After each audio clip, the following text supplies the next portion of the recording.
ele yo kaya ai pe al fa unga le o fa ye ni tele o se tau langa yo o le ban to o ta to pule anga samon ale o ya ko le ko ya de ba ia moni le ia pe ia ona ta wo le taimi o sola ia ole fia awai ma fia moli mawina ia le nei sa ninga ta ua ele mai tau atu ia ole ngā ruenga ina ua mai atu ia ila tō pālalangi sa whapena ona malanga mai whau.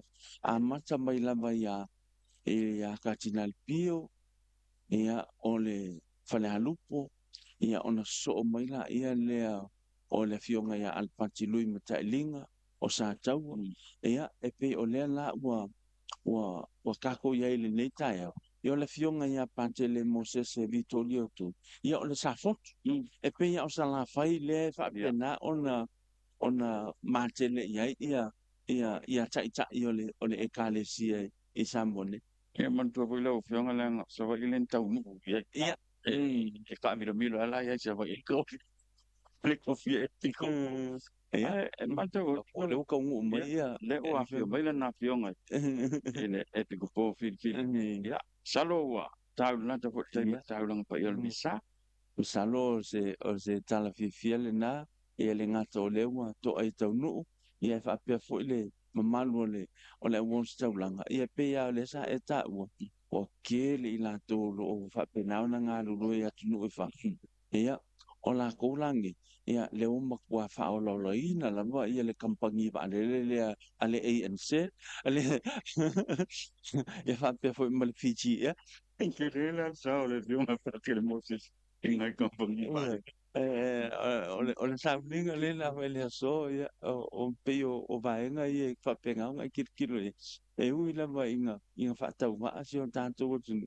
ia a o le o fa pena ona mo pe le avano e fa pena ona malanga mai ai ma si mai nei ainga ia me se fo si o tanto o tun o mal pulan ya salo le tulanga na le ta o le fo tau nu le sa le fionga le Akiepikopo filifilia ya salo le o toi mamao asa tai ni on tanto wanga tu lole le tau langa pa i o le misa e lau fionga pa tele le o le tofinga le ua la sa uni fa pe le ko sa mo ia o ia e fia tuli lo ina pele sa unoanga a le fionga ia katina pio o wa pe o ia le sa fa pena ona tomua ina ia le amata mea mai ia o alum fa naua ale atunu e fa pena ona to vea le tofi le vea ila to mata ta i o le kalesia mal puleanga i sa ponei ile taimi fo ia wa fa pena ona ngase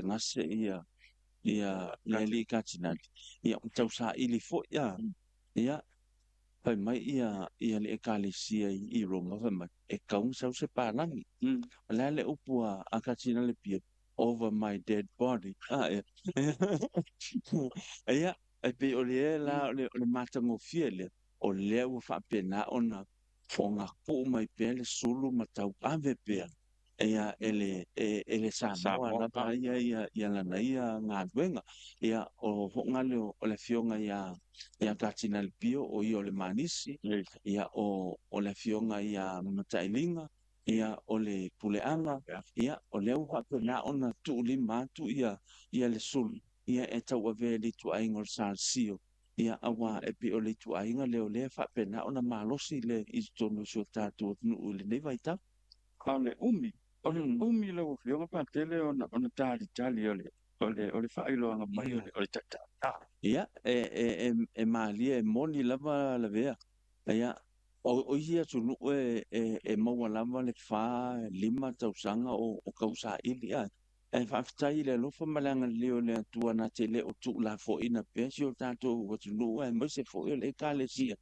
ia o lea ua maua lava tu tono le tausanga po le ova fo i male kausanga kalu onga o na tua le malo e le fionga ia Akiepikopo ala pati lui mta elinga ia Leauvaa penang tu lai mai ia patele Mosese Vitolio Tui ya salo le tulanga na lita ya la fionga le wa mata wa to lo sa ni mai ya o se tau langa fo ya mai se la to fi to tonu ye le lita ya Wa fu taulanga pa yo misa. Meaalofa afetai ia o se taimi foʻi o i luma ia toe mauma atu foʻi ia se auaunaga ia o le taimi lē o le a tuusao atu pea tatou faasalalauga ia i sauniga o lenei vaega ua faapena ona o ia le tatou polokalame. Ia o le tulanga na le ua sau mai taulanga pa yo misa e pe on sau no le feonga patele e faaauau le tatou faasalalauga tuusao i le aso atoa lenei taeao ma le aso fraile. Ia ai alo mai lau mai moa e le taulanga pa yo misa.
Matukuleana ia maise ia le fionga ia Mosese i le nei aso tāua taito ai ni whaapolo na taito na lupa na ua pio i tono le Telesia ka mātou talo lea ma le whautou talo tina whaia se Europa Maria ka tungo le karpia wa ia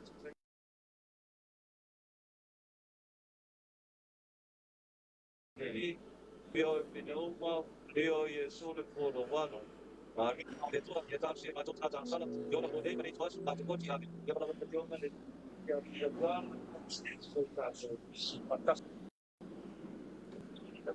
e fa mantenere tanto so che che si fa ma mangiare per la poi retta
Whatalofa atu I le poi o le mua le tua, wa o whanga poto le so. O manawa mai le tua e whawhangu tātou, o mafuai na tātou a wai le nei sauninga pa ia. Tātou poto mai e moli mau, le nei sauninga e tautō ai le tātou Akiepikopo, Fidelity, a wā le sauni atu I lona tofi. Whai au masui o le tātou tamā, le Epikopo I a Peter Brown, whawhenua I atu ai le paia maramamalo o a sasau nei. Whawhenua I atu ai lau a whionga, Katinale, Soane, Patita, Paini, Mafi. Whawhenua I atu ai I lau a whionga, Patele Joshua, Utsi, o le sui o le tamapa ia e ala lea I le e o le whailautusi o le nuncio alanga mai ia mai Wellingtone. Whātalo whātu pa ia o Epikopo o sasau nei, whātalo whātu I whaiwheau malanga mai whafo whapena fui ia lea os taulanga o le puleanga I nei. Whaiwheau I tuainga, whaiwheau o leo nofo voto, whawhenua I atu, whawhtai lea whio mai matala mai ao. We welcome you today on behalf of Bishop Peter Brown, the Apostolic Administrator. We welcome you today in this celebration where we gather to witness in a special way the oath which will be sworn by our Archbishop-elect, Mosese Vitolio Tui,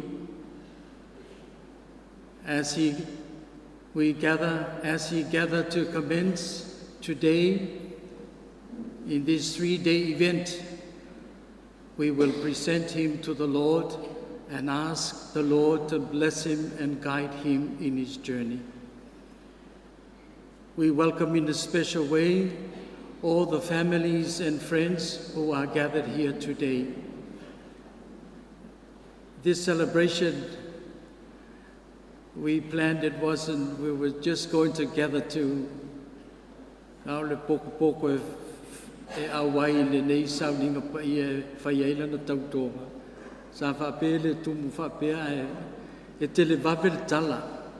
Mo mafuai na tātou potu le so. Ai a whio mai ma tala mai a ao. Tātou awai whaatasi le nei sauninga. Whaafutailawa.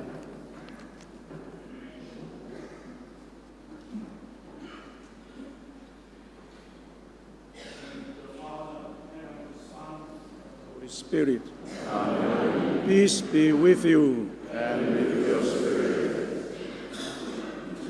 Warmly welcome and join Father who just made you welcome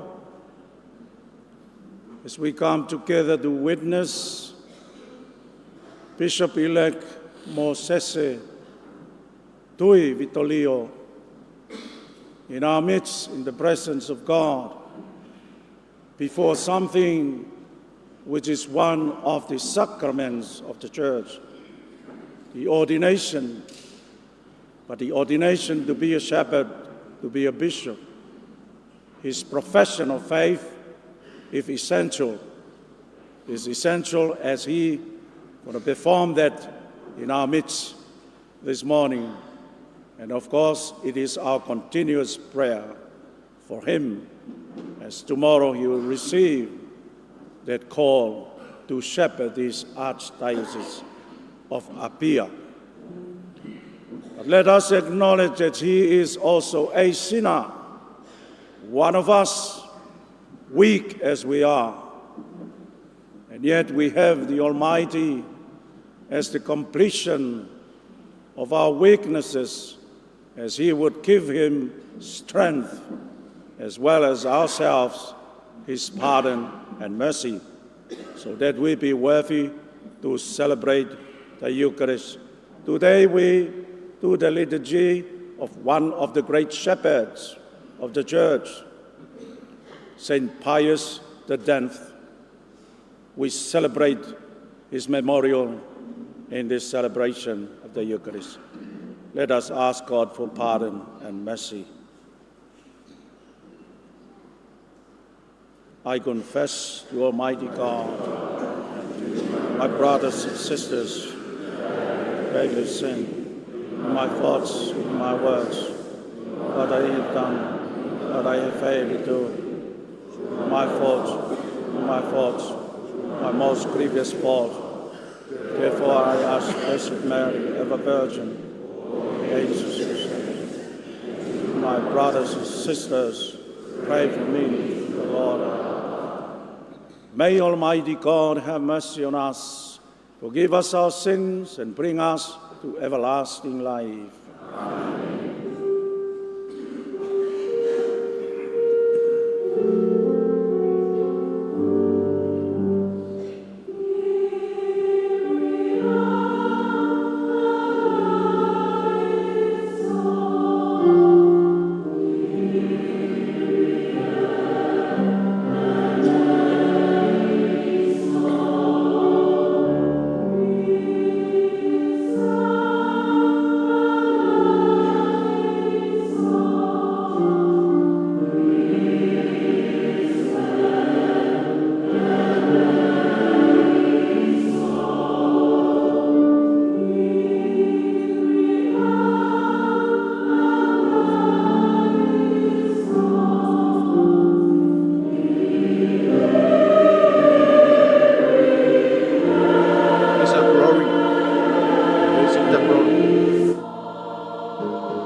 us therefore glorify our God by singing the Gloria.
Let us pray. O God, who do safeguard the Catholic faith and restore all things in Christ, fill Pope St. Pius X with heavenly wisdom and apostolic fortitude. Graciously grant that following his teaching and example, we may gain an eternal prize through our Lord Jesus Christ, your Son, who lives and reigns with you in the unity of the Holy Spirit, one God forever and ever. Amen.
A reading from the first letter of St. Paul to Thessalonians. We were eager to hand over to you not only the good news, but our whole lives as well. It was our God who gave us the courage to proclaim his good news to you in the face of great opposition.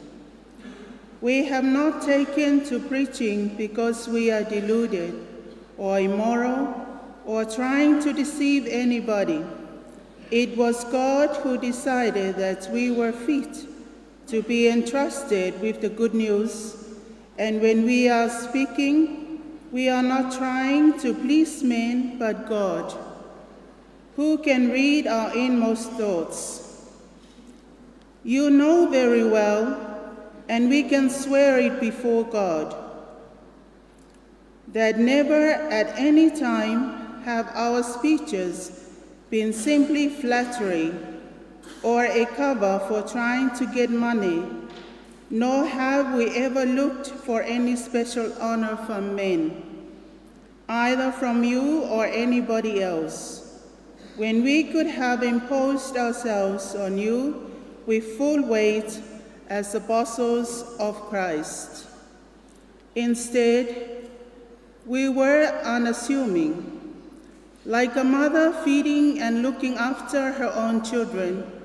We felt so devoted and protective towards you, and had come to love you so much that we were eager to hand over to you not only the good news, but our lives as well. The word of the Lord.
No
tasile lima outou.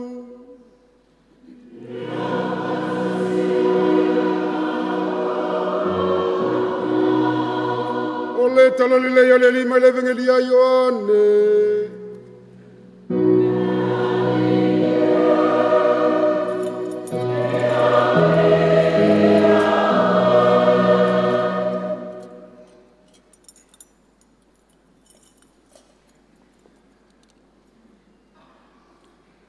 Wa uma ona lātou ai, ona whetalai atu leo Yesu ya Simona Peteru. Simonae le talii o Ioane. Pe sili mailo wa lofa ya te au ilo lātou nei. Ua whai mai o ia ia te ia. Ioe le lie. Ua e sila fia o te alofa ia te oe. Ia e whawhanga ia utamai mamoe. Ua toe whetalai atu whaalua o ia te ia. Simonae le atali o Ioane. Pe e te alofa mai ia te au. Ua whai mai o ia te ia. Ioe le alie. Ua e sila fia o te alofa ia te oe. Ona whetalai atu le o ia te ia. Ia e leo leo i ia umamoe. Ua whetalai whaatolu atu o ia te ia. Simonae le atali o Ioane, pe e te alofa mai ia te au. Ua ti ngā Peteru, a wā ua ia whetalai whaatolu atu ia te ia, pe e te alofa mai ia te au. Ua whai mai ia te ia, le alie, ua e sila fia me umalava, ua e sila fia, ua o alofa lava ia te oe. Ona whetalai atu leo Yesu ia te ia, ia e whawhanga i a umamoe. O le talalele ia le li.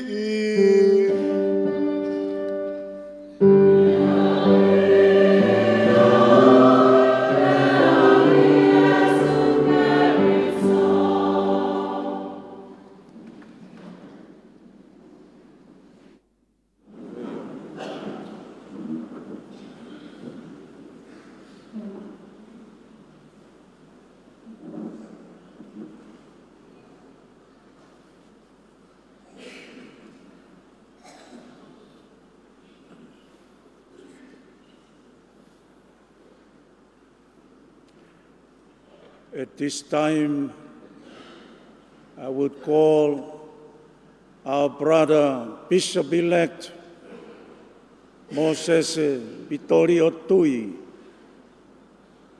to perform something, as I say in the beginning.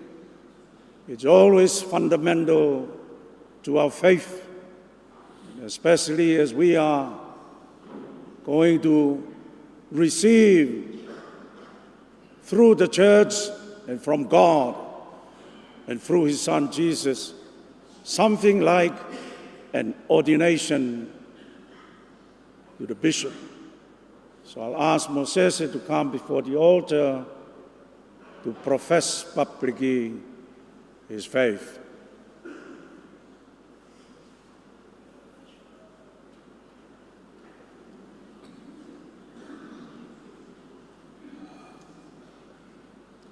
It's good sometimes to surprise a newly elected bishop.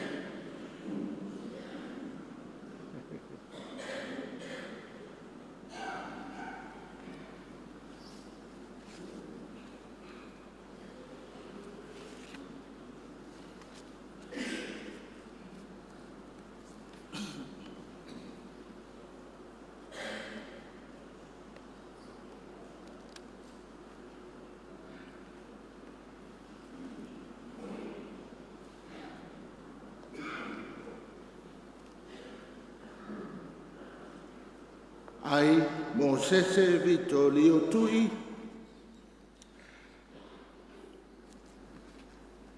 having been elected to this new ministry, with firm faith believe and profess all the truths contained in the symbol of faith, namely, I believe in one God, the Father, the Almighty, maker of heaven and earth, of all that is seen and unseen.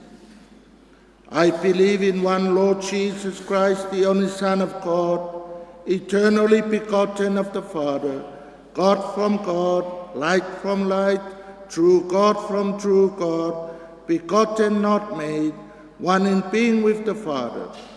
Through him all things were made. For us, men and women, for our salvation, he came down from heaven by the power of the Holy Spirit. He was born of the Virgin Mary, became man.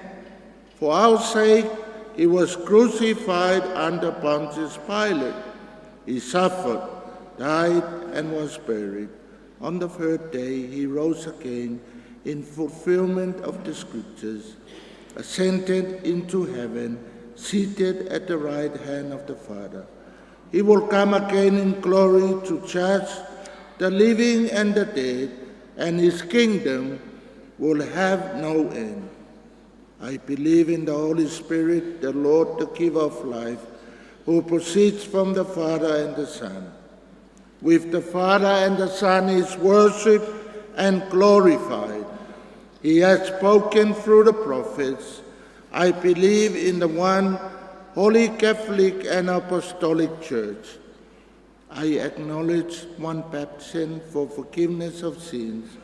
I look for the resurrection of the dead, the life of the world to come.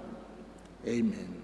With firm faith, I also believe everything contained in the Word of God, whether written or handed down in tradition, and which the Church, either by a solemn judgment or by the ordinary and universal magisterium, sets forth to be believed and divinely revealed.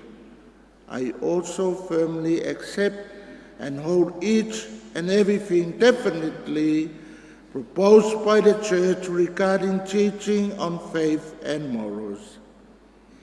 Moreover, I adhere with the religious submission of will and intellect to the teachings with either the Roman Pontiff or the College of Bishops enunciate when they exercise their authentic magisterium, even if they do not intend to proclaim this teaching by a definite act.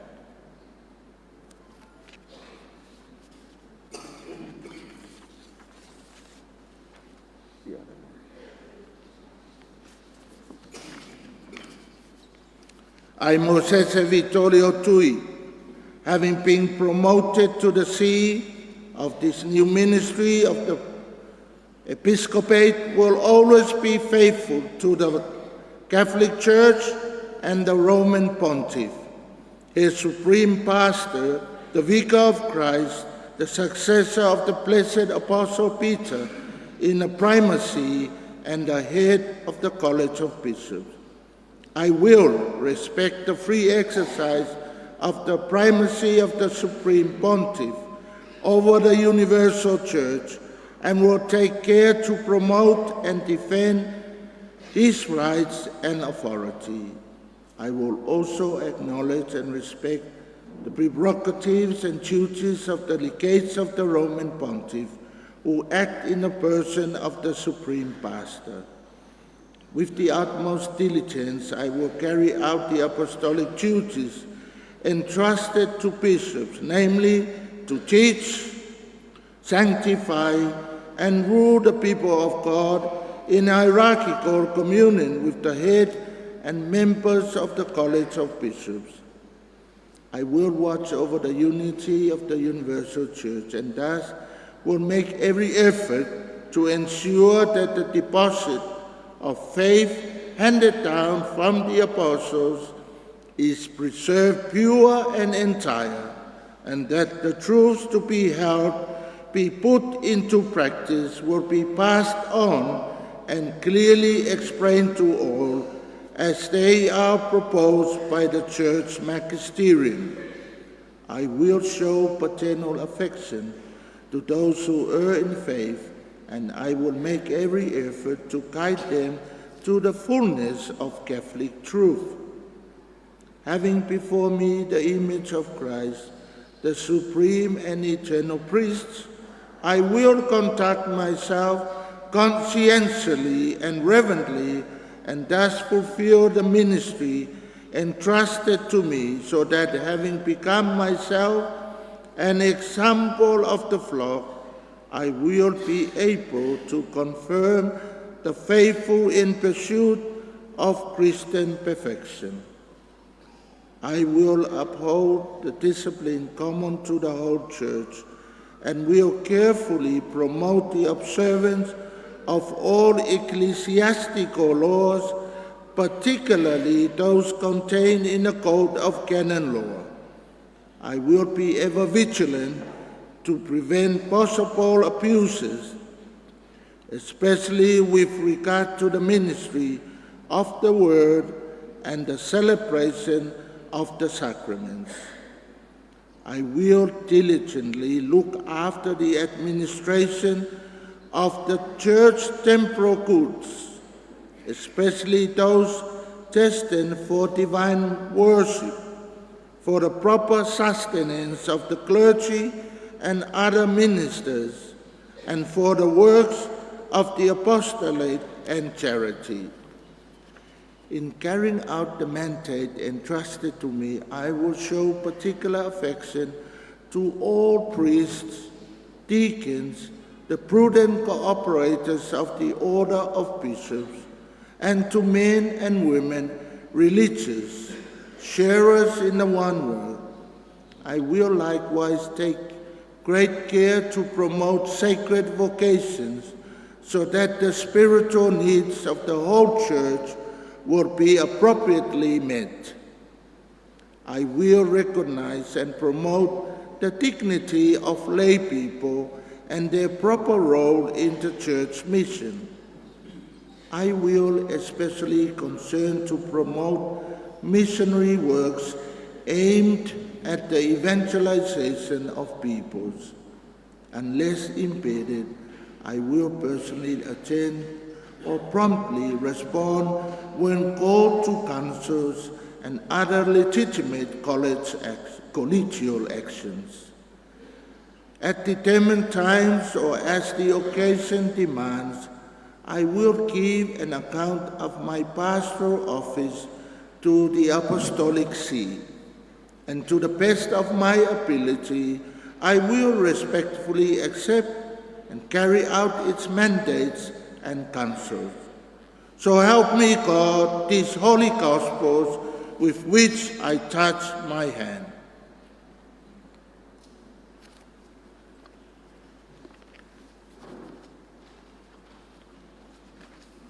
Leo e tau mai le wholawhalanga paia o tātou pikapo whiriwhiria ape a mai se tātou patu meri whia a tātou whanalo i a tātou.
My dear brothers and sisters in Christ, what we just seen and heard would have spoken for itself, as well as the homily of the words we proclaim today. For Mosese Vitolio Tui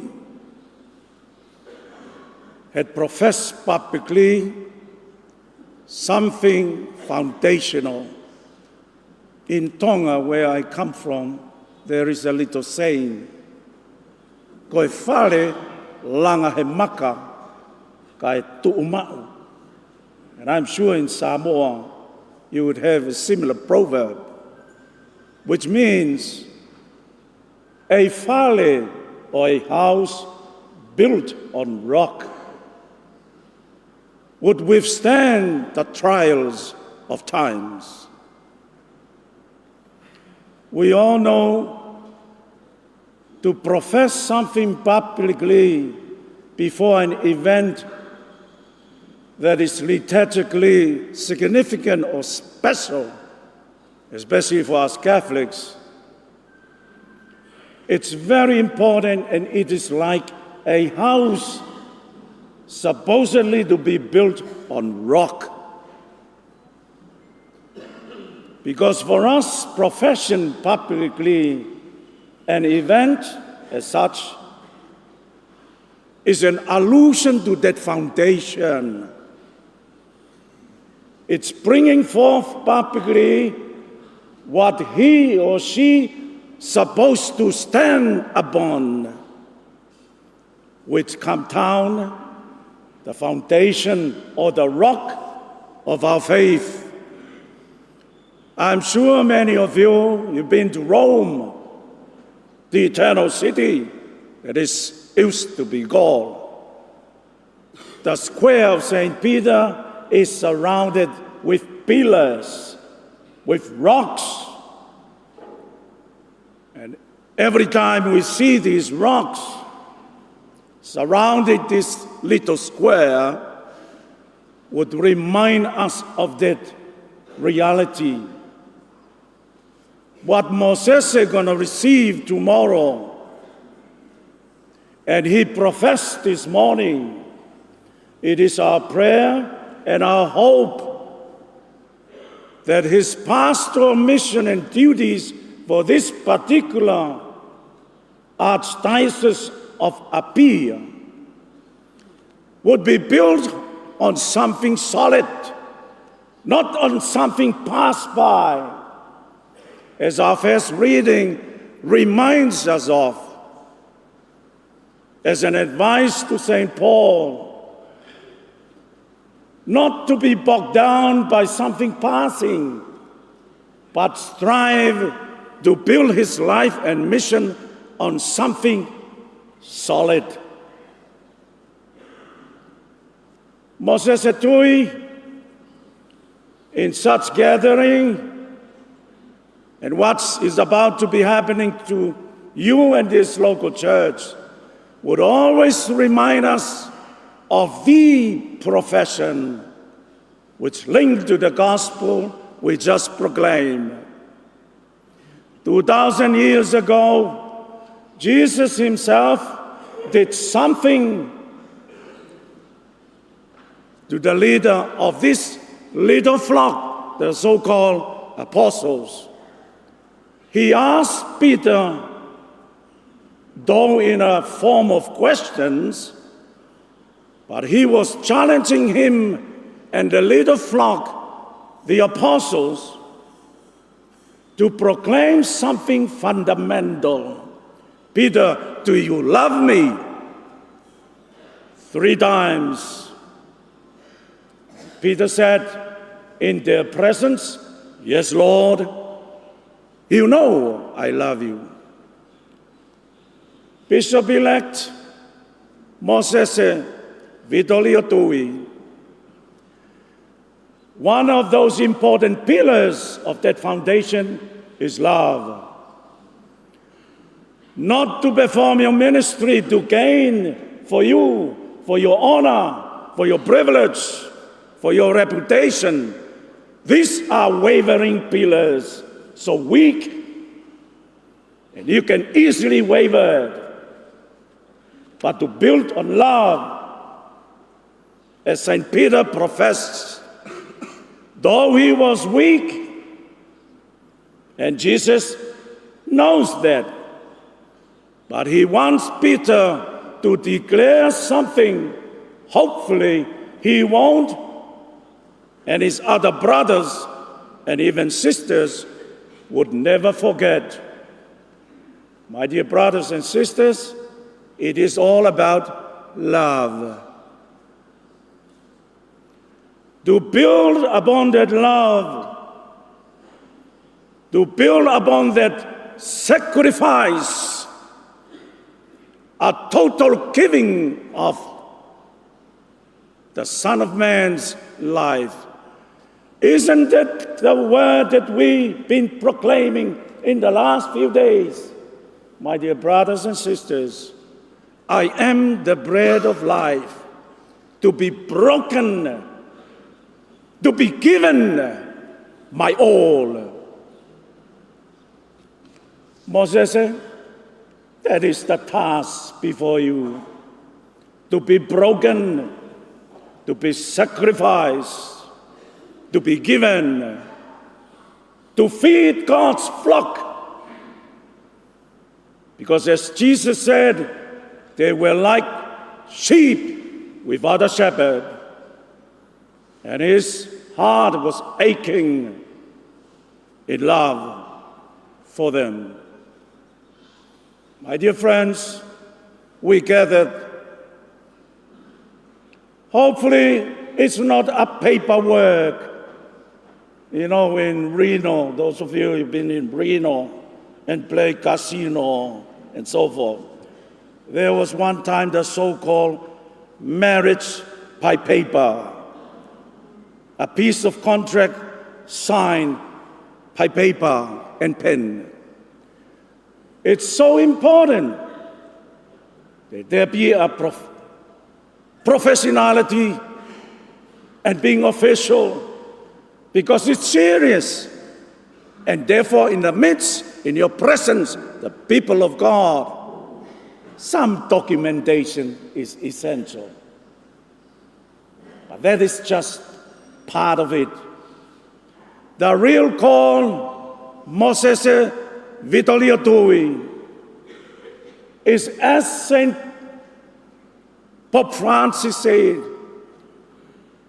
he wishes a church that is bruised, has been wounded, been defeated.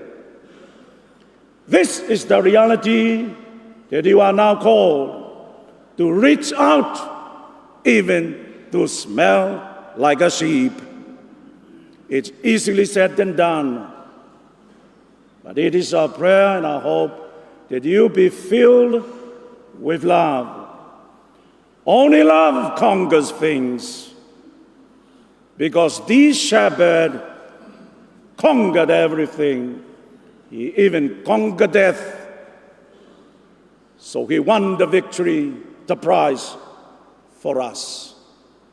So as you take the task, the mission tomorrow, remember to love the flock and show that love by reaching out to them. The church longs to be visited. The presbytery is stale, the church stale without love. The homes will be stale without love. If the priests don't visit, we are deprived of something very important. So that is the task that we pray that you would fulfill. And finally, it just happened that the day where you profess publicly is the commemoration or memorial of a great saint, a great shepherd, St. Pius X. I think we do all know something at least about St. Pius X. Safeguarding the faith, the doctrine, the tradition, in a time that perhaps the faith waver easily, as I said. Keep the tradition, but fill it with love. The tradition will be an empty, stale reality without love. It is love that matters, and that is the heart of your God. And may the word of God bless us all.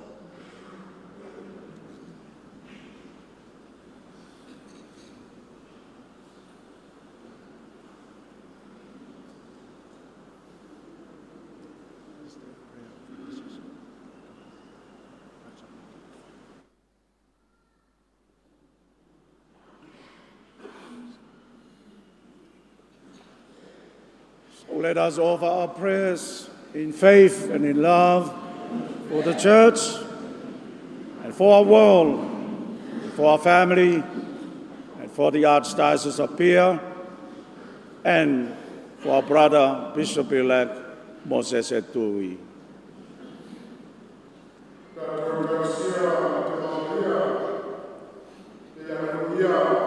Tātou matai le langi, fua ai le loto toa ma le loto tele, le soifua lau le lei le tino, ai silisili soifua whaleanganga, a wale taitaino le lafu mamoi le lalo langi atoa. O la tātou o lenga lea le lie.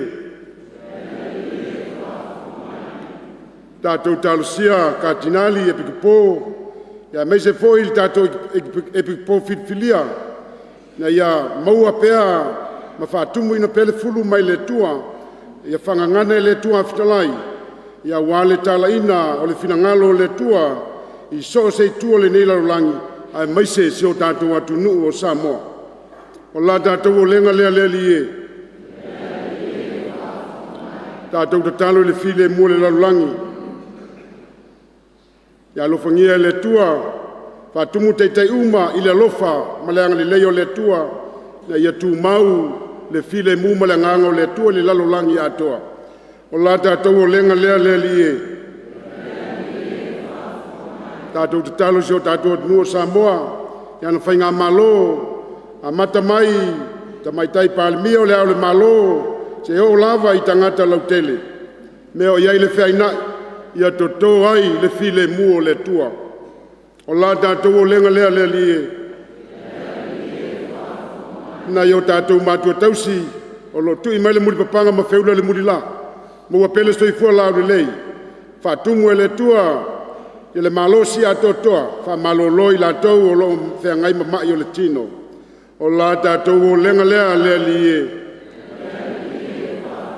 Tātou talo mo tātou mawhtanga nei, la tau e malanga mau mai, mai se pai e la wos taulanga, o lo tā lai le tala leiso se vaengo le nei larulangi.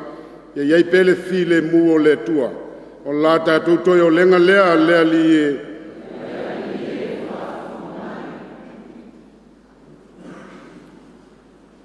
Let us turn to our Blessed Mother to intercede and pray for us, and especially for our brother Mosese Vitolio Tui. Hail Mary, full of grace, the Lord is with thee. Blessed art thou among women. Blessed is the fruit of thy womb, Jesus. Holy Mary, Mother of God, for us sinners, now and the hour of our death. Amen. And we ask all this through Christ our Lord.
brothers and sisters, that my sacrifice and yours may be acceptable to God, the Almighty Father.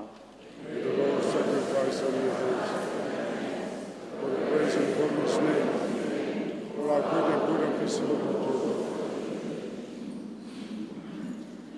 Receive with kindness our oblations, and grant, O Lord, we pray, that following the teachings of Pope St. Pius, we may celebrate these divine mysteries with sincere reverence and receive them in a spirit of faith through Christ our Lord. Amen.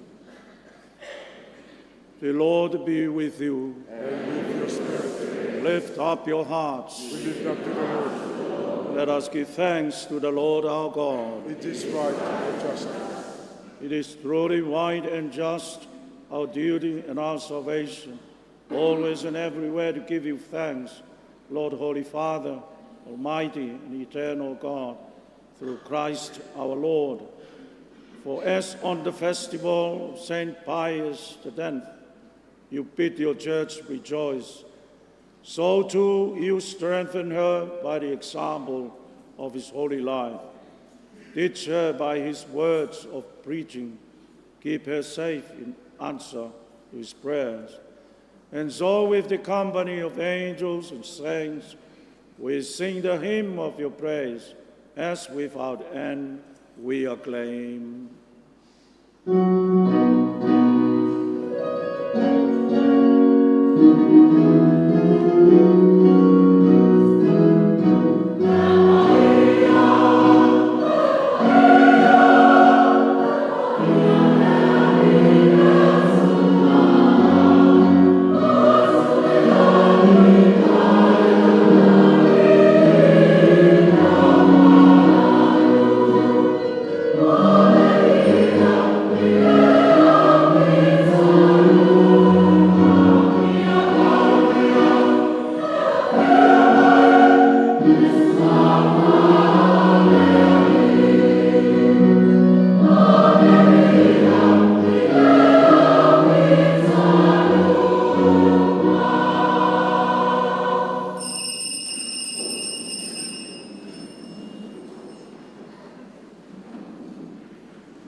Holy, O Lord, the fount of all holiness. Make holy, therefore, these gifts, we pray, ascending down your Spirit upon them like the dewfall, so that they may become for us the body and blood of our Lord Jesus Christ. At the time he was betrayed and entered willingly into his passion, he took bread and, giving you thanks, he broke it and gave it to his disciples, saying, "Take this, all of you, and eat of it, for this is my body, which will be given up for you."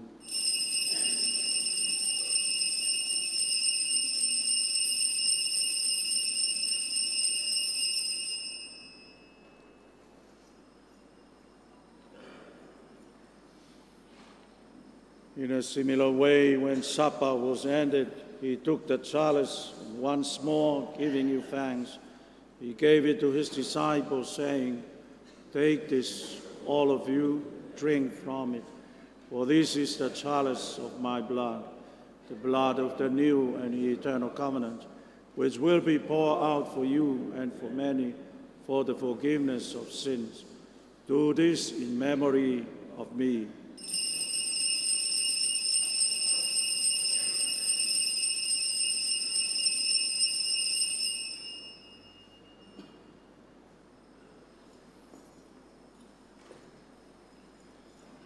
The mystery of faith.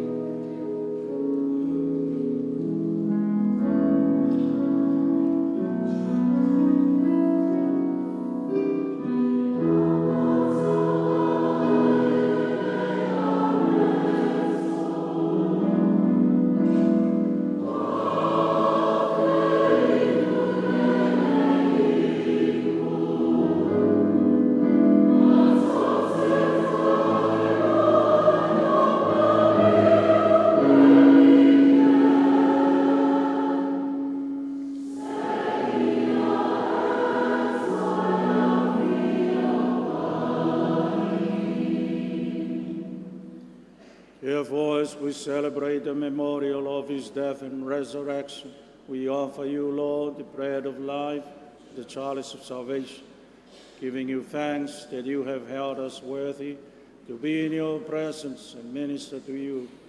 Humbly we pray that partaking of the body and blood of Christ, we may be gathered into one by the Holy Spirit.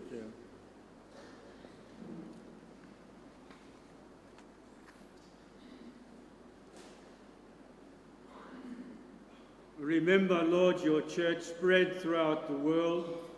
Bring her to the fullness of charity, with Francis, our Pope, and me, your unworthy servant, Cardinal Suane, Akiepikopo Fidelity, and the College of Bishops, and all the people of God.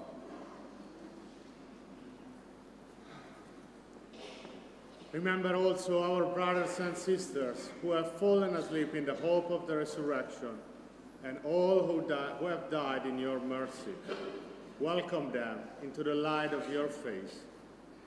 Have mercy on us all, we pray, that with the Blessed Virgin Mary, Mother of God, with Blessed Joseph, her spouse, with the blessed apostles, St. Pius X, and all the saints who have pleased you throughout the ages, we may merit to be co-heirs to eternal life, and may praise and glorify you through your Son, Jesus Christ.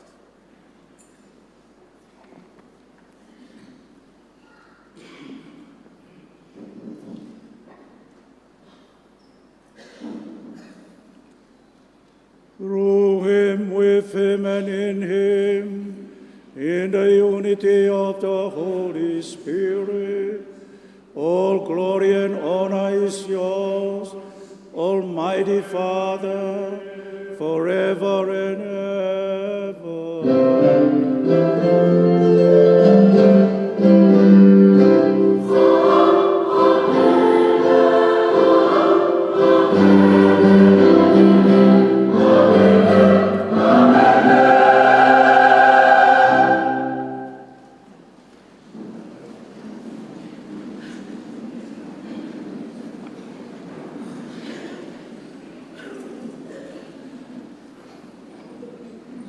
At the Saviour's command and formed by divine teaching, we dare to say,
us, Lord, we pray, from every evil. Graciously grant peace in our days, that by the help of your mercy we may be always free from sin, safe from all distress, as we await the blessed hope and the coming of our Savior, Jesus Christ.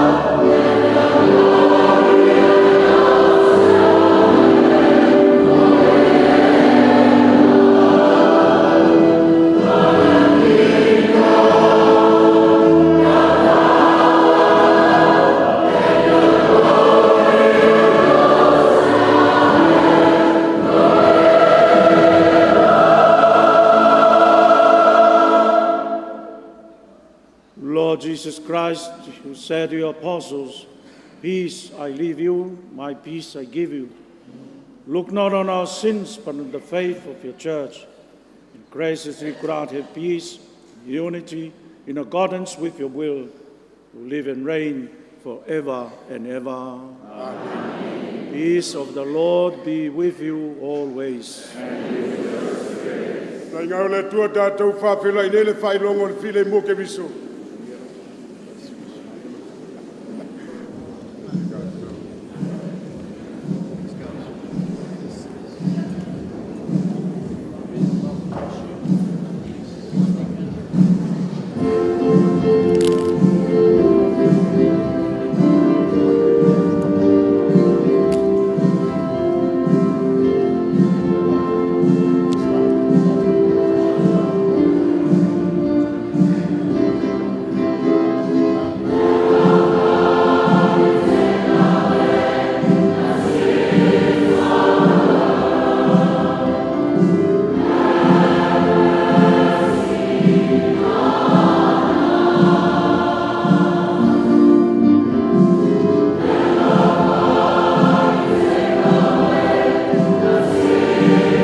Behold the Lamb of God. Behold him who takes away the sins of the world. Happy are those who are called to the supper of the Lamb. Lord, I am not worthy to enter under my roof, but you only say the word, and my soul shall be healed.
Just before our final prayer, this moment we're going to bless Mosese, the bishop-elect, regalia, or items as part of the vestments of such that he gonna use. And in this little blessing ritual, to symbolize the external expressions of what has been internally take place in this sacrament, in these signs and symbols of his ordination tomorrow.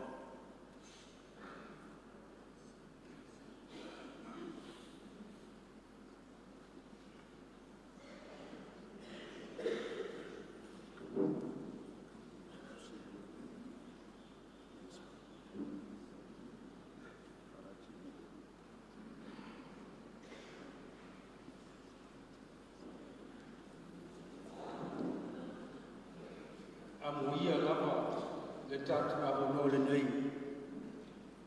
Wa vea lava le nei asa mo le asa tai au ma lasa whaleile. O se vaenga o le talatu o le tatu kuleanga o Samoa pia. E se asa au moa ani ahono whape nei. Tatu te mori mawina e whaunga o se Akiepikopo. Mo tau se le fia. O le whailonga le nei, whailonga ai le tōwhinga, o le Akiepikopo Filifilia Mosese, o lona pulo, o le maita, o le mama, e suai longa lima, e whapena fō, o le kōkō, e whailonga, o longa duty whale Akiepikopo, o wale wawainga o tapu puleanga ma Meaalofa, e lea ngata I lea, e taitaia le whanau le atua. La ofionga Mosese ese le maanga I lo toto. A ese I ka aua mai toto ia te ao ki hapo toto ia wai.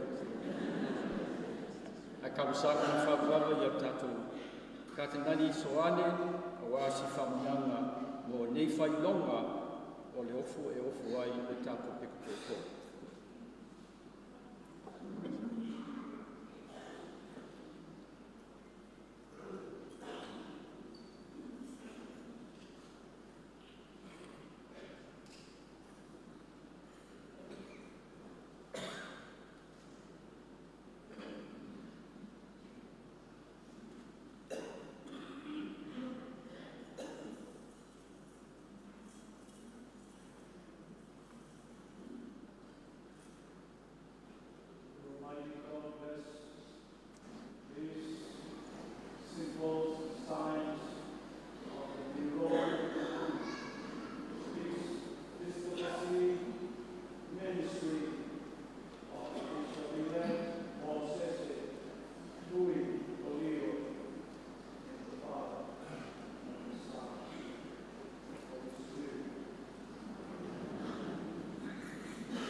Celebrating the memorial of Pope St. Pius, we pray, O Lord our God, that by the power of this heavenly table, we may be made constant in the faith and be of one accord in your love.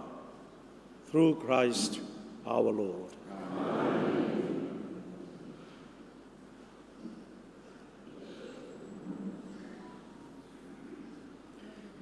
The Lord be with you. And with your spirit. Blessed be the Lord our God, now and forever. May Almighty God bless you, the Father, the Son, and Holy Spirit. Amen. The message ended. Go with peace to love and serve the Lord. Thanks be to God.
Leauvaa yaso.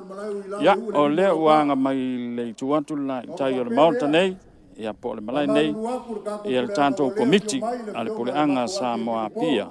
Ia wale talinga o Meaalofa, mese foi o le o Faaaloalo, ia Meaalofa anga o tātou malo mai atunu o Mao. Ia maise o le Faamoemoe o le aso, leima le auli, ma le tai au, nei se iau o le auli.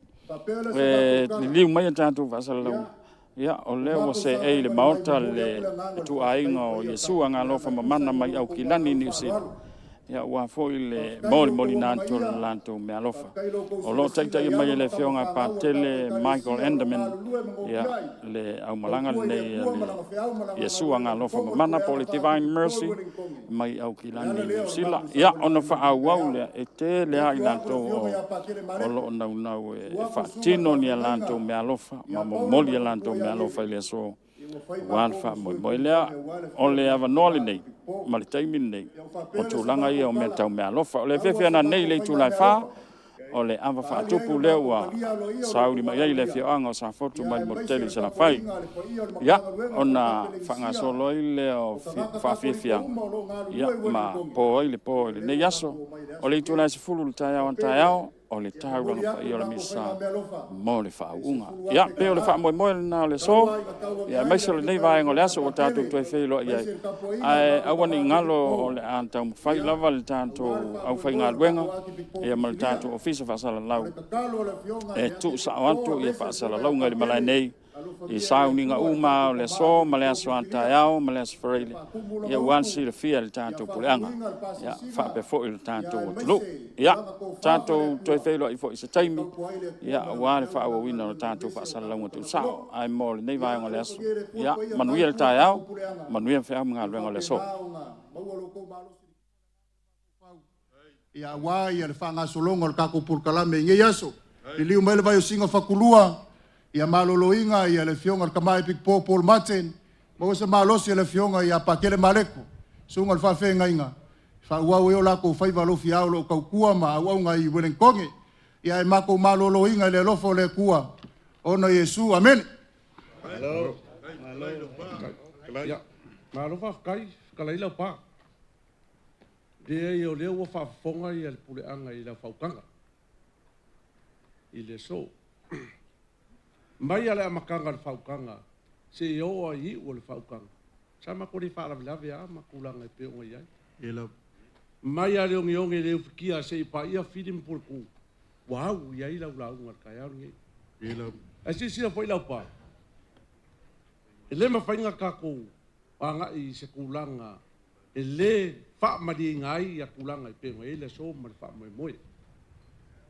pau ale ma le so ma fa mo o le aso o kako kai o le puleanga inga ia uri masaulo fa mo o ngiso vaenga ia e kauanga o fa yaku kulanga pe Malae ngi Malae ola mga fonga e pole pui e ke vanga mai fa e kako ngofo ai makulanga pe o ia o le fa yo I foi le puleanga makulanga pe o ia o leo wa lango ngai se leo o le kako puleanga I kulanga pe o ia ma kulanga foi fa mo e le pa pe o ma ko fa ya ko se si ku inga nge ave se inga I kulanga e pe o iai I mamalu ma pa I o ka ko puleanga a le mo ki ko nge I Malae ola manga foanga o ka konga ngar ka ko puleanga ma kulanga e pe o iai pa maru lua ku sa fa fonga sa ma ko kala ngoa e pe o iai langa upole ku e sa o lava ka yo manga ku ma ngo a le so ma fa mo pa wa le si va inga sa ma ko ke fia so ku iai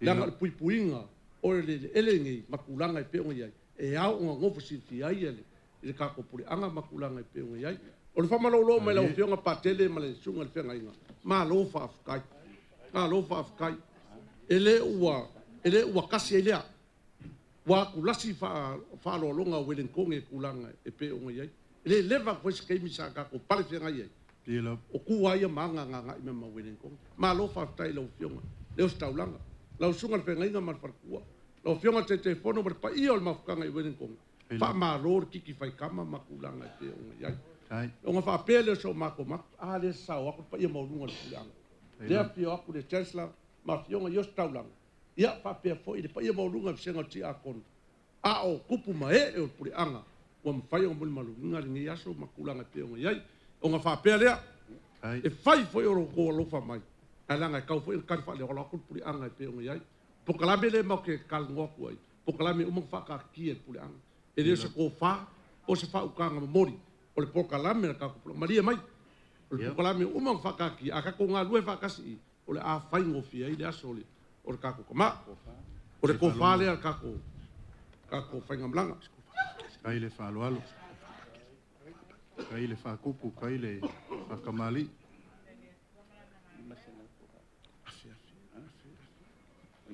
patele o ko fa le la fiona fa ka kele pa ke mare kai kasi da fe kala ai le Mosese le kama fa sa le langi awale akua malang la sunga fe ngai lo ko fa le di masala ai le Faaaloalo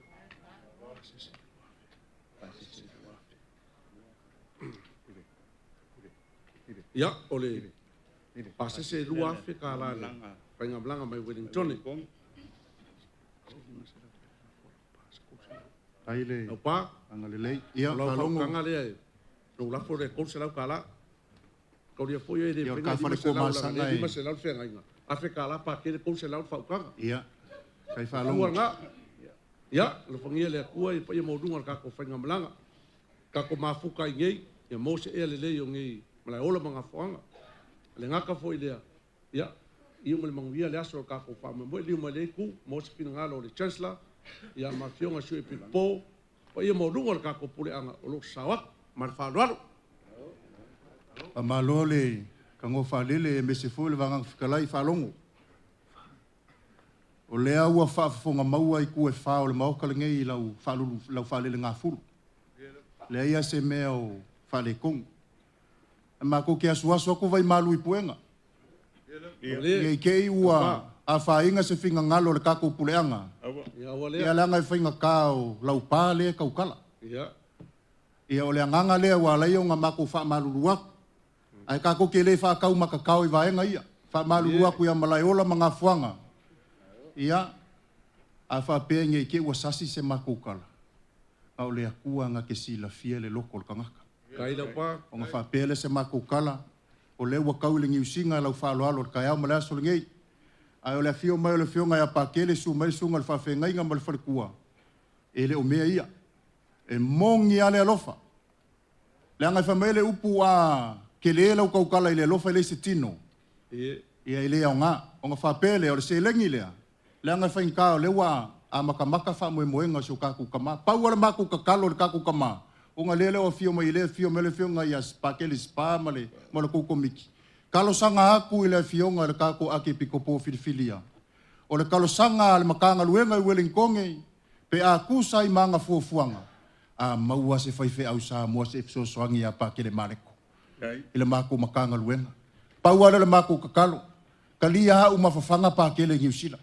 Ai aluaku pa kela fio aku se fiso soangi se mako kama wale mako puleanga mal mako mkanga luenga o le mako kalo le al se lengi le ia ku aku inga nga limer ka ko puleanga ia wafa moenga so ka ko kama ia mako kalo wa uma falongo ia ngai ku ka ko ainga ia pa kaila pa e la fa kanga le lava falongo le la fa uma I love you e fa mai si kala e moe mausor ka malo le ala kaua.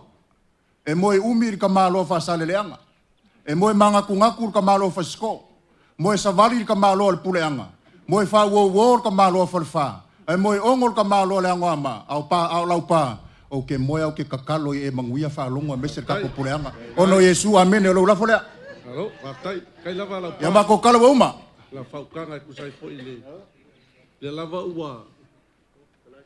O e whikalai a wafo i le angol whainga malanga Meaalofa aftai ma kulanga pe o ngai le fo wa u mai lau karusanga se o staulanga a wafo i a o mawhanga Wellingkonge e le maua ke keu se kat ai ma whai o musu i le Tesla ma o musu waku i a Mosese o ngā maua leo kari ma kulanga pe o ngai a waku se whai whea ue le ma la mako wo tango whea roi kai au Ei lama Wellingkonge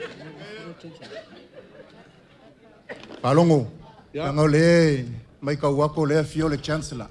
A kongo le chancellor le la ku Wellingkonge o lo pase se le ke lo ko Wellingkonge. Ya lo pa. Ya ma kupele ma chancellor le ko mai le fua. Manguia ngai aso ka ko felo ai faftai. No pionga pakele. A fiangai nga mal falkua.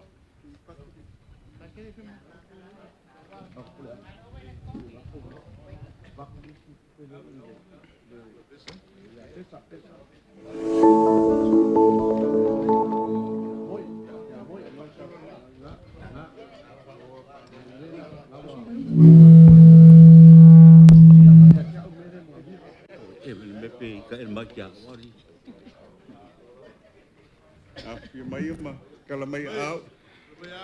Ai ole mafkanga. Yesu la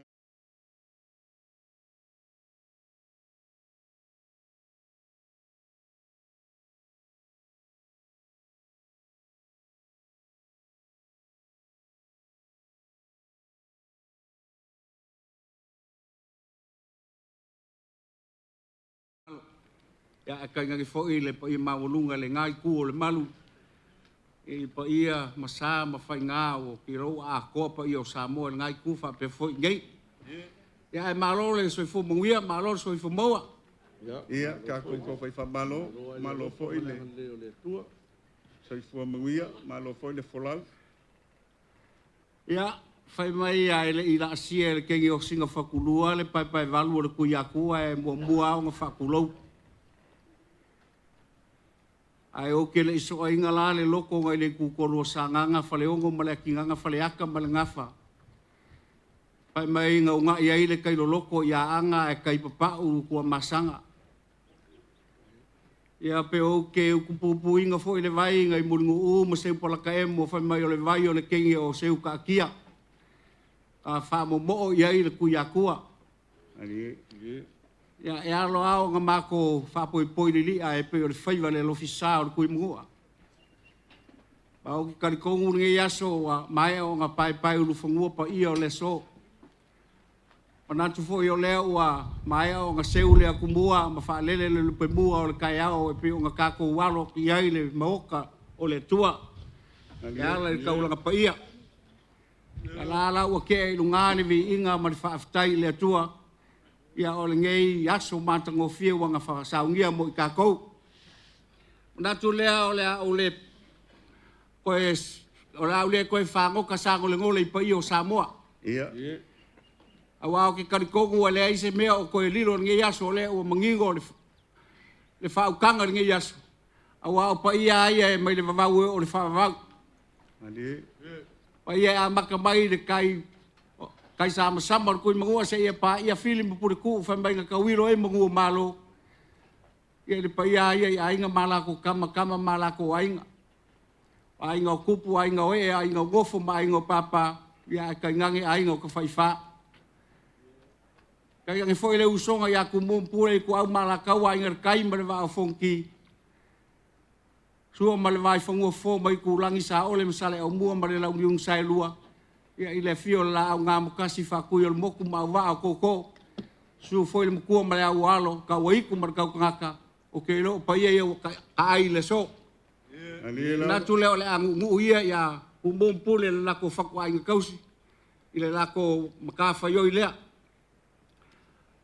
Ai o ke kaukala ma le whaike ke langa o le Malae i Malae ola mga whuanga whamai o le Malae nga whaafe le loko kākoriko. Ka bau ai kai au le loku i Samoa. O lele e fio ai le ai le whaalangilangi a Kuala Masala, le whalivalu ma le whasfuru. Ia kai ngaki foi lo lama o pui a whananga oku. Nāra kai ai o rua ke vanga ma vai whale kausi wa kele le ai le sali mureanga. Pa ia ngā o ke lo o pa ia ai le ele ngei. Au kai au ma kai au o le foi e mbo ngei Malae ola ma ngā whuanga de kai au ngā au ai Samoa. Manatu le ngi yaso o le ale ka kua sa mako kala. Ia. Wa fai alo faku wa vela le fala. Ke le foi fuanga ko piko la au ngi yaso. Manatu le ya le ase fanga ia le malama visa o le fier ka mai kai. Ya ku sa lo mako soli mai o ngi maok. Ia. O ia le. Ko kan. Ia o le fio mai o le fionga ia pa ke le felice lemi. Ia o le ka mafa le nganga le por kai o le falis fulua ti vai mesi ia o kilangi New Zealand. Ia kai foi le a fio le kai fogo ia kanga i leong. Ia o le kai le o le mako ti vai mesi ia o kilangi. Ia kai le lau ma le lo ti vai mesi o kuranga falupe. Ia le o mako sava li vali mai se ku wakuru mako ka wau. Ai le o lala mai ka ko kama fi avak sa mako fa kai ku sa manga luenga sa fa kingo. Ia wa fo ngi la lao le Telesia ma ko mau New Zealand. Me lea ia e moli le nga fa kai le fionga ia pa ke le Mosese. Ia wa ke le fo i nga sau ko le ma ko ngaruenga so swangi le fionga ia pa ke ia i le kau fanga inga ma mo le ti vai mesi au kilangi New Zealand. Me le o ma ko mai ai o la se me o ma ko moa ia e ku aku yo ko au e fai ele fu fuanga wa le aso ka kama yo pa o se ma mo wa mai le ku yo siet ka ulang ia o le mako Meaalofa e se fu wa fe ka la New Zealand kai lava pa ma Lulu ko pa o se me o maua ia la ga ti vai mesi e ma ko fa sa su e kupe ia o ma ko fa ele le a su e se kupe o le alofa ka kama ia ai o le fa la pesa ma ko kala pa olea ia la fongia le kua ia sao mauli fa moi moi ka kama ia fa pe foi ngo folau o ia male tua ia wa ka ko ele fa ngo fie nga luenga la fa sa ai me le fionga ia pakele la tulea ia maru baulunga le oinga le masina le ku fa le nga pa ia fa pa kala le lei pa ia fa le ngu ia o le alolo aso mako leo ngai aso faialofa ia kariu malingai ku le malu ia mo se finagalo le fionga ia pakele ia war kausinga le lafu mamo le lafo i ku ko vinge mo se finagalo kai fongo ai mako wola le lofa malanga le leio le kua so i fu mai manguia Hello. Ua Faamalofa kalai e lau fau kaukanga foi o lo fai mafionga kau moli o le fionga ia pakele ia whapea foi le mafukanga ale Yesu le anga lo fai au kilangi a mangaku au lea ua malama i ungalu ma ua malama foi le maika waku ale fionga i chancellor ma le kuainga sa ia whapea foi le pule anga ngei i le ngei kulao laso ia ma le whamalo ulo mai e papa au mai ol pa ia o langa mafukanga i au kilangi i usila ia e ui lava i ngai leo saufa i aku kako Akiepikopo Fidelity ia mako mangaku au leo ia isuli ma suli o kui mavande moli mawinga le Faaaloalo o lawa fionga pakele i whapea foi ia le mafukanga o Divine Mercy au kilangi whawhekai o le ngai moli mau se sao le fionga kako Akiepikopo Fidelity au ngaluei o ia i au kilangi ngeira le so ma le whamoemoe ia o le ase kala o la whaiaku le ku ainga sa ma le puleanga nga paulava leo le whawhikai kere lava mo le maau ma le Faaaloalo kirikiri alualu ma mau mai vasa e fia ia o ngole alofa i la fionga i kako Akiepikopo Fidelity ma kou mafukanga sa whaiai ia o nga mangaku lea ia elanga e whainka e whaifoi o le ngā ia o le ngei foi manko mangaku kau au se mea ilonga ai le Faaaloalo le ku ainga sa ma le puleanga ia wale fio mai o le fionga ia pakele ia maafio mai le pa ia mawalunga o le mafukanga le Yesu le anga alofa i au kilangi ia alo mai se kau mawhaiak o le kofali ngei le fionga i lo sikaulanga pakele ia o le kofali ngei ai Faaaloalo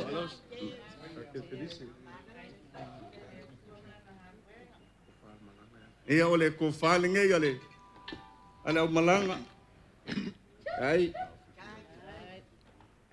le fale se furu lua o le kuainga o Divine Mercy au kilangi ai e afe kala ia elanga e whainka o ngai fio mai le fionga kai fongo ia o le kofale ale fionga kai fongo e lima se lau kala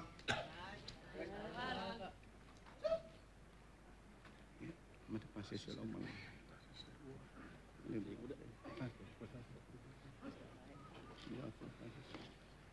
ia o le au malanga ia mangaku e whai aso le kako mafukanga wa o le kaulau o le whamoemoe ia o le se lengi le o ke avanga lima ia whapea o ko we papa au i sio mako aku ngei e lua afe kala kai o le isi vaenga o le maau ma le Faaaloalo le alofa kulai ma le alofa sa ia o le alaka oko ia wae umi kawal manga o le ngei whamoemoe ia manguia le ngei aso ma le kako mafukanga kai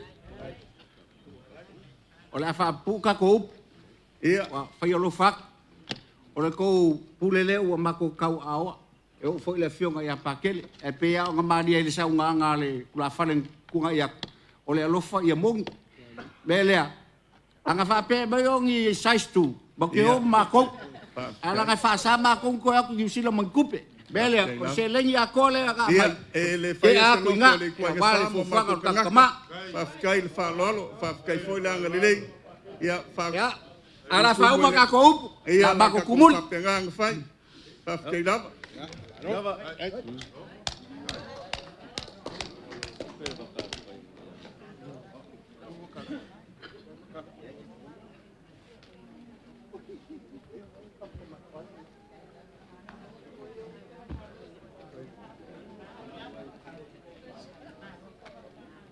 Malola o fionga kai fong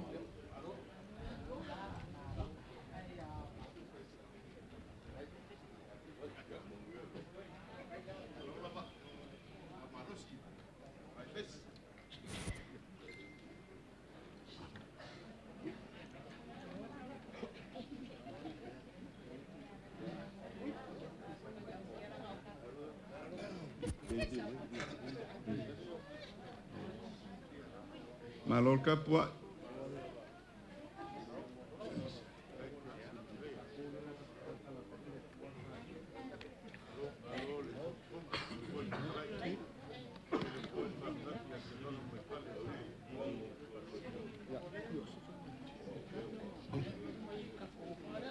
Yeah.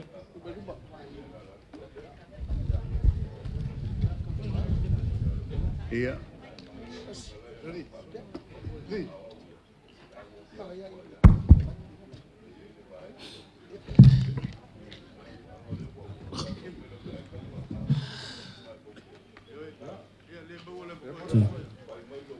Two. Testing 1, 2. 2. Ya, apio mai. Apio mai. Kalau mai. Kakuman. Ya. Ele pai ambago lunga. Ku ainga le. Kulenga Samoa.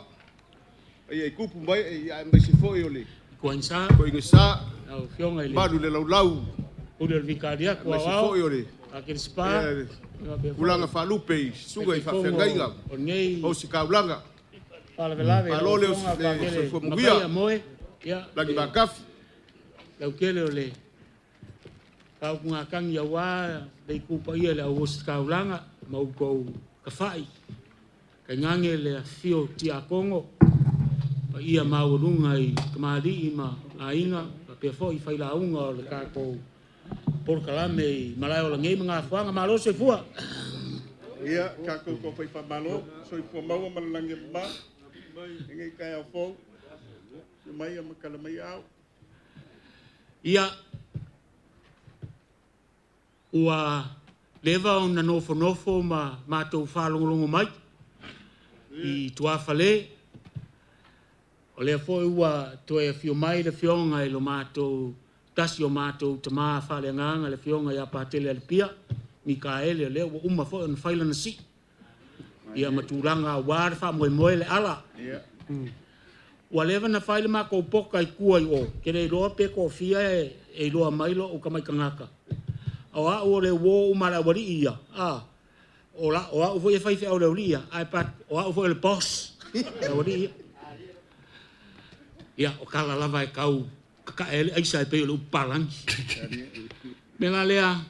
Ka poi mai ala o fionga pa tele male pa ia ka ko suyo ka ko malanga o ka mo faia se upu foi le lo kelengi upu ia lenga e pupu wai mo le silafia ia o silafia pa tele alipia wa savari le luas futa sanga nga lue au kilani le puleanga Akiepikopo au kilani valu tau sanga pe iva ona tausia le matanga luenga le ka ufa palangi o chaplains ia Samoa i Aukilani.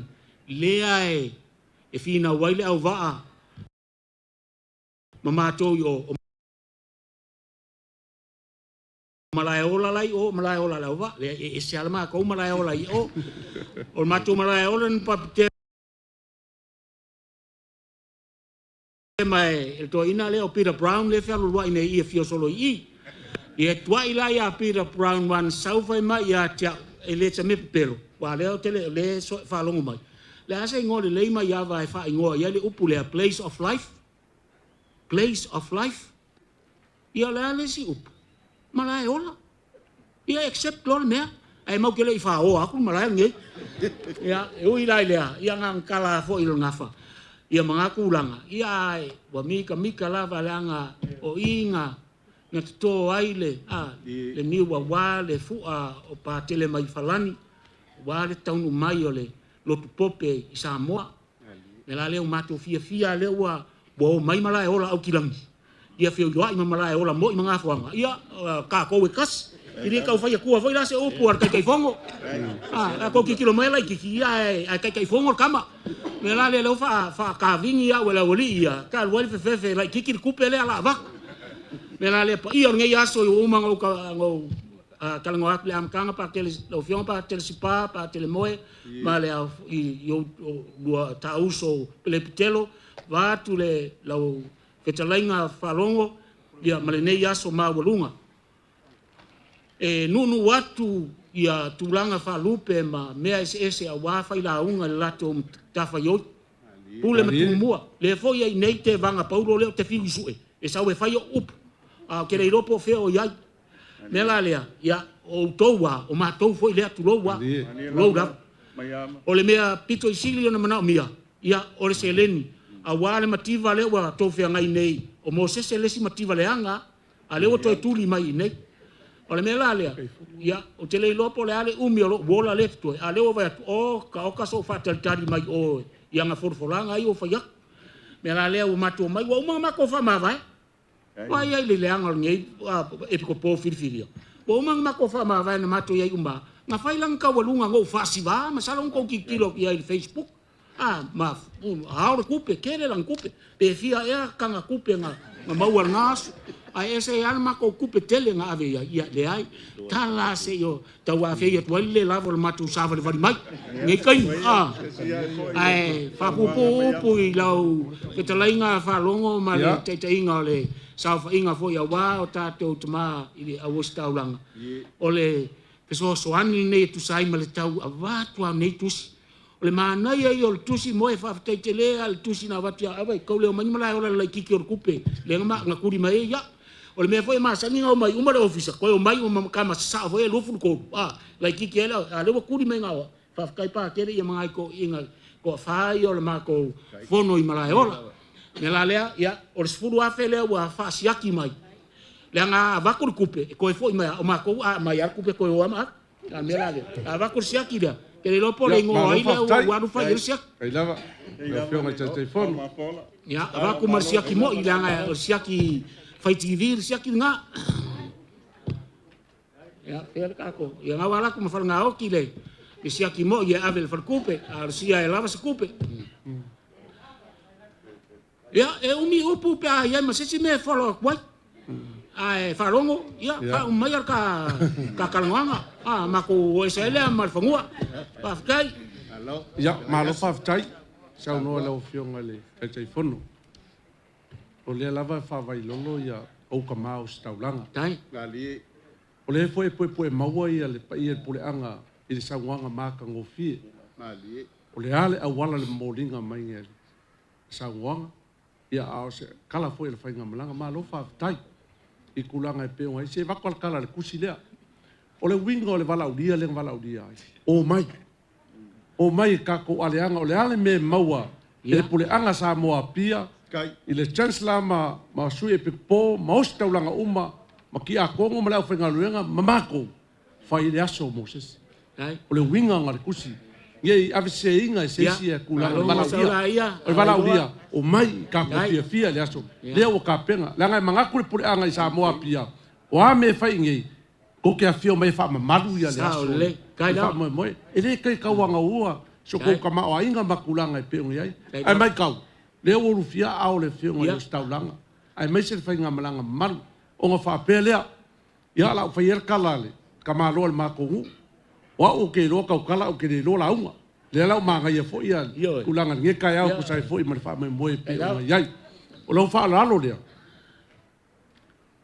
ele ma mai de pule ya le mama pulang o isa ola ia e fola i ula le vasa fainga malanga yo e le lope ko ma ya ko fainga ko malanga mai e pe ka yangi lewa ka ngu mai ngi Malae ola manga foanga i le lofa ma le anga le leo le kua Meaalofa kai le manga ku le aso Mosese o fa pe le la kam fa yaku ya la pule anga Samoa pia ya mo kulanga fa lupe ya wa foi le fio mai ko fa le fio nga patele kai e Afrika la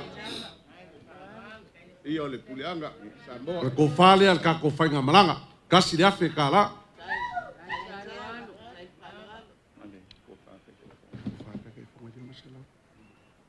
kai o le ko fale le fionga le tai fono e lima sela ke le fio o le afelanga o lainga o ma kos ya no le pule o ia le o lo ko pasese o ka awai ka ko puleanga Samoa pia mai lava yo kulanga fa lupe lua fe kala o le si vaenga o le ko ma au o le la fa so le aso fia kai kai ka ko puleanga e pe o ngalo ia ka ko malo pe o ko fa wale aso ka yao ia lo fangia le akua lo fe patele ia le fainga malanga me se foi o fe te fono mo lo lau ia me se fainga malanga akua ka ko Mosese Vitolio le ngi Malae ola manga foanga ia laso foi ko ka liwai ka ko Lulu am fa i le anga le leo le akua liu mai ngai ku le malu ia se lofa malanga le leo le kua le fionga le Tesla fionga sui Akiepikopo ia pa pe foi eskolanga ma le maulunga ka ko pureanga ia a fanga solo pe ka ko pokalami pe ngai ngia ko ngol ngia so pa tai Balo. Kalai. Alo kalai mangos haunga faaaloaloga palongo mai lolo le paia i le pule o komiki o le kako aruenga ngei mai se o le fionga i le pakile moem pakile spa ma le kamwhainga i fo i o le ngā ruenga o whakarikari le kako kamai Akiepikopo whiriwhiria kai au enga ia kako koi ngei fo ala mako kausa sa varivati Dela la ko kia wan mar kupe. Ore kupe le pe ango fa ya. E mau kere o mai man kupe ko e mai mako siaki e va ku kupe le ya. O mea nga o mai ngei ya o mai foi mori wa ngalo nga va ku kala. Mori mai Meaalofa anga o mako kama kausi makanga luenga fionga ya pa kele a Josefa e ese ya langa o la sa ungi loma le mako kama. Ya le winga nga ai ka ki o mako ya ia Faaaloaloga wa leo wa silsila le mako au maranga ia le fo wa mori mau le fionga ia pa kele pia ia le isi e ko e fai se kala male Faaaloalo lava la mako sabrivadi palongo lo fongia mai ko se lau le fai foi le faukanga por sangonga lo fionga tete fono kai dava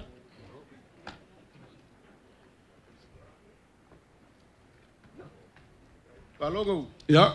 Langa lewa umbanga ka okoi langa kongur sangwanga langa ya as. Okay. Ole le skinga wa ole. Al Faaaloalo apa kelele wa va ku longa loko malie. Kai kule fa kai langa le kai langa le. Wa nai ku ole pule anga Samoa. Ya. La fai kala voile fai o mungu e po fe fai er kala nga. La mako voi se malo fai. Ya. Afka kele ka fe do kai au pa.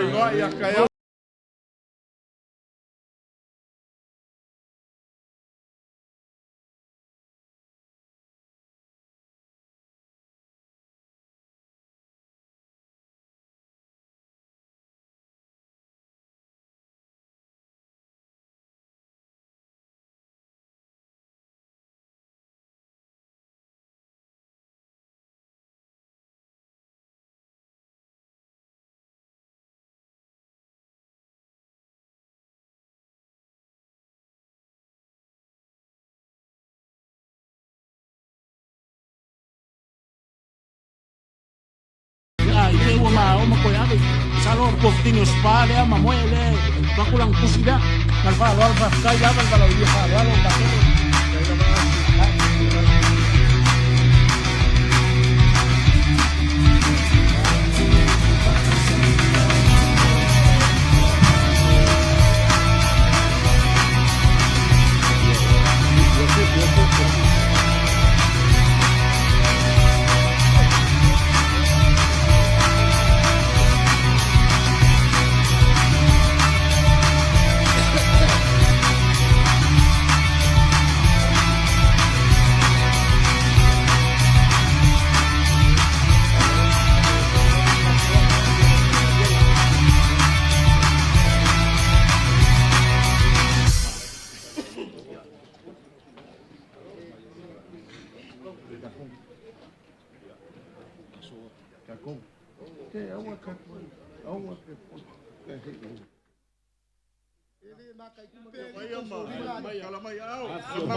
Ele paia la paloa na malanga mai Australia.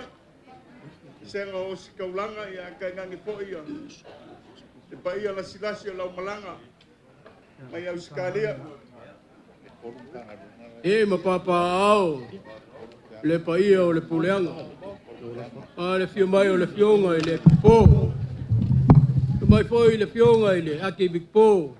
Filfilia ia mese o le fio mai o le fionga le chancellor paia la o sikaulanga mau lungo le puleanga i o kulanga faalupe. Ma lor so i fua maua malangi mama.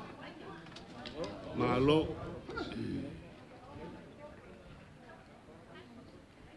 O ke mangako lele ua malu mangungu le fongakia ua pau ko au mo fua malu. Awa ua le paki ke vao ai ua paki whakaloko. Ua ako usu kai ao yongo e peo kalainga ia pulula lima koko. Le waka ko vesile fai ile ava fakafaka ile manga ka soifua ai le ole mang du mo ngu ole ku ole ngu langi mama de soifua mongwia o kele ko se wala le se unga o wa lele waka ko ambaeng kai lo loko paia Samoa o paia ele Faasalalau peso onga fa ngoka sango le ngole ye se kaukai ai se a wa lele wo ku kai wo le ko ku foi se olo wa inga ki sa ungo foia ki o mau pupu wa le e male papa a le paia le puleanga a fai o ke kala ngoi paia le kungu paia fui paku vai kuku fi ngao maki ai ko au fale ko che yo i vai lo Malae e ongo i sala fai. A fai o ke se aku kumwa. Pa i o lano ngā fuafua misi pero kaembo. Kang mawhili mawai ko e lau maunga mungu au sala. Mga ko i reo lo ka o koeli pa i ainga makama. Kama foi ma ainga kupu, ainga ngofu. Ainga papa, ainga ka fai fa. A fai foi o ke oi le boko i sai. Ia o ngofa peange lea. Le fio sua ma bai fangua fo mai kulangi sa ole masale ambua la ngiu mar kasi male la aunga bu la aunga mo kasi mari fa ku yo boku la wa ko ma le fola ngfulu bambalu il fa le kolu ko le fa le ula ma upu ya ke oel mo kele e mangaku ele fa ka wama se mako kala yawa inga pi yamba le lofa mlanga le leo le ku ai awai ui lava se ko Faasalalau fa pe fo se fa ko kanga ngisa ili pe ku mangia le wa ka ko lo silfa a wolongo Samoa yo ngai ku fia mana langi inga wa au mai fa yunga filifilinga ka ma pa ia ile filifilinga o se kai au o se leo mamoe Akiepikopo puleanga Samoa o filifilia ngai le fionga le o se kaulanga ya pakele Mosese Vitolio Tui. Te lupe whaalele wale pa ia ainga ma le fio o alo ari. Ai ala ala kai ai iuli moyongo ma le mamalu yenga le leo le ai ponki le kup. Ai kai ngange foi le pa ia wasa o e wha masau malau. Ile ake pongiu ma le whaasau. Kalainga le li o le ku. Ia whaapea le mamalu le whaasafo. Ai. Kar kongo pa ia o lo folau wai le fionga ile Akiepikopo fidia. Ora ngai kuaso. Sa kau mo fai lava o nga kau. Fa sang kongu ia le kau mua lava. Pe ka o ko yer ko fai pa ia la wos kaulanga le o ma ko sava le mai. Akil kilo le ngai ku le kovinge. Wale ma fai o nga pa mai le fionga ile Akiepikopo. Ile mako mkanga ruanga mai bulung kang le wa fio mai le fio nga pa kel Felix. Bai masuli wa ngai fa moi. Boleh fai foi nga au mai. Le Akiepikopo mkanga ruanga singi le wa fio mai le fio nga pa kel fati loka. Sui o wa nga ruanga mai fa moi. Au kalonga foi parmata boleh mafai nga fio mai le Akiepikopo le wa fio mai pa kel makusi. Pai masui ole Akiepikopo wa la wa ngai fa moi. Pa i ulo sa kala ile lau mua i kempra. Te fo ole lava mai le Akiepikopo wa fiu mai pa kele lo sio. Pa ia yo le os kaulanga le ma ko ke malanga mai. Ma ko fa pele. O fe lava yanga nga yai ole Israel nge su elfa malama makepa mai Samoa. Ai. Wo ma ko wo mai a fiu mai la os kaulanga. Pesi fo kai fongo i makanga luenga i fa. Se i fa o mai mamoli mai so ma ko sao. Au wa. Le aso fia o le fia. Ai foi mai au. Pela kungu ele fa ngalu a fia si nga ba. Pa pela o ma ko kala la ko bua ma ko fenga Meaalofa le. Da o fia nga le Akiepikopo Mosese Vitolio Tui. O le Meaalofa fa ka wa le a. Mo la fia. Ai.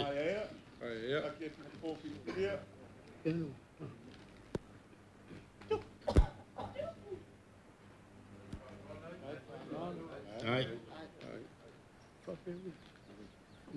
Vai au se vai mama ai. Ia, de whaangaloa api e si o ngā wā o le whionga ia Akiepikopo Peter Brown, o le Meaalofa ngei ale, mā ko whainga malanga. Ai lava le. Tai. Tai le angali lei, tai le whainga kaulanga.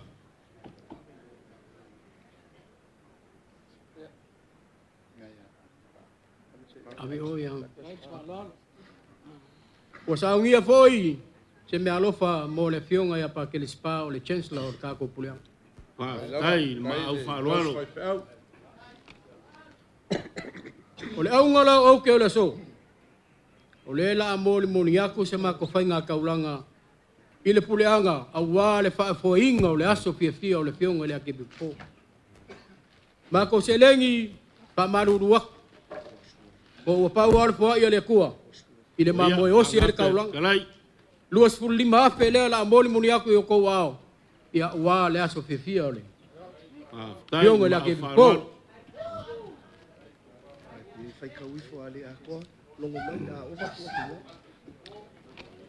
Fai kauma ale a koa longo mai ai a koa ia longo minga nga o vak se me ke ole ai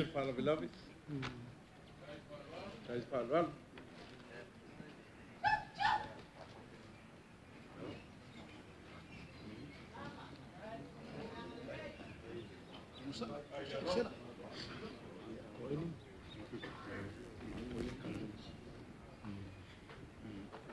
Faaaloalo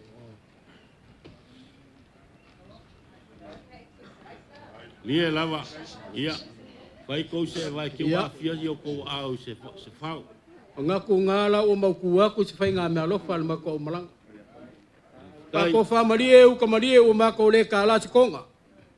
Pa ka kongunga le o iai Samoa ngei, mo ka ko wola ba fa fai ngofia me uma. Mo e o mako fai Meaalofa se lengi, anga le leile kua. Ka wai ngai lo fangia le kua lo whionga le Akiepikopo. Ma wala ko fa ngosa. Maualau ko wha pale. Ai e siri nga maualau ko Faaalofa. Fo ea ina ngā ruenga. Pea mako ai ai uri. Manguia kele. Pa ia la uos kaulanga. Ia le awa Akiepikopo. Pa pea fo i le puleanga i on kulanga whaarupe. Mako kala le e manguia ni ngai kai au. Maalofa kalai.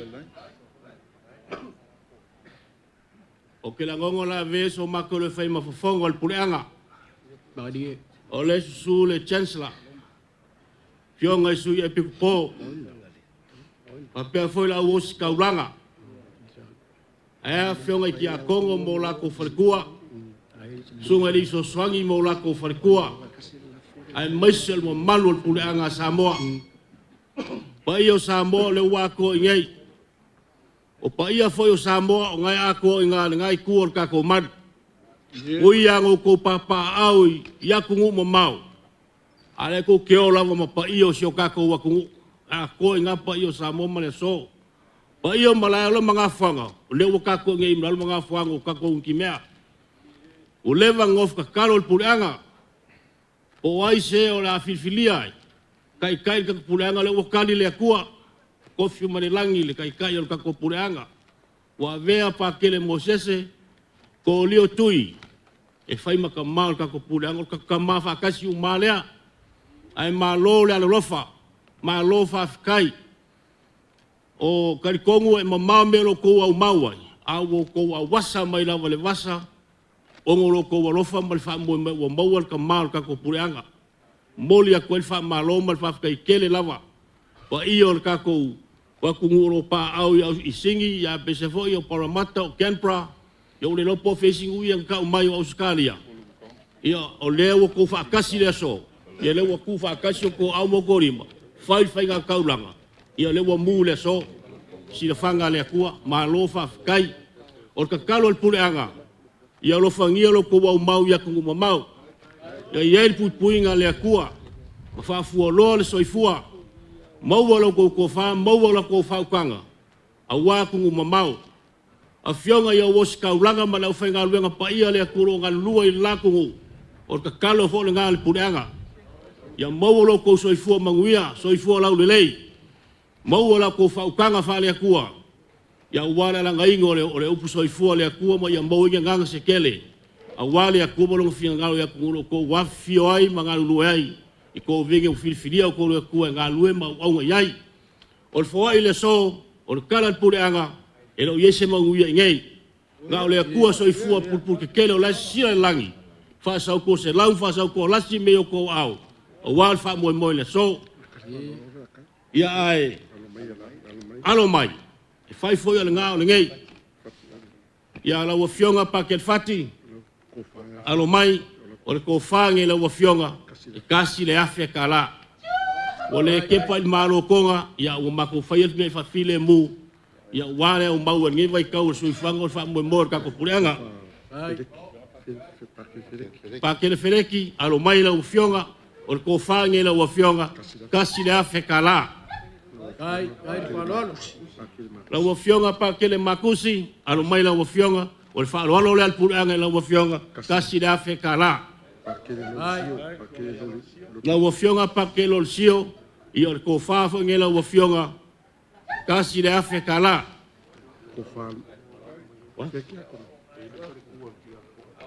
O le maolo i elfa le kuor ki a kongo le ngai kuor kako manu. Alo mai. O le ko whange la ua fionga elfa le kuor ki a kongo.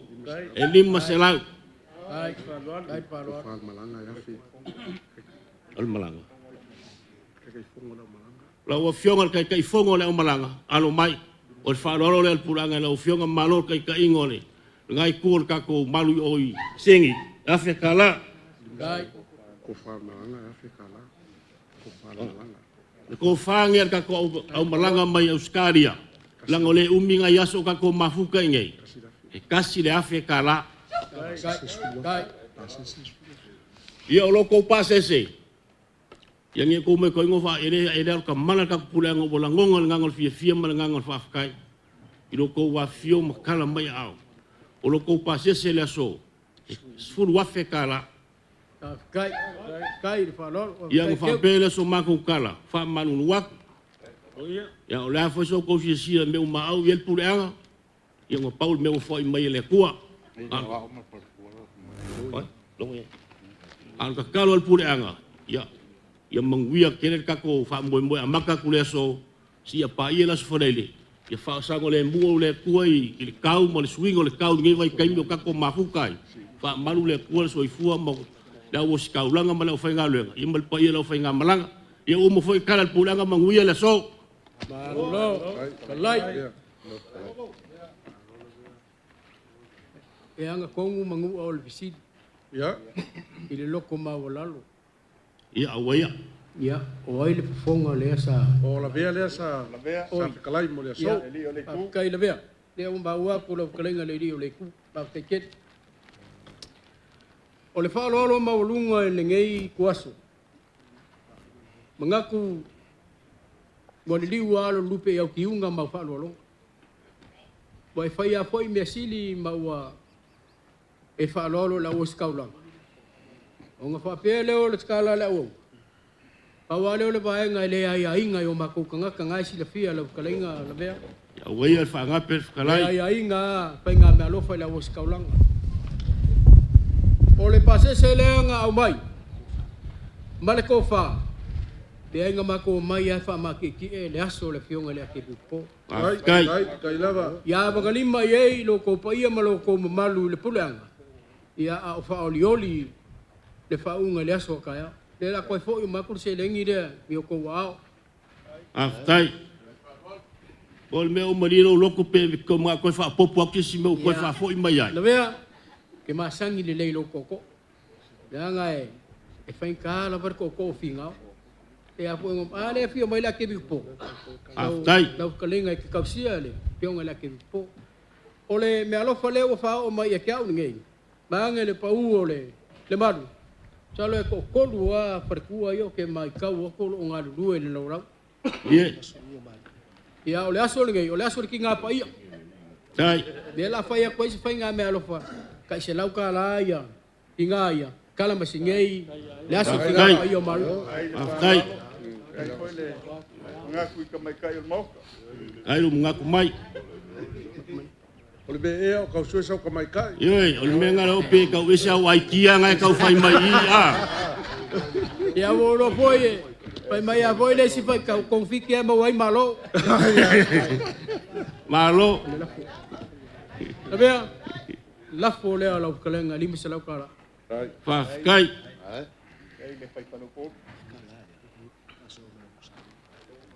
Ia, o leo o musu mai le pionga ia pakel Fidelity.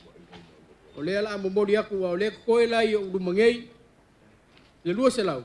Ma le afe lea. O lea momori aku i o kou a whai ese fua la wasi kaulang. Le afe lua se lau lea. Whawhikai le maau. Nanga o ngai mai le paia la wasi kaulanga ma kou kene o maua. Whawhikai. Ia, o ngā whapele o ma kou. O fo ise ma kou kala. Pangongo mangua ia manguia le paunga le fionga le Akiepikopo le sokaya. Tai. Ko lau manguia le puleanga i kapengango me au liwa lo lupe ngei ku. Ia manguia la o skaulanga me si fo ma ko o malanga ka ko felo ile sokaya. Ia soifua mai manguia ngei aso. Malo fikalai. Ia ora ngonga lawa le fia ma le mika fai o nganga o kako puleanga. Ira ko ma Faaaloaloga le so le fo Faaaloaloga ia ngi fuku ko Faaaloaloga mai. Ia whawhikai kele lava e lau sunga fonga le aso. Ia ngā mungaku lea. Ole, lima se lau lea walwhai fonga lo wanganga whikalai ni ngai aso kako mawhukanga. Ia ngā umarolo kako upu ia manguia le aso. Whawhikai kalai le vea. Whawhikai le Faaaloaloga. Whawhikai le kausi Upolu. O anga ngai aso a whaia o leo fia i ngā peseia. O le foi wa koe. Ko ia fo ia ungei. Ia ise pule fasoa fo ia la wos kaulanga. E o koe fo i mari se lengi le ia kia. O ngau fa pele. O le o lo o ala i se fale Upolu or kako puria. Mai kariko wala bea o fai vai. Wa fo le o ke vanga le ko fa. Ia longo ma pia le ngei. Ia. Ola ke aku le afakala le bea fai fasoa i. Ikula fale kamari. Ia whawhikai, o lau pule lea. Whawhikai. Ia, awonge ngalor kako sa lesi la bea whamolmol. Ia. Ia, o te lengi lea. Koe fo ia o ki ngā ua lava le wha leinga o le aso. Pionga le Akiepikopo. Ia o umama kou. O whai kionga le ko vai koe. O ke lea akamidionga ka ala. E wha maruru wak. Ele o salesi el puleanga salesi o salesi au skaria. Oh ya lelei, ya lelei. Lelei. Whawhikai. Ia whapenga inga whai. Ia manguia kele le koe fio aku ma. Su aku mkalaku au le so. Kai. Arori le dua manga le.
Pia mai ama kala mai au la wa fionga pakele ya kai ngangi foi de la valo la malanga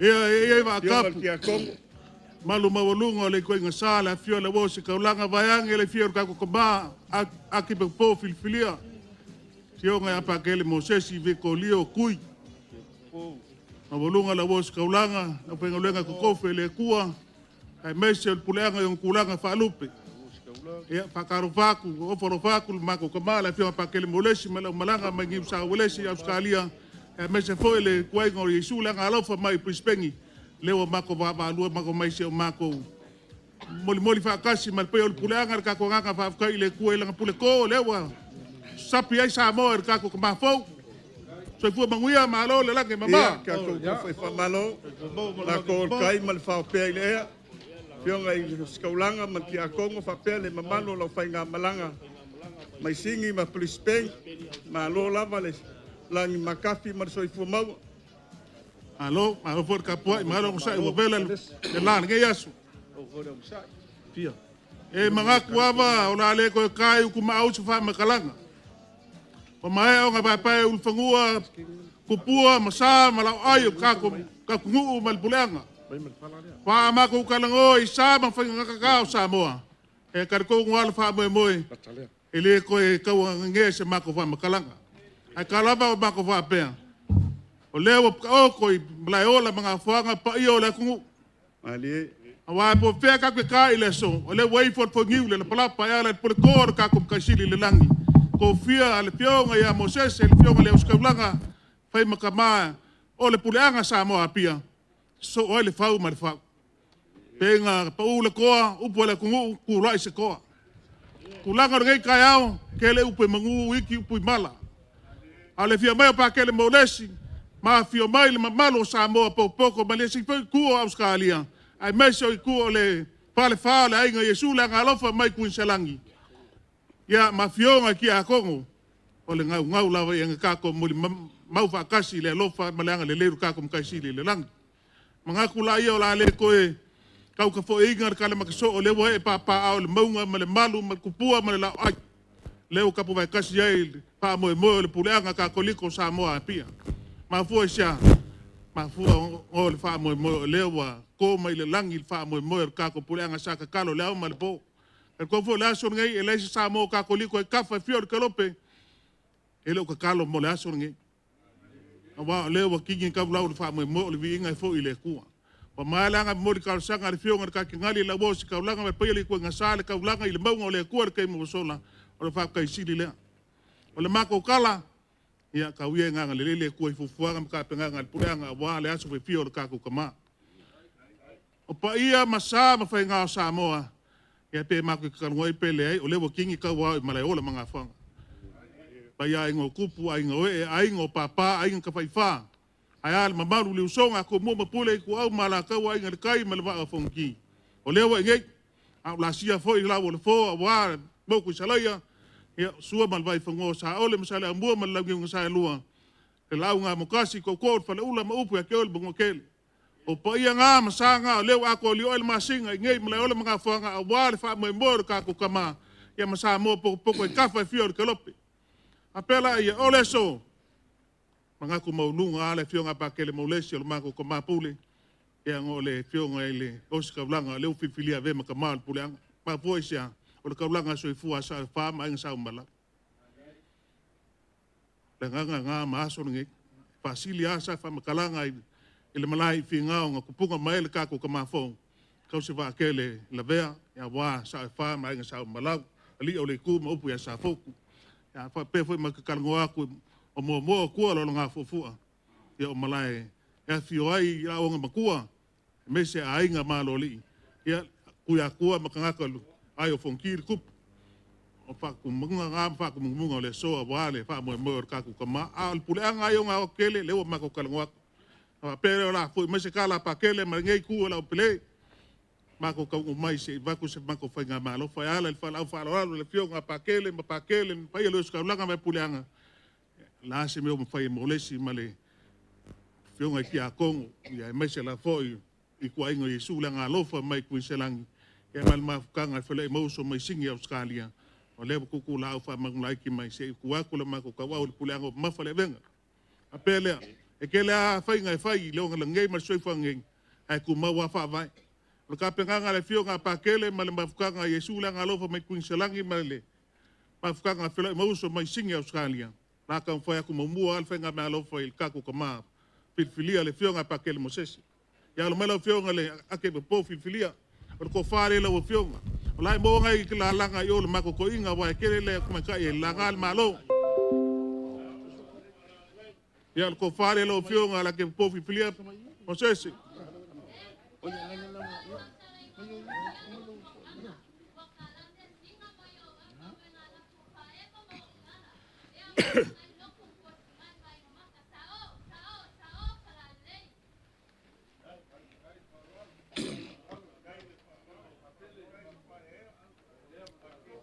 E pea mako paso aku, o le fionga pa kere molesi, o lo ngausa ku ofele mai le Malae fingau, o le ke kusire lau fionga pa kele, lau fionga le Akiepikopo filfilia, leu whai Meaalofa pa kele, ma lau malanga mai Australia, ma Brisbane, e spuru afe ka la lau fionga.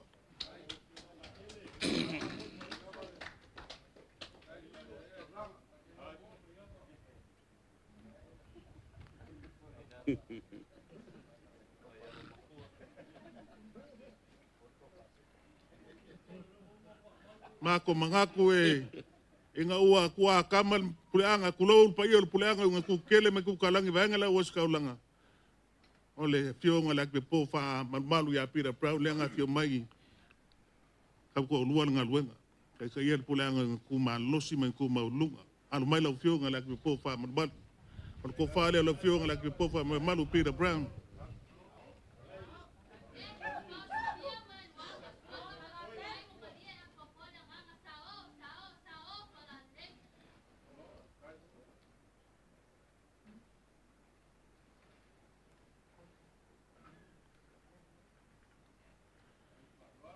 Ia ole, ngā Meaalofa lea fionga pa kele molesi ma lau malanga ma le te vai mesi mai Brisbane e konu wafere ke kusi le fionga le Akiepikopo fa malumalu.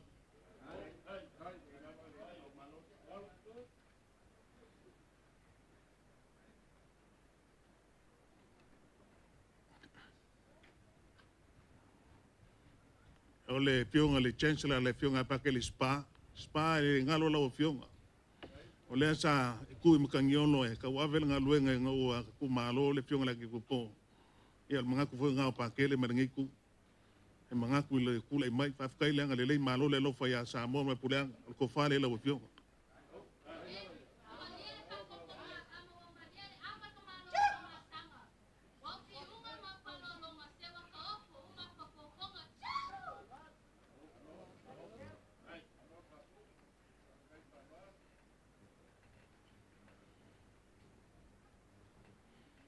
La fionga le chancellor ia o le ke kusi le lua fe ka lai ko le pension o sa lo fionga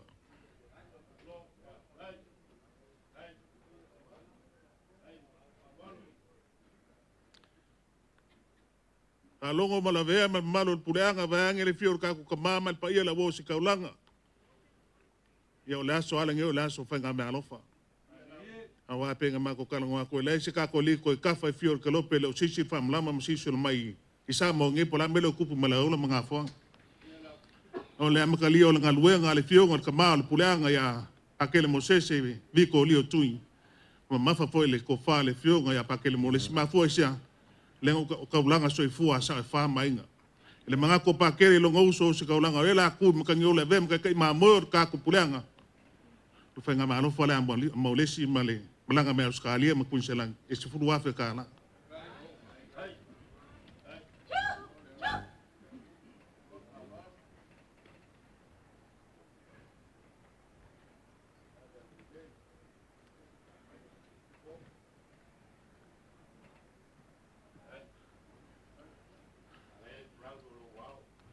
Ia upor ka malo mai kua, ia wa.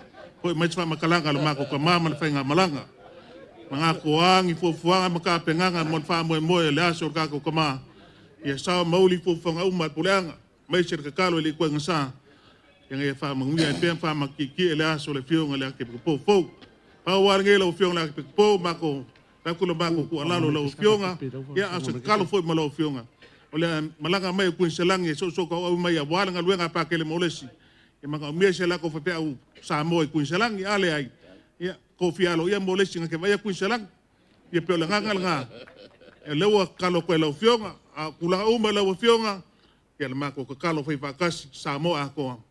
Ia fa fulu ai frusinga le ko fa lo fionga. Kele la va ai le. No va so si ava alava a fa le ku la va. Esa ya lava. Ai selling kele el wa va. Ia ma a kupu ele ku el ko fa pe lo fionga. Lava lo bon sai. Lava lo fa palpale. Tau kuanga mbuli lo fionga. Au nge ku lo fa ki fanga le fa so lungal pula. E ma ngai el pul kanga luenga mal pulang. Asilang fi fiel pulang kalvo. Ia, manguia pa ila was kaulanga, manguia la fionga, e manguia foi la fionga Peter Brown. Ia mai se la foi ma volunga puleanga in ku kele mai ku kaulangi, mai al fa kumunga se au sia alo mfanga. Yo e fa manguia ngar ka ku ali ia ila ko kai kas, liu mai ngai ku al ma ka ko malu, fa manguia la ma ku kama. Akele molesi, ia a mai se la malanga, ko nga le sulanga alofa mai pispeng. Ya me se foi fionga ki a kongo ma ferkua ya ma ko le lua ki a kongo e kasi ferkua a ma mi la che ferkua ya ka mai le pa luai ma ko ferkua ba ki a kongo ya kai ma se leo manguia la malanga il bebela malele bunga la Samoa so fu me manguia le so malo ua fa malo fikalai ave foi ia la fa ka kanga e fai ma fionga ka moli moli o le kuainga sa le fionga ia pakele man senga o kia Kongo ia kai ngange de lava lo la umalanga i le ngai foi kula le o le kako waku mal fesilo fainga o manga kulava le au mangingo vaenga uma wale ngai aso male a fio mai o le kuainga sa fa pe foi la umalanga ke unga foi a wale so mal fa boe moe ia o le wa e kakala le konga wale ai se vai pangoa o le ngai aso re yo ia eu Faaaloaloga ma ko manga kulea o ainga manga kula ke far ka wala ai fa kai kere lava lo fionga pa kele molesi se kasi foi ko lukai o la o le vasenga o la o skaulanga ia o se kama fanga u foi al puleanga o le enga luei isingi au skalia ma lo lava lo manga ku ia ia o lo kanga i foi lo uso a sui Akiepikopo i lo kingo fa safo ia o le ma vai o si mai le fala sinka ai o fa kai kele ai i le ko wa kali le ngai fa moe moe sa fa penga o sa iri po ai se o la ku de foi a wali ngai aso ia o le wa kali le ku ngai aso ma le fa loalo o e ke wa ma ke mo fai foi o mo fai ia wa o le wa sila miole i ku ai sa ma le puleanga i onga kulanga whaalupe, i au ki unga mau Faaaloaloga, whaafkai kere lava. E uia inga kou au mau ia ku mau o le sa ili ngā lumanga i a wame ngei o ainga mangu. Ia ai o di salai lumongi ai au leo kako whaire kala e su e alo wha malama mai kilo mai. Ia ila le so, ia ele eisi kau i o i reiku ainga sa ma le puleanga, wame ua whanga ngā uinga e. Ngei aso ma le wha malolo mai ma le afio mai le fionga ia pakele. Ia whapea foi le mafukanga Divine Mercy i Brisbane. Ia le nganga ia iai whamangianga le akua, le au mafola ma le au foa i pe o ngā iai le ngei aso. Mako mangaku le ia kau au se mea i longa ai. Pe o le kala e whaile i kulangi lea, le mangaku aku le fionga i les. Kako Akiepikopo filifilia ma le kua inga sa ma le puleanga. Le anga e whainkao, le mai kau aku. Ia e whaikau waso lava le kou wau mawai ngei. Ngā o se Meaalofa whakau waa lea. Ia awar kai mi lo ko ngopia ia i kako aku ngei ia la fionga pa kele molesi ia le ko fale la fionga e afe kala ai le Faaaloalo pele o skaulanga ai fa fe ki aku ia ole ko fale la malanga e afe kala ai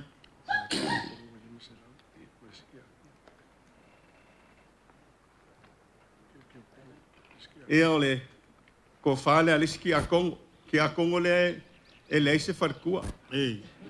Ai a fai o kausa iri songa farkua. Le ye ku le kula fongo al kaku e Telesia o ki a Kongo le songa farkua e anga ila waska blanc. Longo winga lai le sanko sa iri songa farkua. Ole ki a Kongo le e fai farkua e o lau ko fale se lau kala.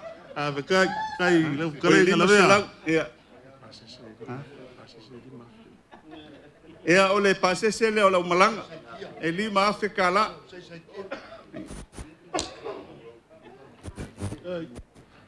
Kai le Faaaloaloga. Pakele male au malanga. Ole isi vaenga ole ma au male Faaaloaloga. Ia le o pala lau mai i le lau e fai e la ko pola fasoa. Ia wa foi le so mal fa moi ole ai le kau lau ia ai fa kai kere lava mo le yaso. Fa kai mo le foa ia. Manguia lo ka ko waso maunga koenga. Alo fa kai le Faaaloaloga le kalenga le lilo i ku. Na veo leo fai mafongo le kama le kuleanga. Akiepikopo filia e mai se la foi le o skaulanga mal kuleanga yung ku kele mai ku kaulanga. Alongo o ia familia.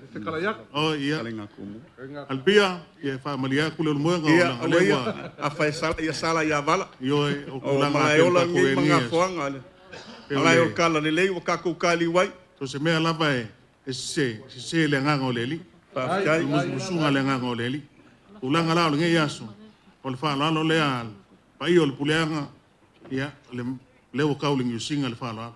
Kai. Kupe pa ia le mar sering pa ia. Malanga pa kia malanga lo lio puleanga ku maulunga e mese foi o mkanga luenga fia kalia le fionga pa kele malanga me uskali ma kunselangi pa ke kele ale nganga maulunga o le aso le fio mai o mako mama mako saba de mai peanga mako kango aku elo se fa aka o kulanga o ka ko Samoa alu o fea o ka kalo el ka ko liko Samoa o ngei laba ka musa o el plaso ngei pale wikele ngei ma fosia o ko me le langi le fa mongianga ka ko puleanga ma Samoa ko le langi ala ka ko ma filfia le fionga la ke po filfia ya Mosese Vitolio Tui ko foi akule ko foi e o le ko fa le fionga ya pa kele ma fionga ki a kongo la kalenga le muenga penkala fa kalenga le albia ha mga lima le fa mo ka ko ma ka penganga le puleanga o le ma ko kala le o wianga le mai le ku al fa mo e ku mo le le al fa ko kanga al pia wal ka singa mo kanga luenga ya me se foi le lango no sua afkai foi le lo le ku ngoro la ko ku mo le lango le fa ko kanga a war ka ko ma le ku le mai ke el pulang ya le le la weekly ku sa pa ya le bos ka langa e kele nga e mo a wal ma lo le ku ya sile la foi ku lango ya ko fiu sangi fa ku ya ma fa pa ka le ma ngwe le la unga pa lo Upolu kai a war ko fa ka pa ma ina ili ma ngai ku ya ma ngwe lo ma ko ma le fionga pa ke molesi ngwe fionga ki a Kongo o la ma lo inga la malanga ma skalia ma kunselang ya se fu me ngwe le so malo ua fa malo fikalai o ngai e papa au le pa io la malanga me foi la fa ko kanga ma fionga ka moli o la malanga ma ko manga kule le o ke o le o kaka tu le va o kala le ele se fe makia inga o ia ka va fa kai le nga fa lo e ku sai o le selengi o ko fa voi mai ama ko manga kule ka va ia fa lo po o le fa fonga le o la aka ele ma sama ko fa kalanga ia le ko fa sidi ngi ya so le fa ka fi ka ko was ia mo ia ngi ya so ko enga lo ia fa kai kele ia pia le masa usalo le ko fa lo Upolu langa o ku mo o fa kili mai i tokfanga o mga kulaya na le wo kele kupenga va ku ka pa au mai ma ko le ke a ko le oflo mbanga me ku sa wale limba le kupele kengele le pio ngar ke a ko ia pa fa kai al pio ko lia mal Faaaloaloga ba fa Upolu pa ka la se usa ke a ko la pengan wenga le kua ia manguia le ngai aso ia maulunga ka ko kalme pa solo la ole kele ainga le fa fa mai wala fa mai Garcia fa mai ka ko ma le aso ka yao ke manguia se ku le so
ma.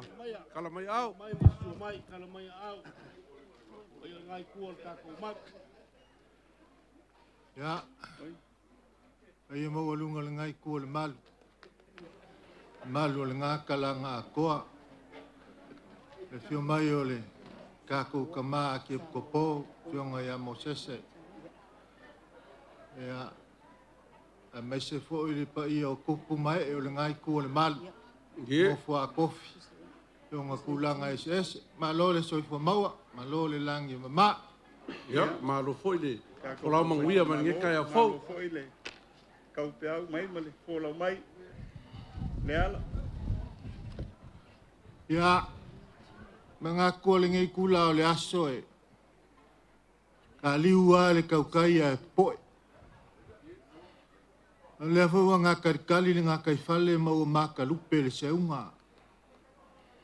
Maka ia sā fo le kiunga ua maka mamalu fo le ainga sa kangaloa lang.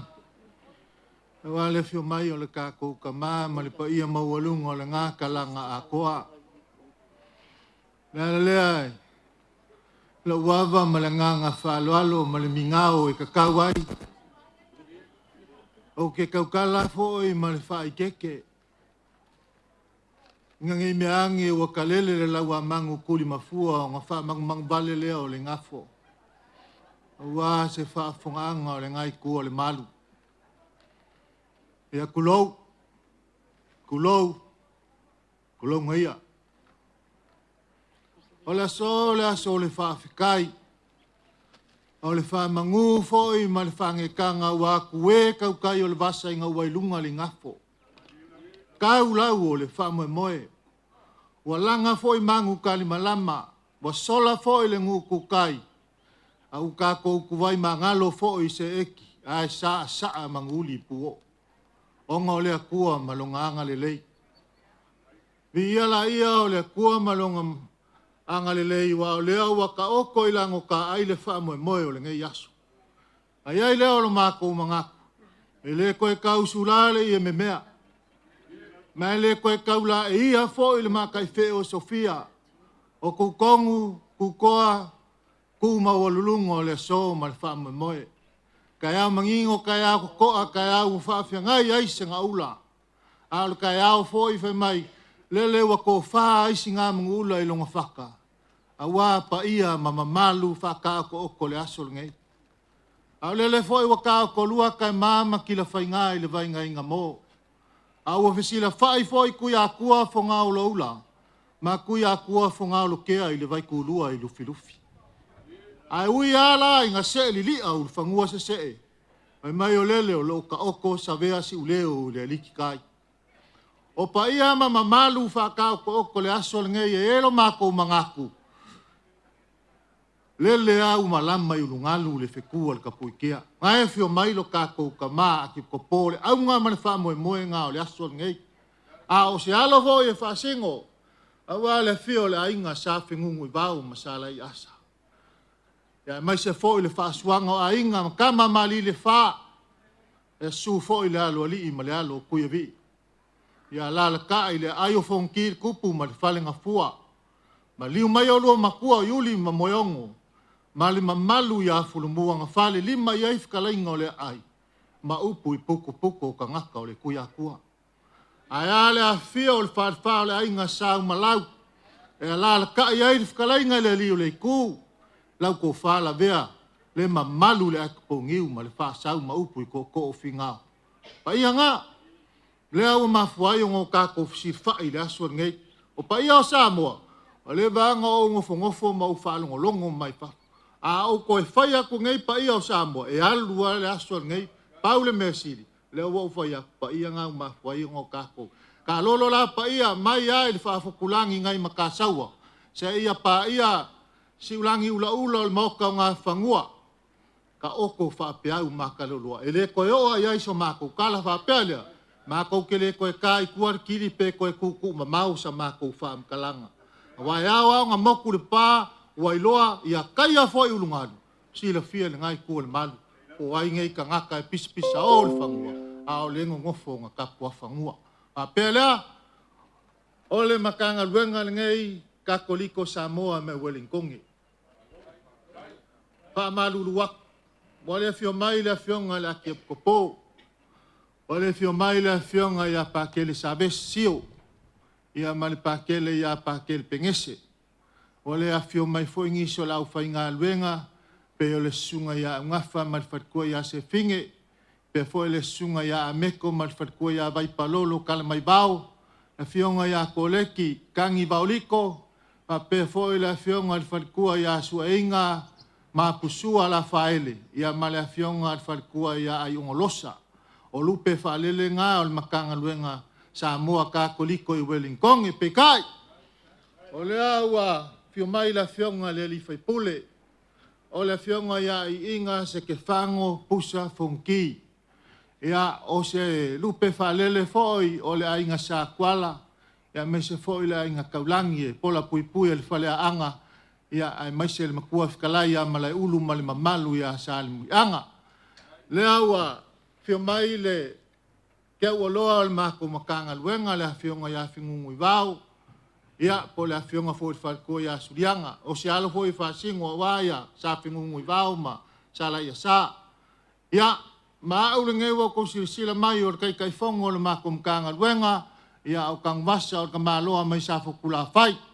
Ia o lea ua mako o mai, e whai masui o le mako mkanga luenga, wha malulua kua i kai mosola, a lo moli mai alo whaanga o sia mako mkanga luenga, ai mai se le Akiepikopo ma le au whai ngā luenga o lo kap poi mai, ia o lo moli mai o la ko lo whaanga mwhaamgianga, le fionga le kako kama, le fionga ia Mosese, ia o sa mako kala ngā, ngangi umikele so mako kala, a la whapea. O le Meaalofa lengei, pa au iai la fionga le Akiepikopo, ia fionga ia pakele sio, ma la fionga ia pakele pengese, fionga le li faipule, ma la ufai ngā luenga, o le makanga luenga ka koliko Samoa, i Wellington, ia e maise pa ia lasi o le makanga luenga. Se fulu afe ka la, na wa iai se fulu afe ka la lea, kia kuyo kou au.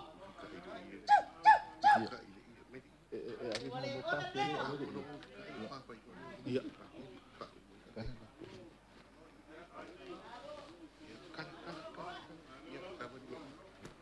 Ia, e wha malulu wak. O mako malang mamau mai, e mamau ale mea ngaki ki e mele ienge, mako le mangakua e ku le ia lea. Ia e wha pea, ia e bakule ia lea, a wakoi fo ele Meaalofa le kanga luenga.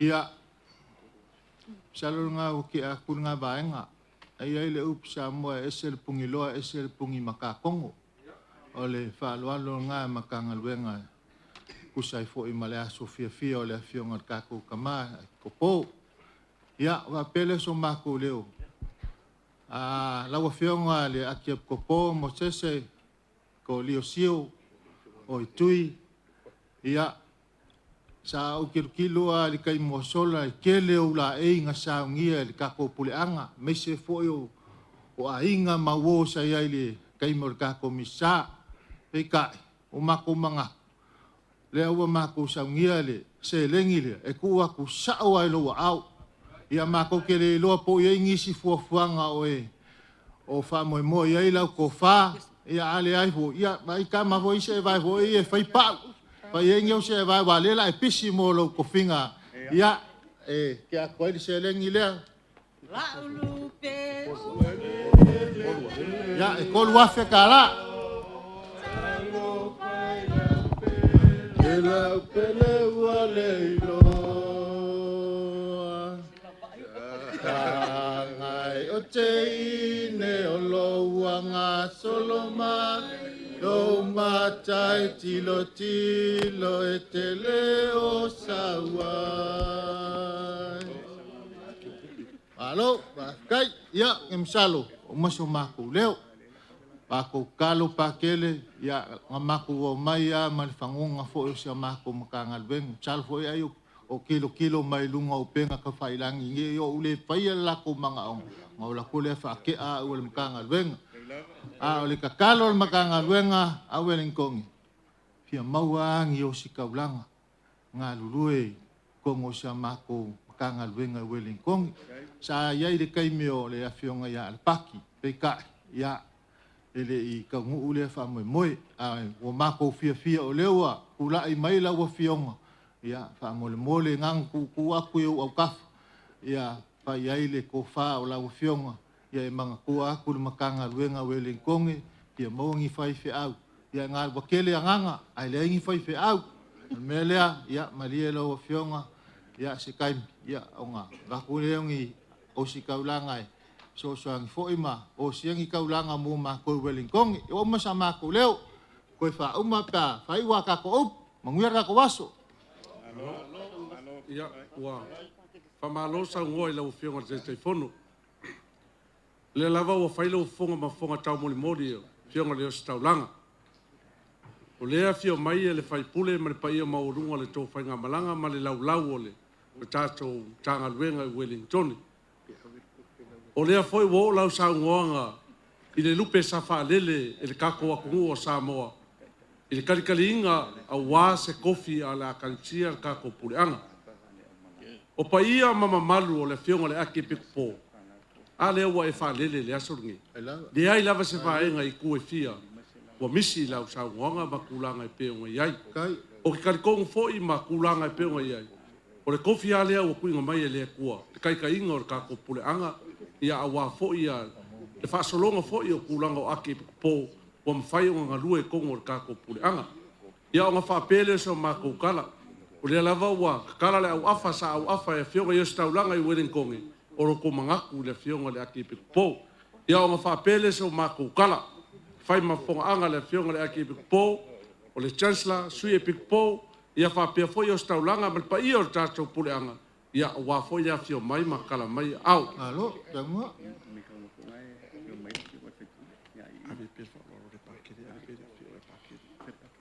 E mai kau aku ele kako pureanga. Pe a fio mai, le whionga leo staulanga. Alanga o mamaru kau ave ai o pureanga o kako mkanga luenga makulanga e pengo iai. O le kali Faaaloaloga ngā le whionga le Akiepikopo. Ia mo staulanga uma. Le afe ka lale ko whai e whionga e pātele o le mwhainga ko whakasi. Kai lava le. Kai Faaaloalo. Faaaloalo. Kai le maau. Te sila fo le au whai ngā luenga. Le mai ka wako le ai e iuri ia le whionga le whaipule o loko ngā lurue Wellington. O le ko whale le whionga le whaipule 5 selau ka la. E lava. Kai le angalei. Se ko le sila le kua malongo whingalo. Ai se nge yaso o le ko whale ar kako whainga malanga po lo ko wanga le lei le aso Mosese kasi le afe ka la. Kai le Faaaloalo, malo le teu. E ia upo le akungu e masangi ang kalangoa i lau whai. E whai ukanga. A o lau inga i ka ngaka au le whakingo inga. O ngā vai le o loka loko mo loka nganga. Mai ka waku o le whakasi mai kako ke o loa. Kou se lau lea ko wha ke o loa. E lava. Kai le angalei. Le angalei.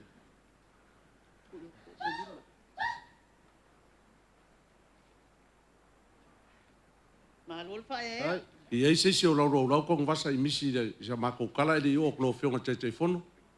Ia, ia le o mai e le o pau mai anga o mako waninge o mai whai masui o le mako makanga luenga. Ia lava lau.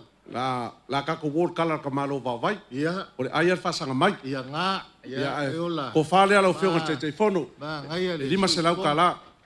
Kai lava. Kai Faaaloalo. Kai lava le. Faaaloalo. Le pasese ar kako whainga mlanga i Wellington, e lua afe tā la. Ai lava.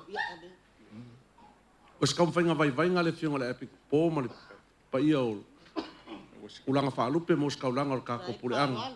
Ia me se foi le visenga o ti a kono le awhenga luenga ma rako wharkua. Kakaka loku umo o kako Samoa pia. Lea ua tau mwhai a koe ngi. Foi kula le o le wha me moe pe o kako laufisi wha iai.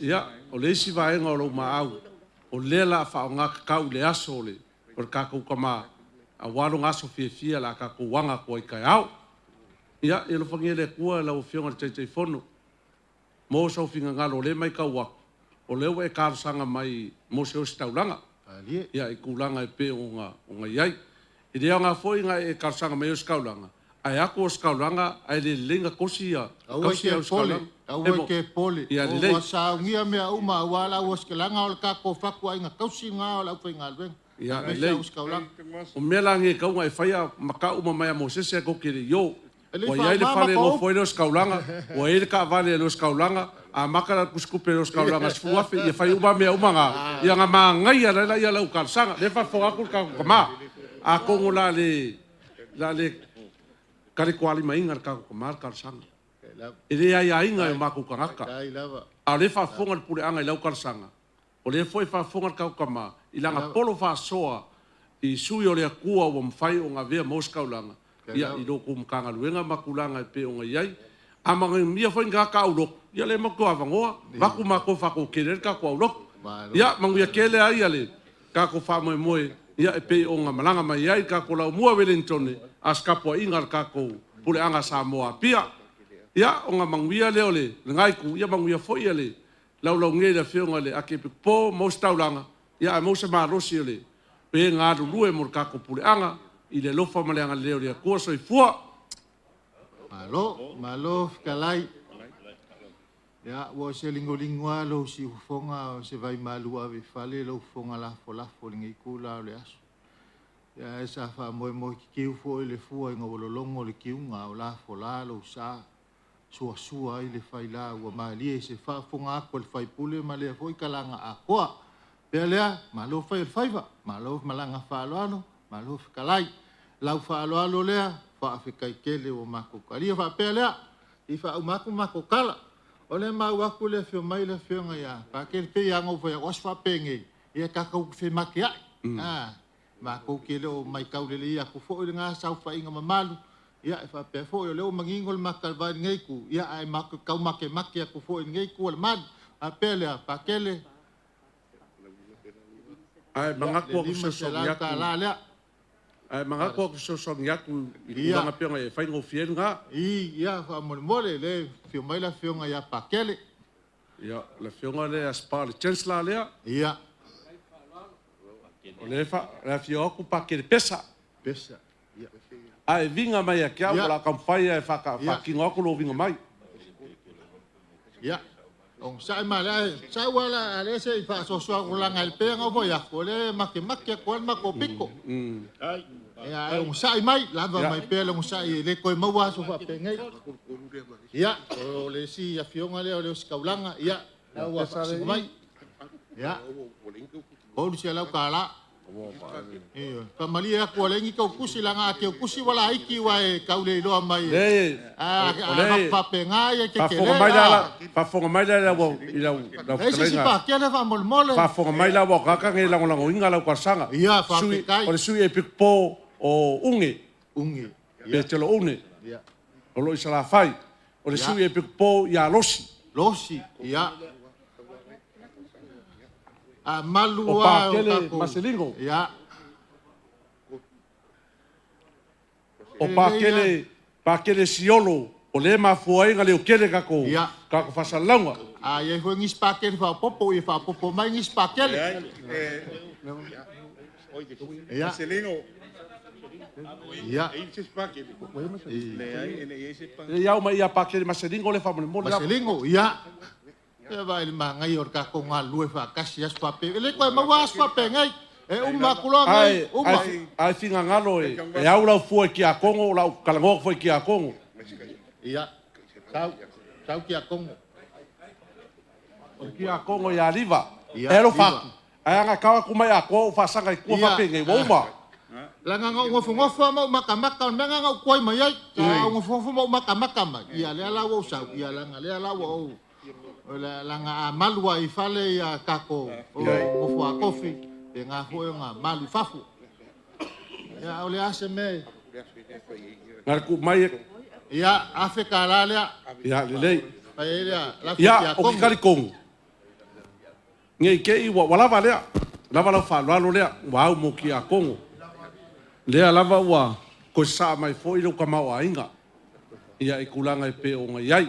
O au whalolonga ia o mako kalia maleanganga whafkai. Ilau whalolonga pe o nga iai le so mare kako whamoe moe. Ia pe o se mako ufisa songa aku lea. Wakalia lau whaloalo. Ia lela uma whasoa lea. Mako kala. O lau whaaloalo le sa mai kaimi au sola maawale makanga luenga mesele fio mai whaipuli. E ar mako mga. Koe fuia. Pea ngau vea ko mako mai mamau. E rei mase winga mako ke o mai e moli mai se Meaalofa. Ai mako koe o mangi kupi o mako. Makele koe manga awang. E le kau rea kup Samoa ingi sila. Melea, malia maya. Le la koe fuia kule. E lua me mafoe whafoe kaka wharavlavi. Se e kali mai afa more rio mai. O le fia kele. Male wale fia le lava Faaaloaloga nga vak. O fea lale mea ke. O e fia. O akomo le fia. Ya, whakai la kalia ngau akomo le fia. A e foai male loko mali. O le kaulanga ngai mulu mole. Ia whapenga fo ele fio mai fai pule male. Male kanga luenga. Ngalie ako mako. Mai ala le kai al misa. Le se meng fale kong fak muinga mako le ngang fia. Ya, ole.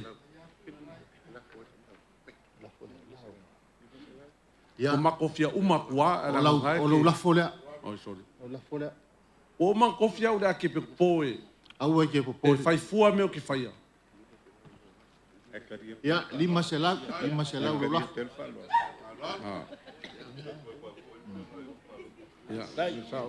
Ia, o mamaka upu.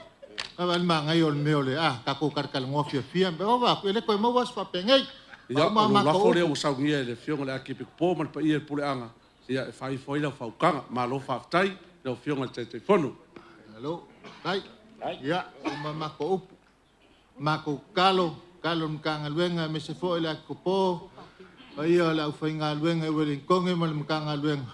Ia, ukupupu e le kua le Faaaloaloga e lau fionga le kama Akiepikopo.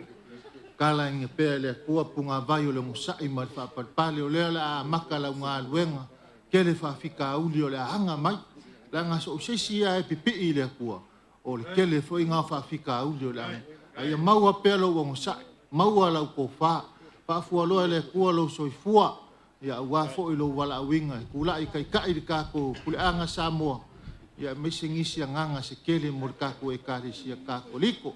Mako kala lea, pa manguia kere lea kua le kako kama, mai se ngā kalanga a koa, mau fo ilo koko wha, mau i whau kaukanga, ia ua aso wha pengei, ia mai se fo ilo aso koe, wha moe le kako kama, liu mai le vai, ka mai kai whasko kai rei kua le malu, mau fo ilo malose le, whionga le whai pule ngei, ia mai se fo ilo pa ilo le laulau ngei, mau aso mako malose kau kua ai lea kua malonga fingal, ia mai se le kako pule anga, mako kala lea, manguia kere ngai aso, koi faso i fua.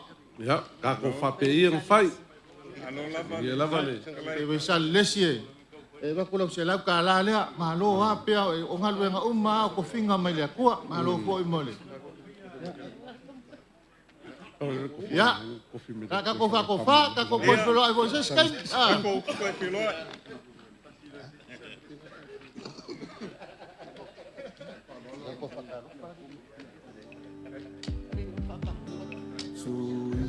Te whātolo ulu sawia tau nei sia unoku e te waa i le matala sia tamaolei ape oni papalani afi solo matama ita alo i le tupele masaniga e te le toe ai se wha isi a mamalo si maua tau sani se panale alofa talo faela upele te a fai ole Moro kako whamulmole, moro kako komiki o saungi ngā loku, moro kako whakaika inga, ea, lela kako saungi aku iai leo maea iale. Whamulmole leo kako puleanga. Kako au karimisa, vaenga umalava, ea lava solo kako whamulmole ngei, vaenga laso, ea un kaki aila ia lea mo ngangi le fiafi. Leo maua lau lei. kako komiki ia kako anga i mai kua i mo ka penganga umma mo le whamoe le aso kai au.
Ile sui palvia le fionga ia tuala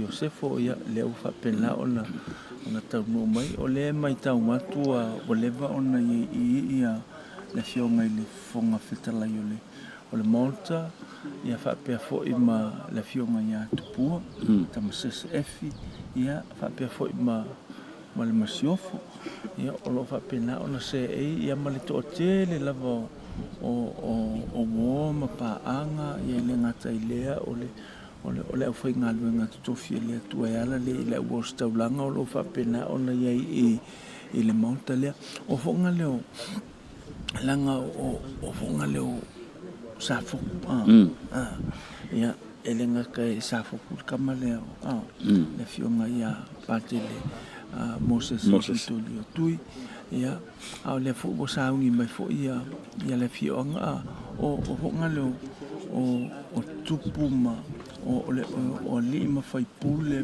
ma so se tangata lava elena o le Telesia le pena ona e moni lo fionga patel pe o fa mo le o le anfa tupuai ele na le Ekalesia Katolika o le masi ato mai le fianga ia le fio fo ia sa fa mai sa malau pe fo le po ni mal fa sa ia me se le to fa tu la fale to fa ia la vea male ma upu ia sa fo o le masi ato mai le fianga e fo le fianga manase wa pe o le tu malo le nga ngai fo bongo ni mertas o manase me sa fo pe la masi mai le so ia pe le masi mai le tu malo a o le ngoa sa fotu le ya ai man tu fo le o fionga o le nganu le ava fa tu wa ele so na fo ye fu le o le mai ya Meaalofa le fa ku ko mai nga ka ko ai nga fa ka ko fa ku e pe na pauio sa uninga te tele fa pe nei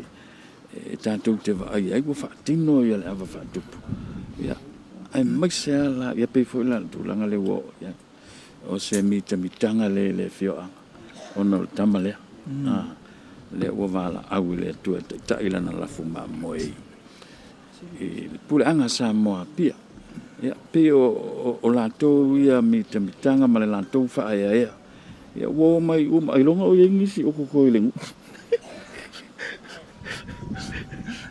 ya a fai fo e se kulanga fa pe lo ia ia la fionga ia langa finka le fionga ia pa kilo le safo dia le ia o le ngunga mo la fenga ngi ia Samoa ia le wanta sene ma ngali makulanga ma penga va ku sa ngana lo o le nga sa o le nga ngor ka malo no fa ai se ku singa lo lingusia ai o le tulanga nai le wa tau mai Paulo ya le o le anga mai le tuantu le yuta ya sa foto ya fenga tonu lava male maunta le o lo a fioi pa io le tu ai sa ma se fole senga Akiepikopo ya mixe ya pa ia fa le malo fo o ma fai ona a wo mai le fa mo o le fi o se tasi o vai nga le vea o le ye le malo io e pese i o le le malo ia le Malae ne e moni lava patel le o ye le malo le Malae ato ne e vo tu anto le fi anga sa foto malita mil o lo ngalu ye la mtanga lu ngal malo le toninga e ye malanto ye la e sabilima e piolanto ye le e fa feo mai ye le fiona te mai tai pa le masu ye le malo a le tautu ai male o nanga le malo ya o lo e pe o le masene a fai foi por sesio ma vai nga pen e ai ale malo ya o le o mai tau atu le o pato a tau no mai ia le fionga ya ele katinali ya pai ni ma soane o ia le sa ta ia le sounding le tai ona le lama le tau langa pa ia le misa ya wala va ia le fa tau toina male taliano ia le fionga ia pate le Mosese Vitolio Tui finga ia o ia le leo mamoe o le tato puleanga ia mai o le sauninga ia e pe lava o le sa ia le tusi Faaalolau lo fo le ta o le tusi mai le tamapa ia ele ngata la le sa fa pena o le tau tino ia le fionga ia patele ia o lana au unanga malana tau tua e fai le mal fa mau ia o le fo fa pena o ia talia lo ia le vala au le tamapa ia e ai o ia ma tai le lafu ma mo tonu so tato nei puleanga mai o le sauninga ngale lai e pe o I le mo fa pena ona no ia ile me ta o le canonical possession o le ua fa pena ona I lalo ia le puleanga ia I lalo o le taita inga ale fionga ia patele Mosese Vitolio Tui ia pe o le ta ua le na ia o le aso atai ao ia o le la fa pena ona lo le tatu puleanga fa pe fo I le malo ia male atunu atua ia awa ia le whātaunuuina o le whāunga o le nafio. Ia pe o le aso le nei o le o whapena o na tuu alo ia tua iona au. Ia o whapena fo na ia Talia i lona wala awina. Ia o ia o le leo ma moe tono o le nei tu o le tovina le atua. Ia le ule anga wha Akiepikopo Samoa pia. Malo sa no le ofio.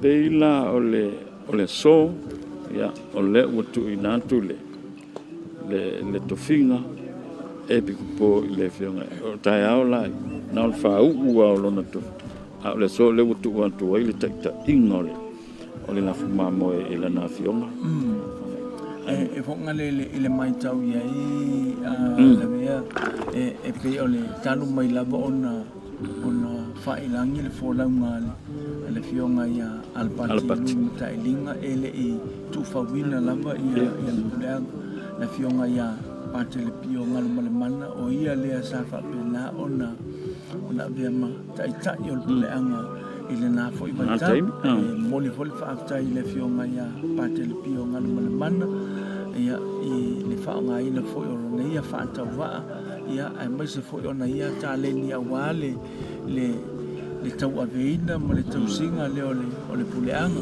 ia ina ua whapena o le maea i ona tula i maila ia le o le fionga ia Akiepikopo Peter Brown e ui lama ia o le ana whapena ona manolo mano mai Amerika Samoa peitai ia o le ana toe wala au ia o ia e whapena ona taita ia le tātou puleanga ona ua whapena fo ona abanol da ia le mufua e pe mai tawato le ua anga mai o le po safotu le ua la fo fio atu ia le ko filia e lona fio anga i le tuatu la sa el Malae fai si ma lo sir savili le yang i mai le tuatu sa ma menur savili le utau malu ile velo la ya ai monia au le mai le tatu pule anga pa pe fo le tatu o tunu lando fo yo lo tali mai atu e mamao ya o le fio anga le sa fotu anga mai le tu atu yu tol Malae ya wa fo le fa au wina le por kalame le fe finei male ava fa tu o va ko o le mai me vo nga pingi kalafa e po ai kalavan ma ya o me ya e fa nga awale le no le o le Malae nei man tu vo le sile me e ala yo no to tele wa ese ala to leo ina le fa mo ese ala to fati lo ina le faingo le ava o te mina le o fiong pati o kanga kala fa la ve kongu i le mele ya o le mita fa yo ina la to yo e ko fu mar kala ba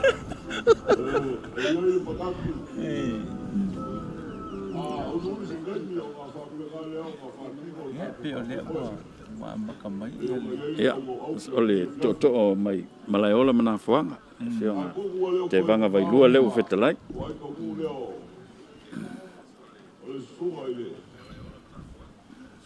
kai fongo le sofakas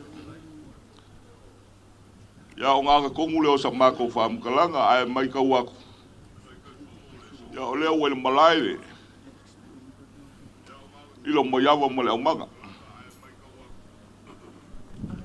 ya o le po yala wale fio sa o fa pe fo sa mulau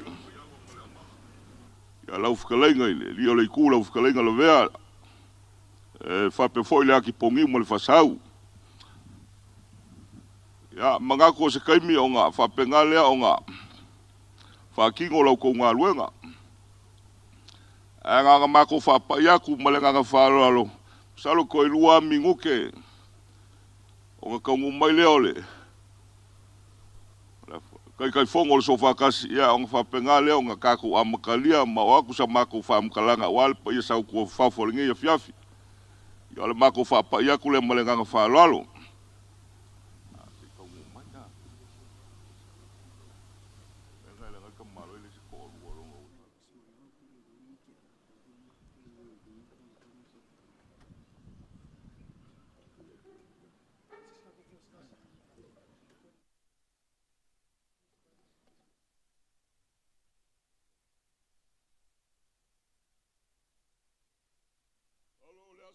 Ga kau kalai le faunga nganga ua longo le ngai o kea, ua longo foi le ngai o ama. O le kai au le ngai e leo se aso ngā whaafuaveka. O le kai au sa lupe o le aso ngā kofa. Ai sa whakuku i le langi pe kua mungia. Pe kai o le ngai kai au lea ua. Kalia le kako whauku ngā kangi. O le ua kari le kua. Ai aonga se imua iafe sa mako whaamkalaka mako ke ofo alofaku ma mako whaafelo iaku. Pa ia maua lunga o leo whaapenga o ngā kaue e le Malae o le ko Tofamamao le ngeia fiafi. O le ko Tofamamao o le Malae lea sa whaapenga o ngā whaaukukangi eiru kaku kama ia kaki ngalipio. E ua whaapenga o ngā whailangi le, whai ngā malanga. O le fia mai o le, pa ia maua lunga o le ngeia fiafi. Ia whaafelo ai aku le fia mai o le fionga i kaki ngari o le peringisi o le wakikango. Ia e whaapefo i le pai o le ikua inga sa, o le pai lava leo o le aingo salivi. O leo waka o korua le seunga le ngeia fiafi le. Fia mai o lawa fionga le kama ainga. Whapefoi le fio mai o laua fionga i le mai kai pale mia o le kamao le kungu. A fio mai laua fionga i le sui pale mia e whapefoi le fionga i le fonga whikalai ma le pai o le kāpekeka. Ia e whapefoi le maoka o Samoa. Whawhele aku fo i le sui o malo mai whafo le pai o le kako wala ulia. O leo ua whapenga o ngā kako aiga whisila whai le ko Tofamamao le ngia fiafi. O ngā mangaku lea. E leo se mea le leili mo le makai ai lau ngā umi. Kako woi le ngango le aso. Sa u whaalongolongo ngā le lai kere o launga. Kia ua lava le ngā launga. A launga umi mo le makai kasi lua whaafonga le kua. A koe whai aku longi si upu, koe whai aku isi launga o lai kua kuangia le li. Mga kule a kako anga i le aunga o le aso. O le fio mai o sa oe whae whapefo i sa mulau. Aki pongiu ma le whaasau ma lau whikalenga le vea. O le ko whae le ko miki ma le pai o le kua inga sa. E leo se vai riu ngā kā. Ngā mafuai o ngā Awaku le Faaaloaloga, pa ia o le ngai ku. Wailo ngā koko o le kuku. O le fio aku le kamao le puleanga, le Akiepikopo filifilia. O se kama kaumangawa wale fio mai. Sa o e whae whapefoi, sa mulau le akipogi ma le whaasau ma lau whikalenga le vea. Anga alafa kunga kulou wakule, kamao le puleanga. Anga le fiongo le lilo maiawa. Au whape aku foi, o le kama sa whegu i wau e whape foi. Eo sa e whape foi, aloli. Ila ua makua, yuli mamoe ongo ongo. Ma puku ka ngako le kuia kua. E whainga ka o le kupua. Au whape aku foi. O le fionga ia muaukia. O se alo e whaasingo ia kuala masala. Anga o malaiola mga whonga le ngei. O le Malae nga whapenga o ka sungu ia ili ala whale o le kua wale kala le lei. Whapele a uaga kolum kala whiangai. O nga avaku le Faaaloalo ia ki o kou. Mele a whio mai a makala mai au. Lilo mai awa male au manga. Alo yo ko whaiwa magai. O se kaimi, whikalai la vea, wala whikalai ka kumalele. Ia ngai whainga ka oe o le pule. Oe o le koko e whaikau ia i Samoa. Ia o le mako kala lea e wha. Pa ia kuai malanganga Faaaloalo. Ia wale pa ia lasilasi o le kako, ko Tofamamao lea ua, whape ngā unga. Kako ainga visile whae nge ia Ia alo yo ko faiva mangaya. Talofa lava, and a very good afternoon to you all. I am honored and feel privileged to have been given the opportunity on behalf of Bishop Peter Brown, the Apostolic Administrator of the Archdiocese of Samoa Apia, the clergy and the Catholic faithful of the Archdiocese of Samoa Apia, to extend a very warm welcome and appreciation, especially those who have graciously traveled from near and far to this very special occasion. We say talofa, la wafionga le Akiepikopo filfilia la wafionga patele Mosese. I greet your eminence, Cardinal Soane Patita Paini Mafi, Archbishop of Tonga and Niue, your lordship bishops. I salute in a special way, and I'm most appreciative for the presence and participation of the papal representative to the Pacific region, Most Reverend Father Joshua Basti from the Nunciatua. Extend a very warm welcome to Bishop Kolio, to Manvawa Tuale, Bishop of Samoa Pango Pango. We say Talofa, Bishop Stephen Lowe, Bishop of Auckland, New Zealand. I would like to acknowledge the presence of His Excellency Bishop Brian Jimenez, President of the Assembly of Catholic Bishops of the Pacific. Bishop Simon Mani Talofa Lava, Bishop of Tarawa and Nauru. Very Reverend Father Peter Wang, the Salesian of Don Bosco Provincial of the Australia Pacific Province. We say Talofa and Afiomai, the Salesian family and friends. I welcome and acknowledge the numerous members of the clergy, brother priests in their ranks and files, deacons and their falitua, consecrated women and men, our highly esteemed guests, family and friends. Numerous members of the lay faithful have come from near and far, and all of you gathered today here at Tofamamao Center. And what a joy it is to be here with all of you, and thank you for coming out in this wonderful and beautiful weather. Also like to welcome our civic representatives, Laua Fionga, Honorable Prime Minister, Fiame Naomi Mataafa, Fionga Cabinet Ministers, Speaker of Parliament, Laua Fionga Pali Ite Umasepa. A Fionga Ri Faipule Matamaitai Faipule. Delighted that so many of our ecumenical and interreligious faith leaders, dignitaries, and members of the diplomatic corps have joined us today at this special historic reception event. I thank you all for your affectionate presence here today on this very joyful and historic occasion. We also would like to say talofa ila wafionga tamaainga, wafionga tupua tamasese, la masiofu ya fiumai, and also would like to say welcome and talofa to many persons and communities who are participating through social media, especially through the auspices of Upumana TV and our own archdiocesan platforms. Very much grateful and highly indebted to you all for making this day come true. It has indeed been long expected and awaited, but has become a reality today.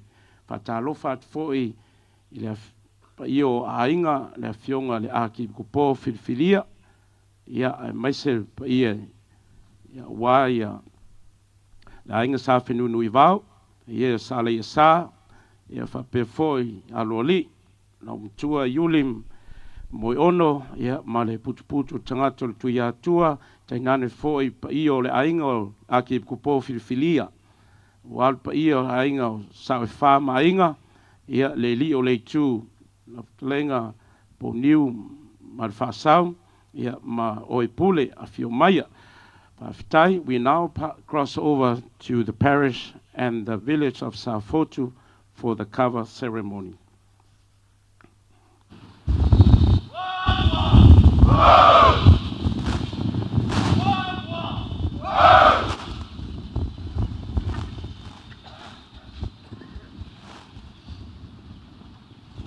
fala ai ku ai mai au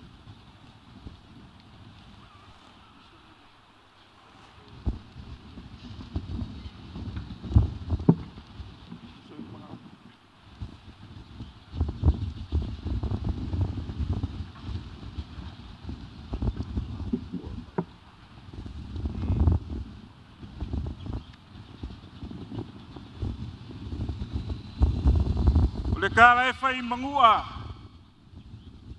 I maka fangua I saua e siu fangua I fiki uka o ngā whakulau lea. Le kala e fai salaia. I maka fangua I ukuma. A e siu fangua I whalesau lalo ifi. O whale o mawaenga o ngā au whakulau lea. Le kala e fai upolu. E maka fangua le maka makangi. A e siu fangua I kula kalao ngā hau whakulau lea. O le kala e whai savai. E maka fangua le Faasalaleanga. A e siu fangua le vaoko.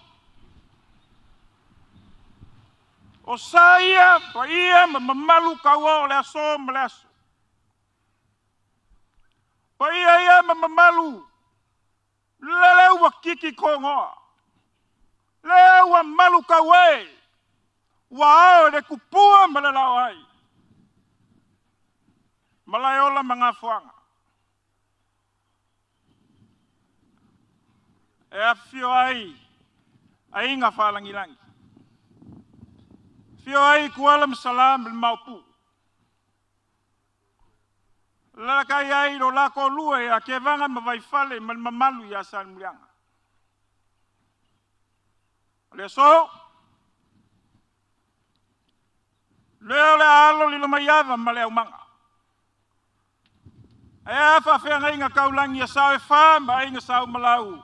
Le pongiu ma le whaasau. Skalai ngai ala vea ma le ngei ngu o safo. A wā le ava whakupo le ngei aso.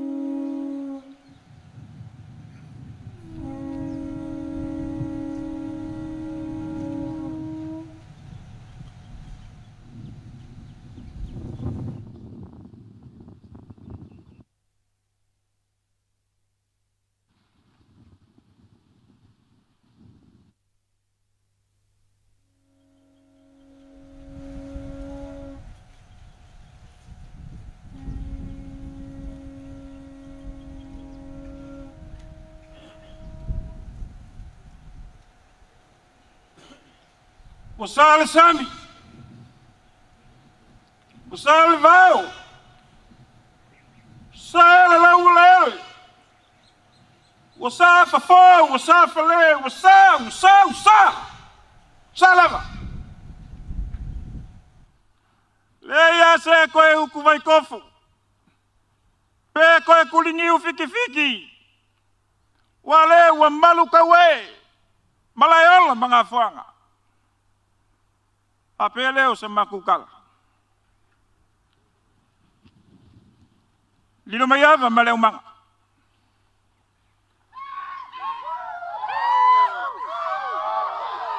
Leo leava.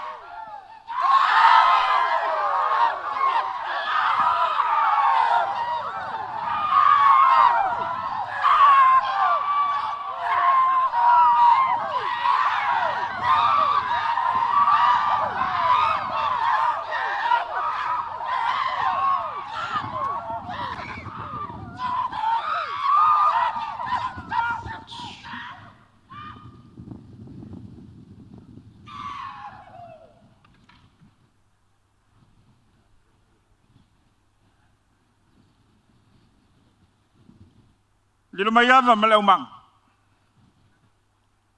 Amia hayoleva.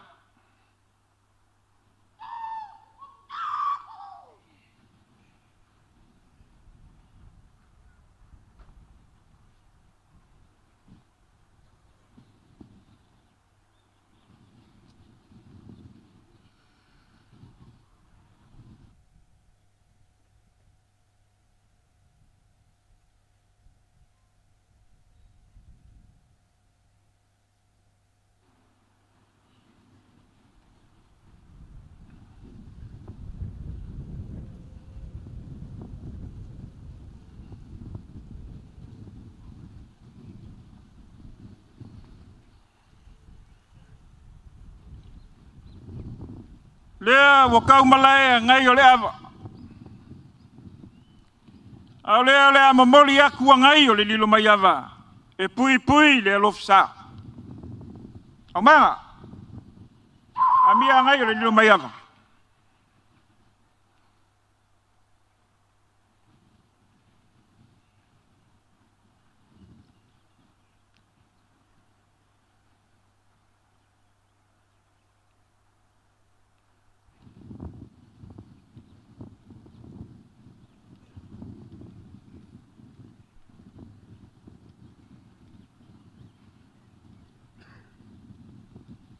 Leo malulfa. Leo maeo nga mamoli aku ngai o le lilo mai ava.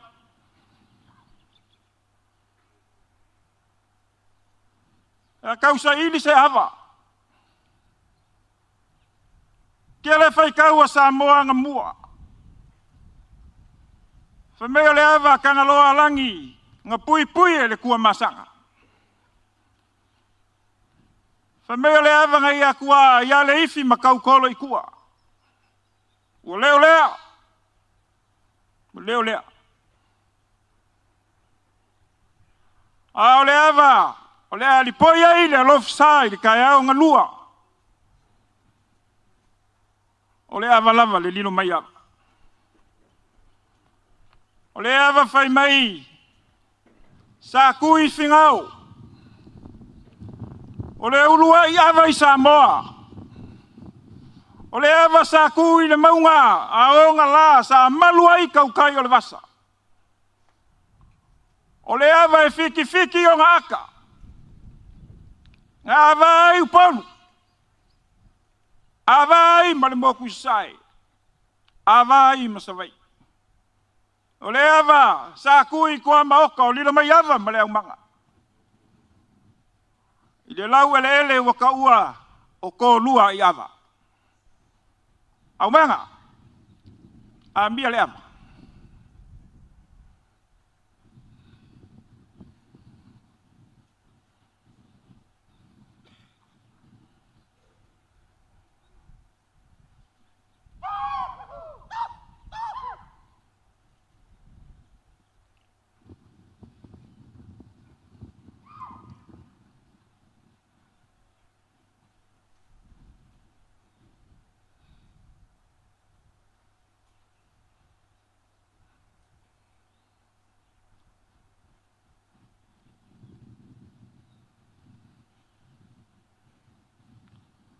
O lea waka Malae le ava. Wako Faaamao ngā. O lea waka Malae le ava wako Faaamao ngā aka. O lea waka Malae le ava wako Faaamao ngā lau. O le ava feai. O le ava sawa. O le ava malosi. O le ava e koko ngā aka. O le ava e koko ngā lau. O le ava lava o le moku ngā uso ngā iwasa. Mauku mai le avaki. I kausa ili se lau lau. Ke le fai kaua Samoa. Fai mai o le koe o le milo ngā kā i le vaa o sa le masinga. Samoa, wole ai. Fai mai o le sala mau kua. Ngā lofisa ai kua la kamale langi malong kua finge. Samoa wale o lea le so. A o le lau o le alipoi ai le lofisa. O le lau sa Faasau i fingao. O le lau lava le lilu mai ava. O longa suafa o kingo i malu. Au manga. Ambia le kingo i malu.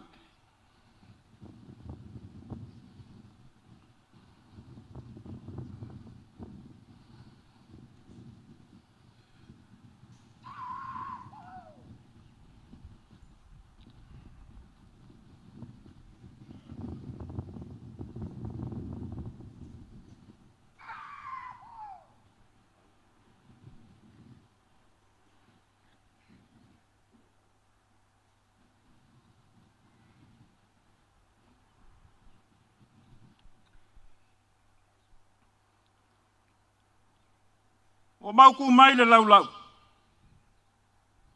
I kausa ili se fau.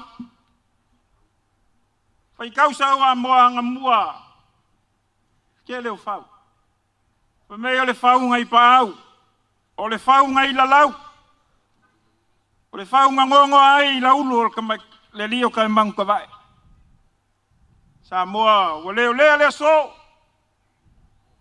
A o le fau le alu ai le alofsa. O le fau lava le lino mai ava, o longa suafa o le kiki lava koa. Au manga. A mi al fau.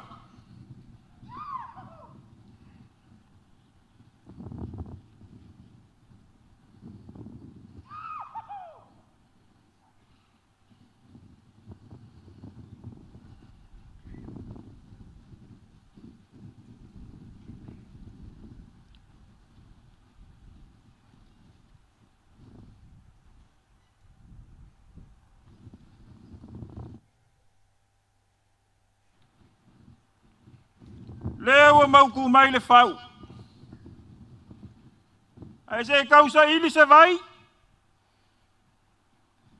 Fai kausa moa, fai mai o le vai. Nga ike iai le kuia kua ngai mulingo mangu au sala ua leo lea.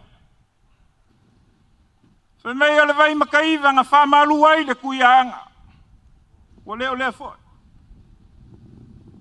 Fai mai o le vai o le kangaloa o longa swafa o le vai o mangu. O le ai. A o le vai. O le ali poi ai masui le alofisa. O le vai lava o le lilo mai ava. O longa suafa. O vai ili. Vai ili. O le vai le anga maua i le wha umi o le suafa lilo mai ava. Lilo mai ava ngai vai ili. O le kalakufa sa foku. Fa mei o le vai lea nga oso ia i le lilo mai ava ma pisi le vai. Nga koe poko ai vai o lungo fofia. O vai o lungo fo lilo mai ava. Au manga. A mi al vai.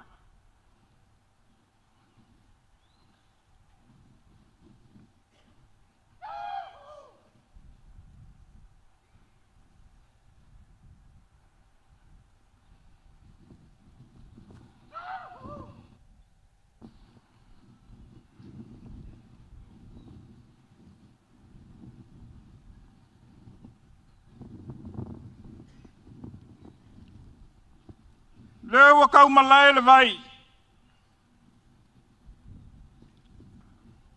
I kau sa ili sa ipu. O le ipu ngai a opo. Fa mei ngā lofsa ai. Kanga loa ma longa Faasalalau. O longa suafa e le muli e le maka. Fa mai fai la isi fai kau. O le vai ngā lofsa ai. Kui a kua ma fonki. O longa suafa o muli au kafia. Ua leo lea so Samoa. A o le ipu. O le akaua ai ipu o le so. O le ipu lava le lino mai ava. O longa suafa o le au o mangu. A mia le ipu.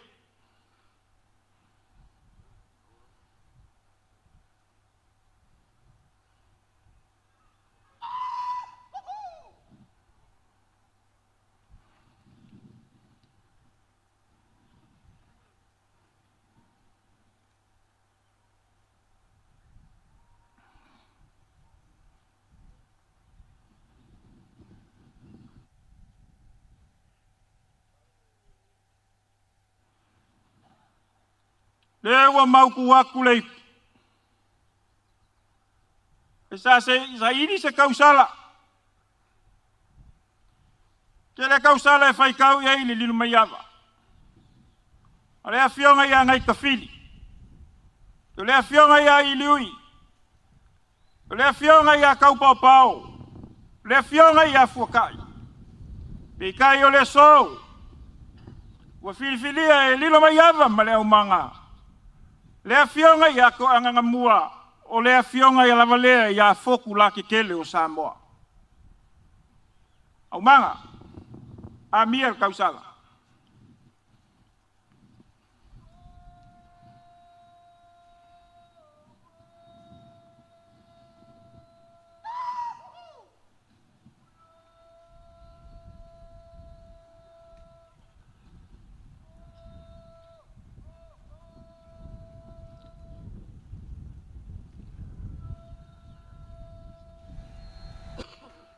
Le ua mauku mai le kausala.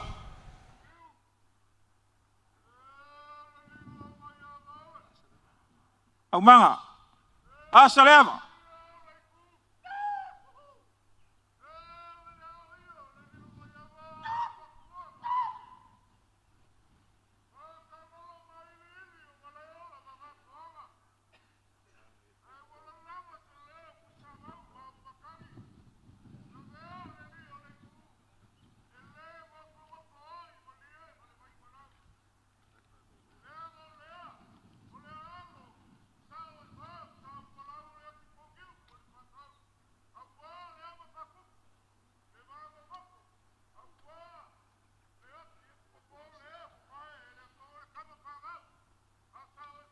O lea ua malepe le ava.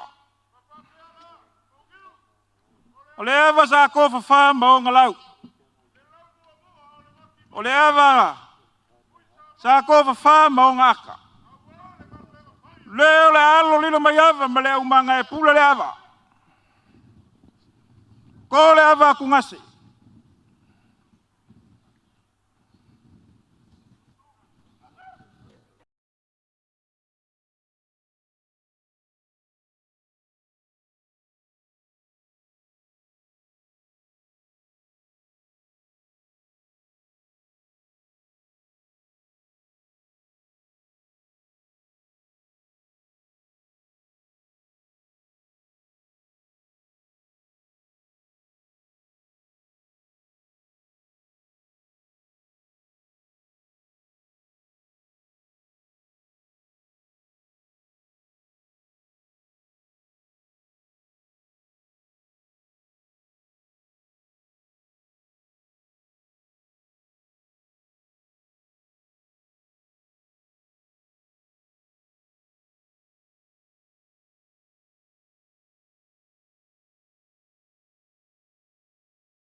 Faida lupa singa.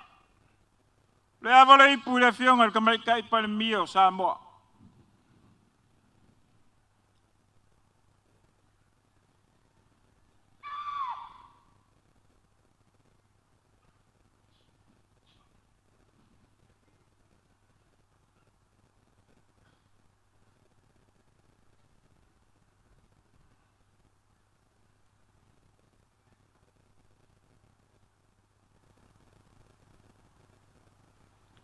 Lupa singa.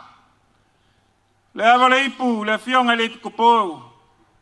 Fionga le Lulu mai ava ya Peter Brown.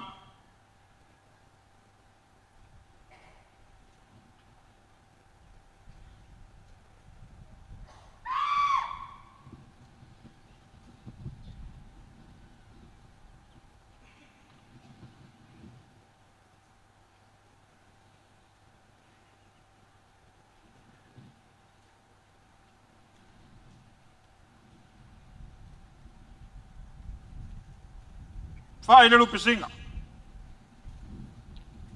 Le ava le ipu le fionga i le kui a kua.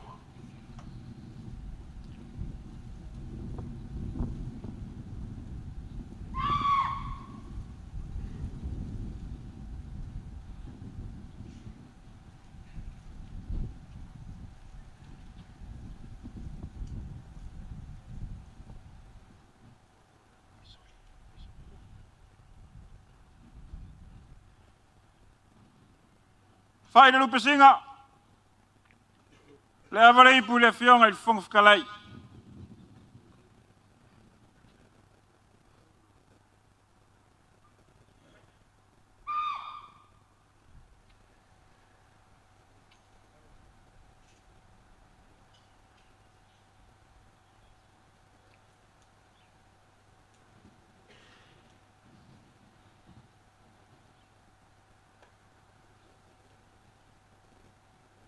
Fai de lupe singa. Le avare ipu le fionga il kai fongo e Telesia so fakas.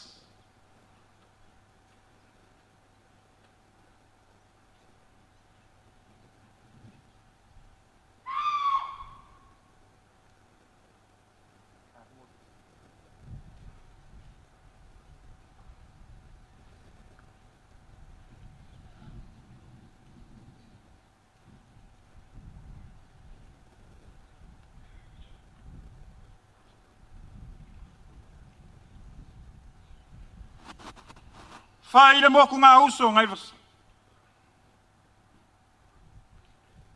Fai ngā kāle avole ipu.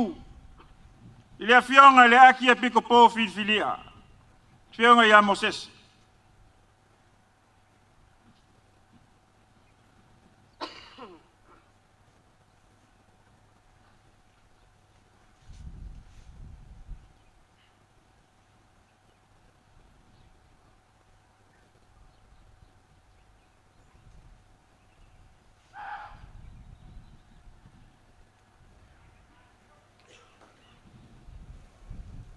Au manga. Au lema.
Lele wa maea ngā luenga al kausala.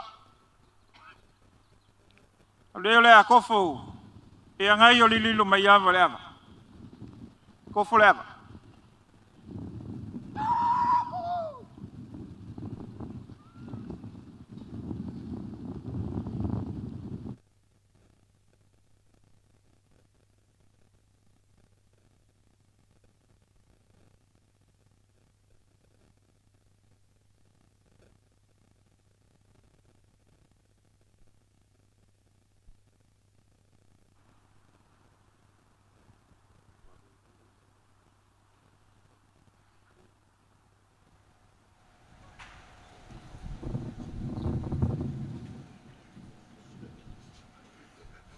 Koe sui leva.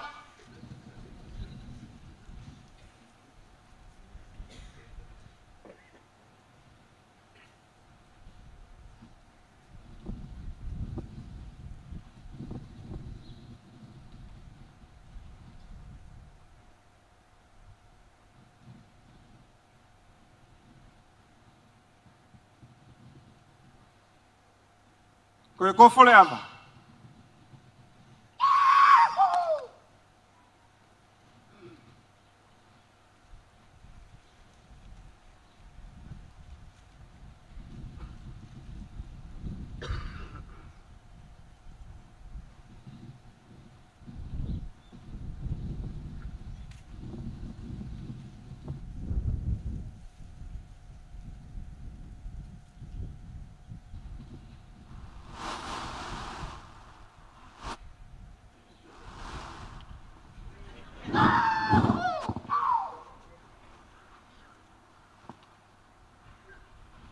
Leauvaa le lilo mai ava ma le umanga. Le whauwa le urupo au manga i o lewa. Mai o ka penga whawhinge ko anga le lofisa kai au ngalingo lua. A wā le wha moe moe. Leo le ala whaku ka kongu. A wā le la unga o le so.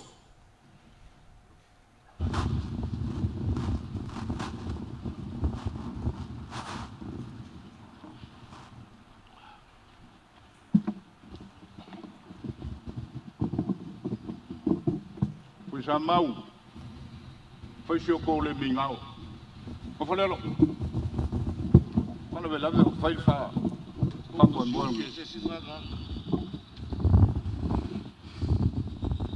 e ulunga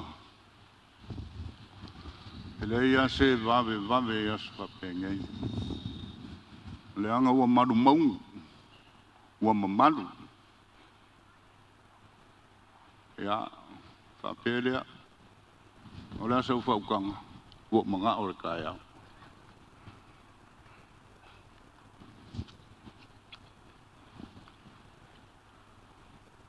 Bea, ole kango ngofo nga, ole kama kai fa yoi nga, tai mongi alo fkalai, au poko Samoa wao. Le foi wa langa fa kau de ka va ngof pa fkai vea le aya se fale Upolu e alo ka mala ya so fa pege ia lo manga kulea o feo ia le fa ukanga o feo ia so finga ngalo manga o se volunga ka ya ba fa lalo ia fa fkai se volunga leo o umanga makulo manga o ke manga o kaya o se walunga ya o ka vango ngofo ka ma fa kau o se vai fer fang o se vai le fe kua ngai so se mea ka ke o yai ka ke fer fang ya mele se walunga ka ke manga o kaya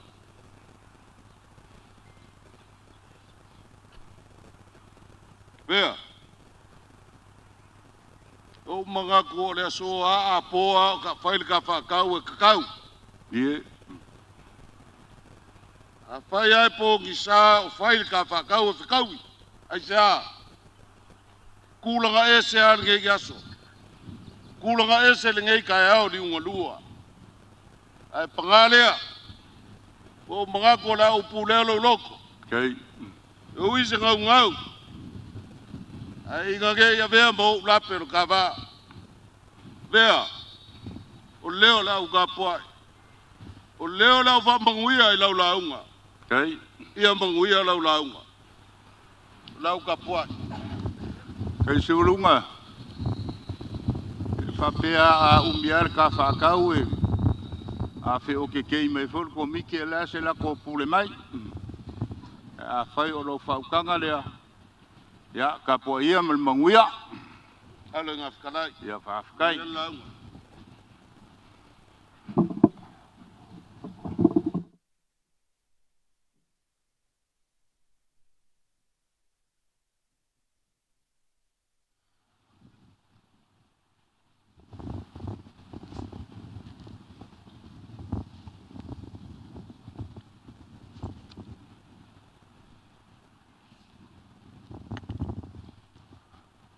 O lea ua kasi li kau. Kasi li whawhikinga o leanga. War si valoa ma le whakau pa ia. I so maa vale lei ma le poungiu le whakaleinga ia se walunga. Lea ua alu. Ko whauka marie. O le a seu kapuai e a vea se leo la vea. Whaia se whamakalanga li ngei vaenga o le kaiao nga lingolua.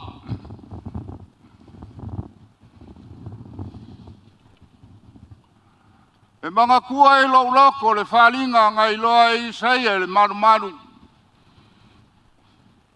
Whai mai o ke lupi ma se alafi. Sa whaf sa ngai le ako la au le kua. Malangi whekali ai le la pese. Whai mai o por pese. E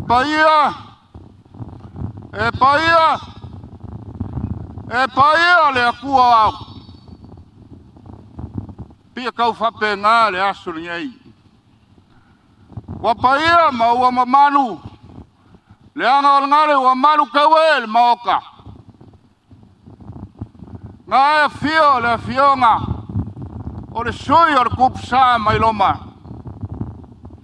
Le fionga le kaki ngale. O le mamanu I pele ngise o le Vatikano.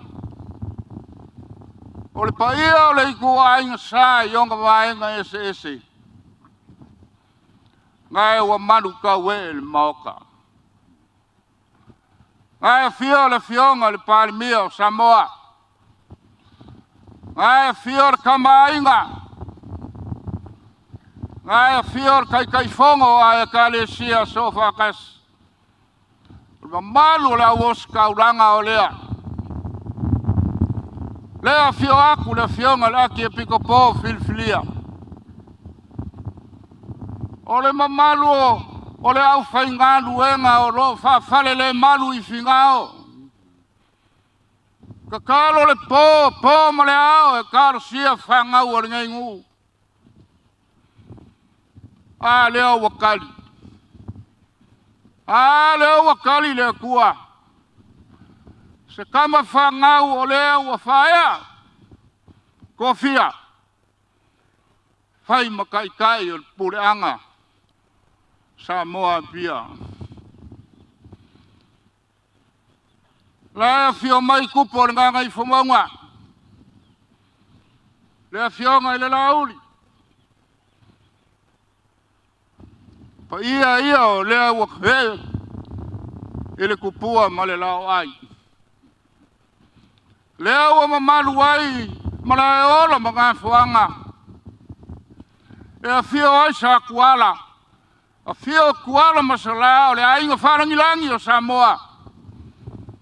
Mai se le sunga le mau pūgu.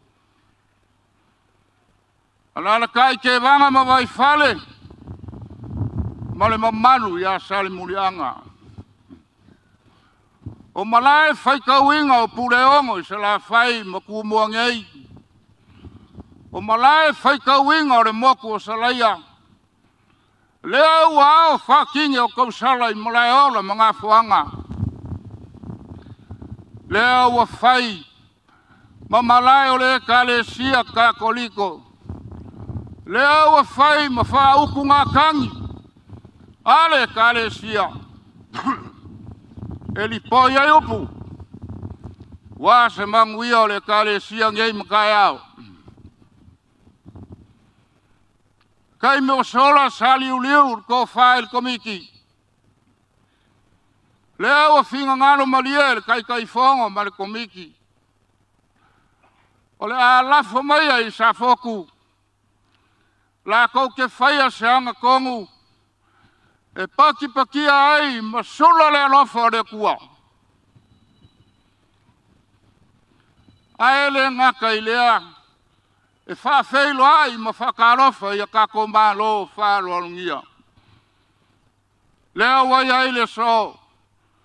Lea wa maea ka penga I lilo mai ava ma le awaluma. Lo kako ava. Lea foi wa uma nga kaulie kausala ma vai mama. lo kako wanga kolungu Leauvaa ngo le aso. O le asa kaimi, o ngā whae ware o ipu. Kau ma whawa awa. A langa le ngalu a whamangusenga sa ipu.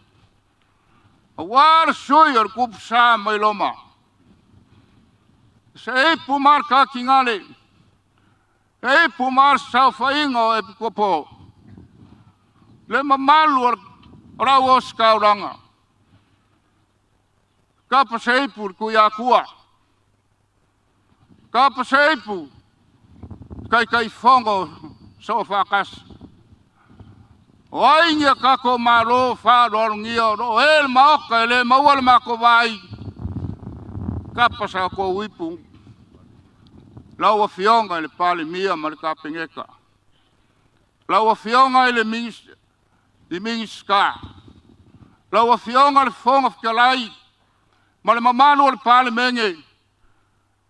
Kapa sa ko wipu. Ni ipu angi awa. Ma le mamalu la o skauranga. Er pule anga Samoa pia. Kau ke sa ko wipu. Kau mafa sa ko awa. Le so le o ka oko le akal marofiki. Lo fiki le mapu kai. O sa fianga le kui fiki yonga vai fongua. Ia kakala le whai kukoa le la ma le masinga. Sei kako maware lo fore kua. A le aua, kako maua le ngei vaengo le aso. Le ua o fuki mangu ula le aso. Le aua kepo i ula. Ka ngai ula. Wa le aua kako feilu ai. Isi ukila maulu la e per fukalainga i le vasa. I maunga ao ai leo maunga ngari ulau mea. E luma o le ngu ai leo kua o le ngu. Ka rofa i loko wa wasa mai. Ka rofa. I loko lako, i le ala o lako, le kai. Ma loko le fua mai. A wale e inga o Papal le kua. O la se kaimi o la se aso. O nga whae leo Papal le langi. Le fionga le Akiepikopo filfilia. Le ei le so. O le mako ukala. Yei leo sa mako leo. I kai ao whaika winga o Samoa o nga whaika leo sa mako ukala. Kai au lua ngai pule ongo ma le aso ngai kumua ngei. Kai au ngai sa ua ma le kai au ngai sa manga ma le aso ngai ngombo. Wai mai ele ai se mea nga maua Samoa. Ai fua le whaiva. Ai fua le whaiva. Ngā le fukua ai. Ma le femisa ai. Ai ala kaimi nga sulu ia o kako ele le malama o le kala leleia Yesu. Wa makangiu whenga i maleaka. Whale o mau kuang yangi. Malae ola mga fuanga. Le iai le sori ngei. Karsia le whamoe moe o le Akiepikopo filfilia. Le asa kaimi. Le asa aso. Whakaungur whamoe moe. Kako vi ia le akua. Awangei. Ngā solo ao, pe ka ape papa. Awangei kor kimu, ka whēr ka uope. Pe masa saile langi. Ili pa ia o wa whai malanga mai a kungu e mamao. Pa ia o kai o le Telesia. Ai maise. Le fionga le pale mia ma le kapengeka. Maise le pale menge. Ia. Maise le fionga le kuia kua. O se leo lea. Kako walo le anga kongu wa mai vai. Ai sua malie ava ile lo. Lo wa kungei le kor sua kangor va kele wai for fui le mangor va ke sa fa le. Awa lele wapa ia mama malu Malae ola. Ole Lauvaa ole Telesia ka kolikalo. Wapa ia wale wafi ole pa ia ole kalalale. Aya pa ia fale malo. Pa ia fale akungu. Lea wafi o mai le suir kamapai. Afio mai la wafio ngale kakengan. Afio mai la wafio ngal prengiser. Rakitan. Afio mai kai. Oi kuai nga eses. Lea foi wafio mai. La wafio ngal kai fongo. O kale sofa kasi sabo. Aya le paia o le au fai ngā luenga ngā lulue le kua. Iso se whaka whai kaula. Lea foi wa fio mai paia o fai ngā alo. A fio mai la wa fio ngar ka mai kai pāle mia mare pāle. A fio mai la wa fio ngar wham singo siri. Le mamalu ar whamasio. Aya Samoa wa pokapok. Wa paia Samoa wa pokapok. Wa fio ainga mala kokam. Ole mamalu lava lea wa kumua mapun. Ku au mala kawa inga ile kai male va fonki. Kai ngange sua male vai fangu. Fofo mai kulangi sa ole masale au male laungi unga sailu. Fa kui ole moku kamar mangua kele makokor fale ul. E wa mawalunga le au inga le masinga. Awale ava fakali. Po filfili. Le afionga ya Mosese Vitolio Tui. Ai le paia la wosika. Le mamalo al puleanga fa Akiepikopo Samoa pi. Ole anga kongu wakapenga elilo mayava maloga. Sao e fa mainga sabala. Le akipongiu ma le fasau ma le gofe kwa inga ya safo. Aulo ko anga kongu lewa maksuia le vaibagal. Ama vai le fuma le lenga. Lele le lupenga ile upenga o awola o faya le garwe. Whoa! Wow, sile ava fasoso. Ai kula ise kauku.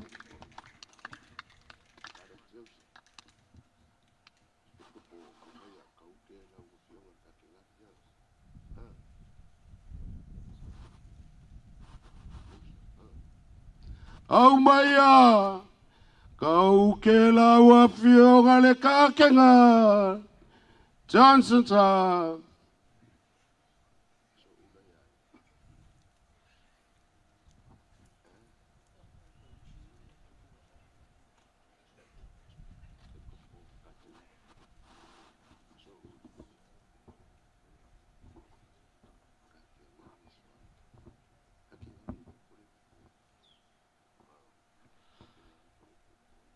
As a representative of the Holy Father, I am honored to bring the blessing and greetings of Pope Francis to Samoa, to his new Archbishop, to his government, and to all his people, especially those here present. Salute e benedizione. Dio benedica Samoa.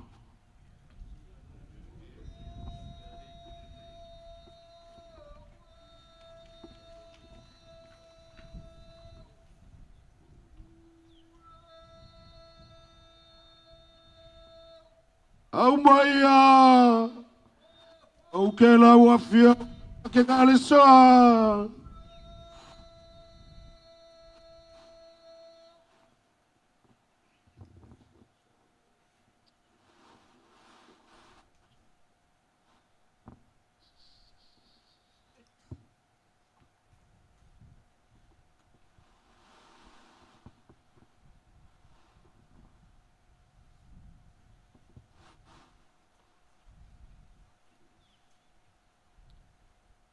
Kamalo atu Akiepikopo Peter Brown tari fia ke kau ahi Talamua atu Akiepikopo fili Mosese Tui Manuia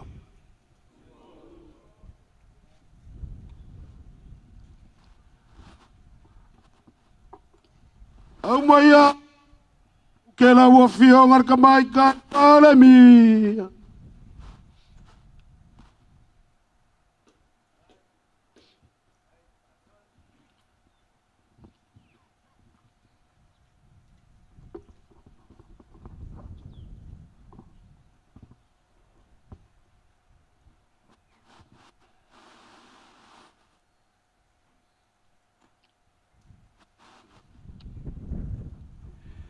Ia, Meaalofa le atua, whaamanuia i le whidiwhilia o le tātou tamata i tae o le Telesia, le fionga ia pātele Mosese, ua tūla i mai o le tātou Akiepikopo. Ua lewa ona tātou tālia ma tu watu i luma o le atua le nei whaamoemoe, ia ua tali whaalia li mai le nei aso. Ia manuia lau nofua inga. Soifua.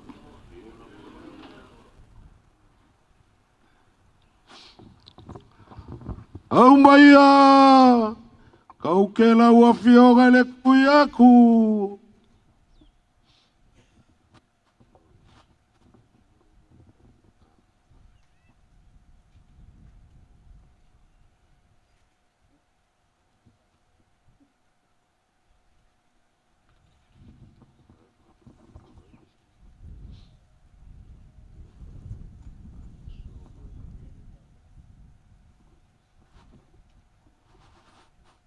Talo alofa le tua i whaamanuia i nofo inga ala matou tamafa le Telesia i manuia fo ia le tuusao ma le tatou pulenga i loma ma le whakasoina tele to tunga lo whengai nei mai lato ia te talo ia whapena le fia il finangalo le tua ia le lato wheau ma le lato ngaruenga manuia.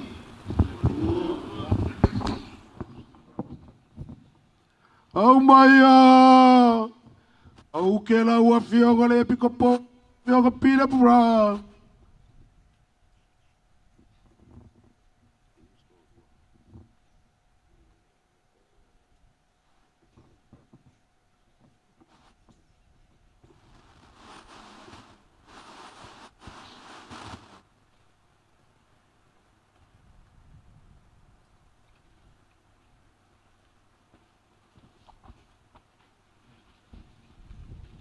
Ia o le ava leo le tua e mua e watu ai le viinga ma le whawhitai le tātou tama le langi.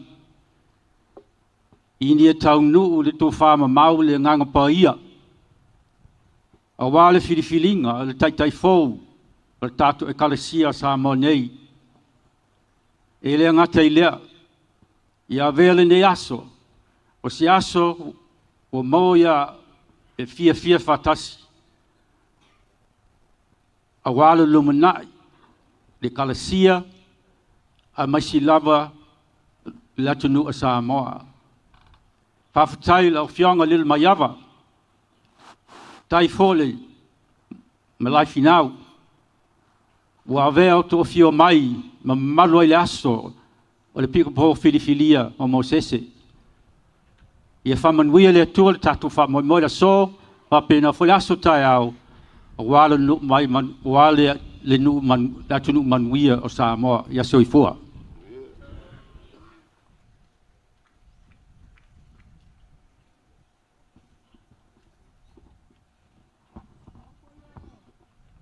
La ua fionga le Akiepikopo Stefano.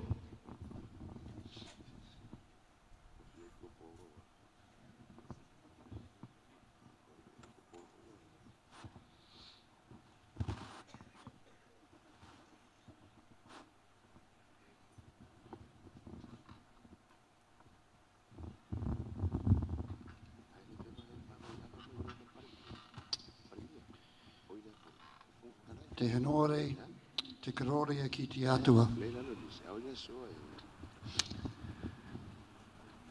Tēnā koe pihopa Mosese. Tēnā koutou katoa to the officials of the Samoan government, to the officials of the church, and to all who are gathered today. It is with joy I bring both the greetings of the Catholic community of Auckland, but in particular the Samoan Catholic community in Auckland. But it's also with sadness as we hand over Patale Mosese for him to be your new shepherd, your new Archbishop. But it is with great joy. And Father Josue, if you could thank the Holy Father for making such an inspired choice for the new Archbishop of Samoa Apia. Sui fua.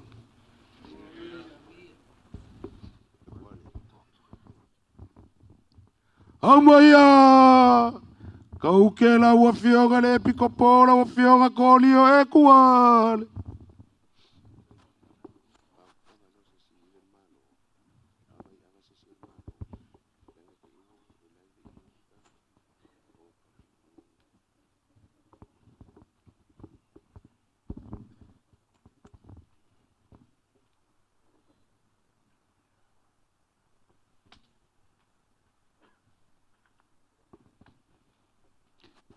Avale le tua. O le avale Akiepikopo mai Samoa pangopango le ava fo ilea le faleanga folu malmalua tele. O le so tu vanga fi ngota o li oli liva ai sea sala lava li tapisa. Sala fo ile umi o le tatu ava le lofisa.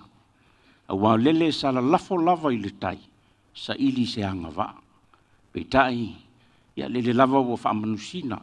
To fala wo to pule le tua wo fidifidia la wo fionga le o staulanga Mosese e te tui le sao le tanto pule anga fa Akiepikopo Samoa pia o mo ngā lofa fa manuianga ya mai lau pule anga le tua ingsa ya mese le au fai ngā luenga ya mese le lava loa le pule anga Samoa pangpang e mori o mato fa manuianga le tu lai mai o la wo fionga mona tua o le uso tu ofe ai le lei o te le lei fo ai le anga I peana oe manuia le yaso le tatu vatsing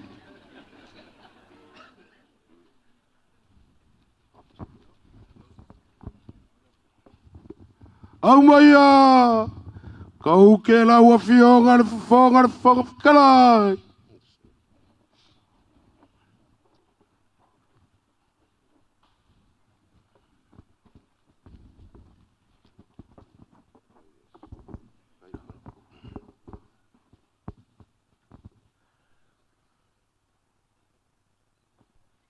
Ia, lau awale le tua,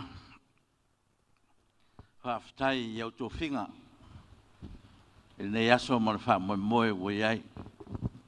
Whaafitai la vea, ma lo le launga, me se fōle tātou nuu I sa o whāma, sa o malau, le atu pōniu, ma le lau talenga la vea, ma le nofetua e, ma lo whaafitai.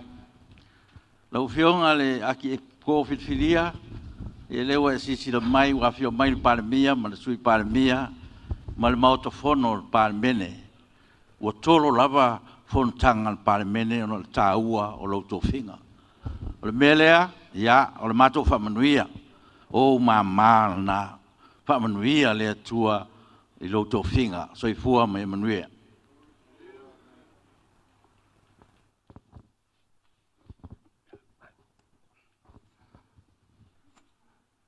Aumaya!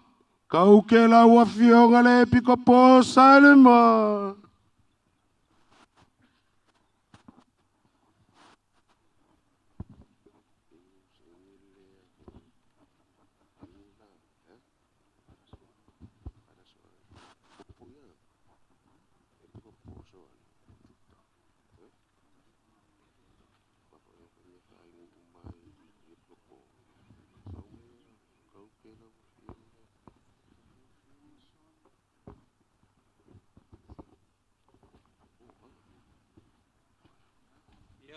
Lele tua.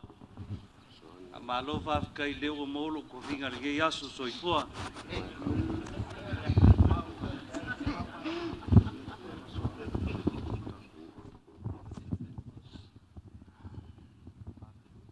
Omaya, kau ke fara soane tu.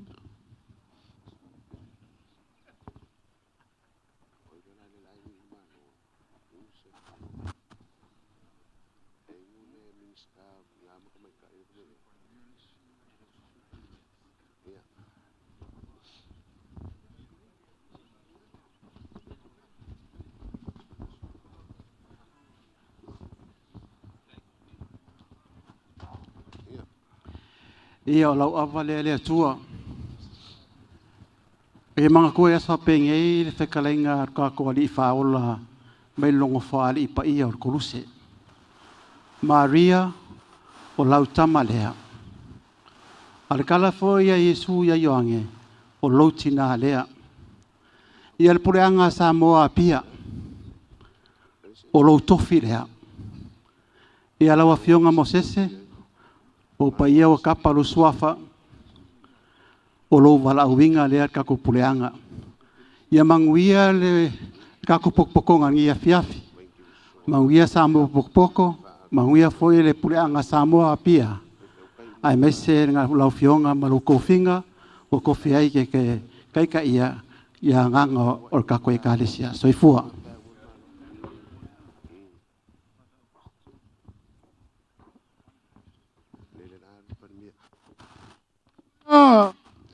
Kau ke lawa fionga le sui palemi.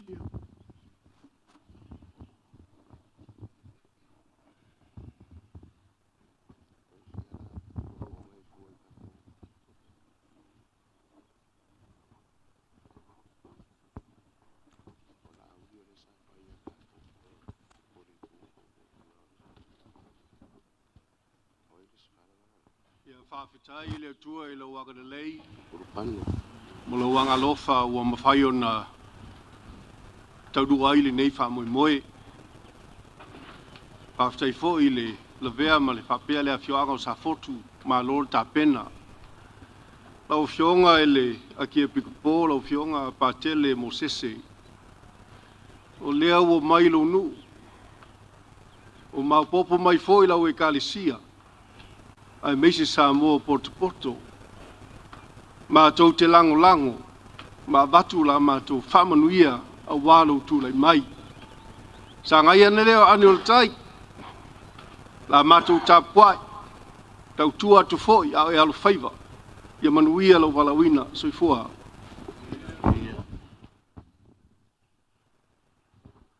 Au maia, kau ke wharaulupa.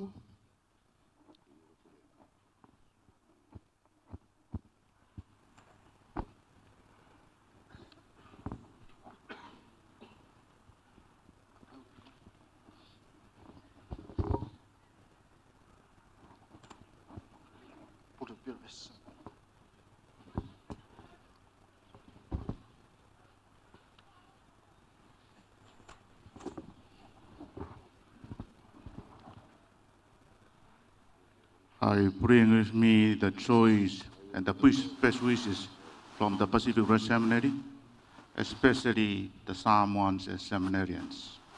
Manuia.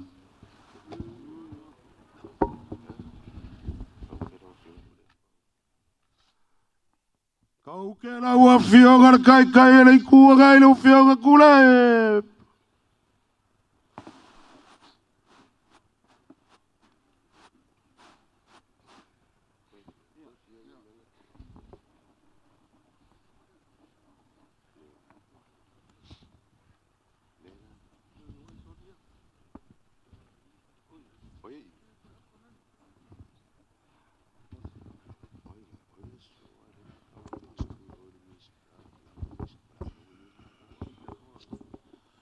Ya, lau avale le tua.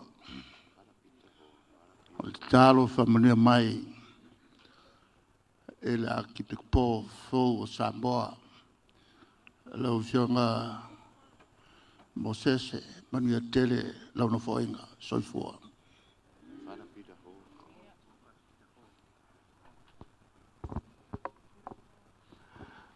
Kau ke laua fionga wharapira ho.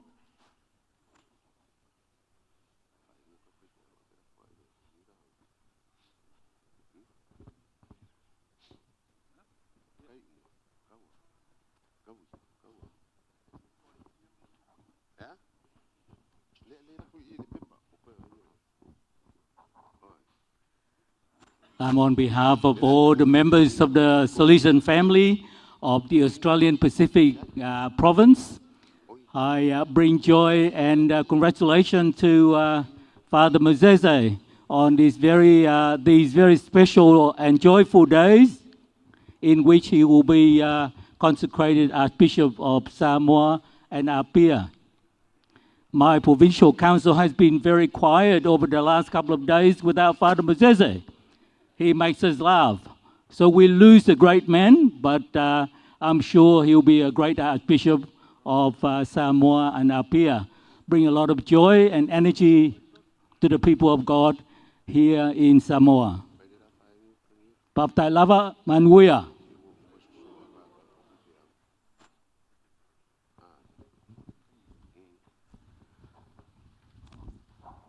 Amaya, kau ke lau susunga le koe inga lau susunga kangi e.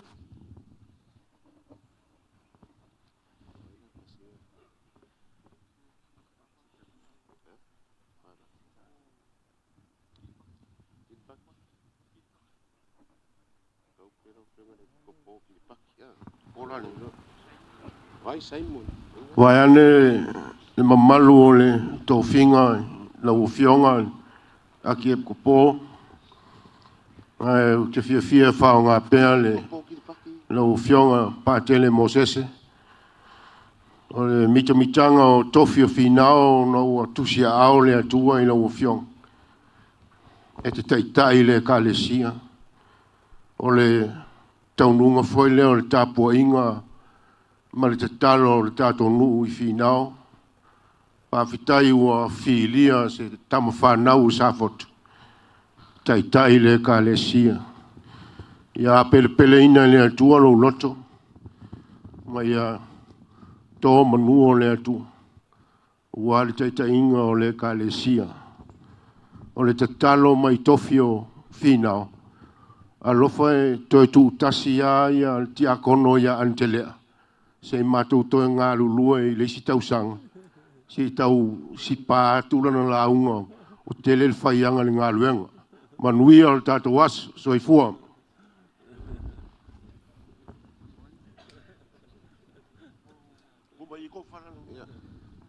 Amaya, kau ke lau a whionga neri se, lau whionga whawai.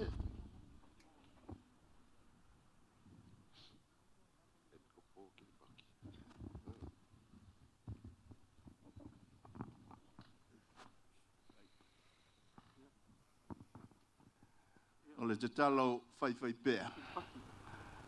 Ia manuia lou tūlai mai. Ia maua sau whinangalo i le atua wale te inga o le Telesia. Ia manuia tele le no whainga manuia le Telesia. Manuia Samoa poto. Manuia.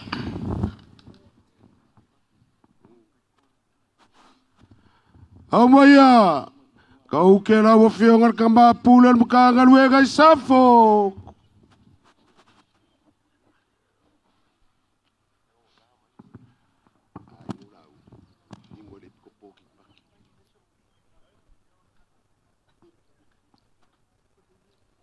Ya, pamangia kele le kua e lo kulai mai le wa whionga.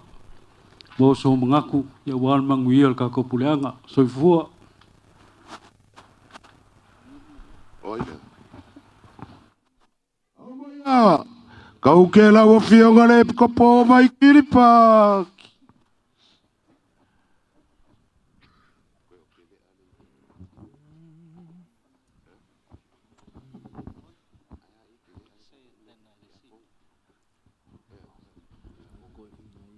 Blessings on this land and on this sacred occasion that we celebrate and the future ministry of the Archbishop-elect. Manuia.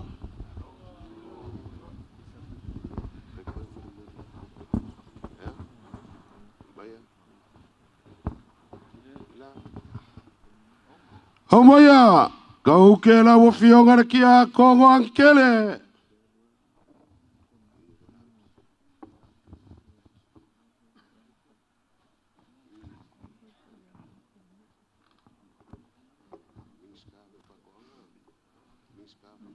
Leo fiunga Akiepikopo Fidelia. Ia pe ia no talo to tasi mo to finga mai finao. E fa pe mana fo na fa wa le mato talo mo lo wala wina. Sanga ia ne ai o le tai. E man miolo o lo faiva mo tai tai inga o le tato ngā luenga fa pulanga. So fu.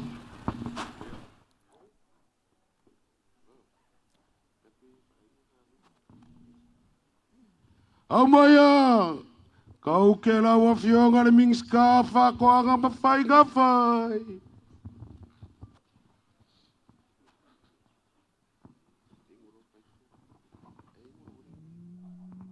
E fai so loko fa kai fa lalo. Ia ifo fe ku mai langi mai ia kaoko fa kwaki. Ia lu pepe pe ka mangula mai ia karimau ngafo. Wale alu faiva o lau fionga ele ka ma fau o pulanga. Fa moi moi le li lau ngo foinga. Kalo sa ku ile kua i foi mai se lau fa pengei. Sama se mango firi se kaukai se poko. A wal kau veinga o ngā luenga le kua ia manguia. Manguia lo kule mai. So i fua mai manguia le so.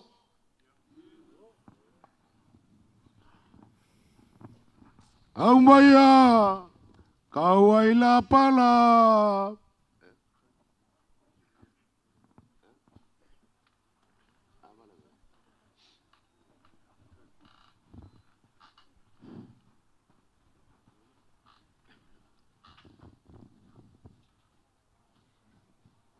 Kai. Nanga o le fia faisa ukala ia pakele Mosese. O le vanga ma fuka i savai. Le kau mawhainga le Pasko. E o le kaimi savali vali mai ai a ngā fio mai pakele Mosese ia au. Mga o saka pasi.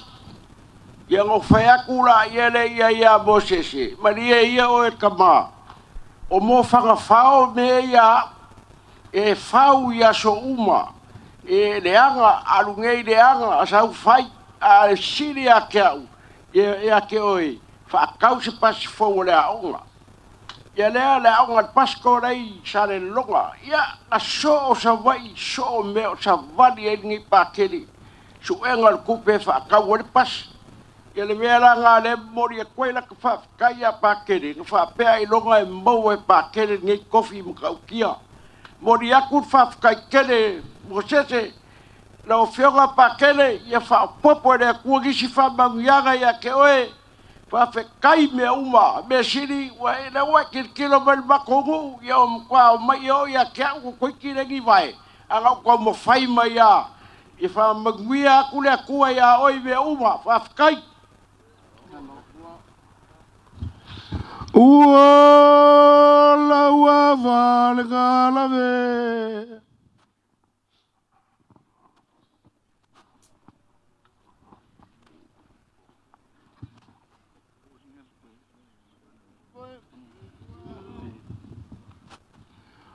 Ua la ua vale ga se walu.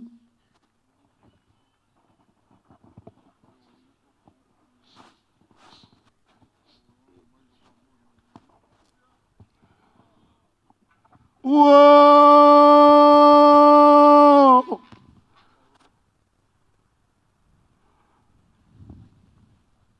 Ava ul pau, o moko loko angkong o makiva fau o Papal le Lulu. Faasalalau alu le ava kau ke la o fionga le Liturgy.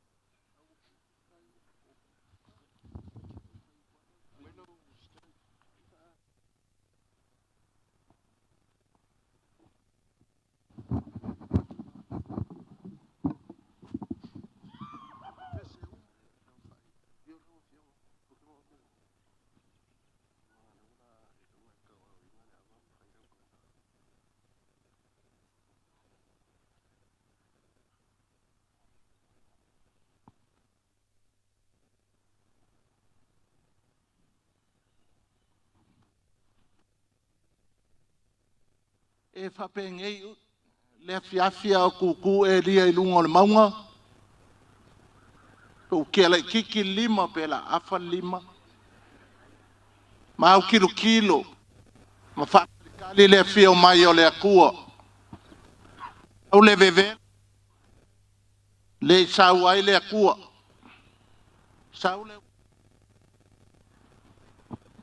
E le sau ai le akua. Ar sa vili le whapea.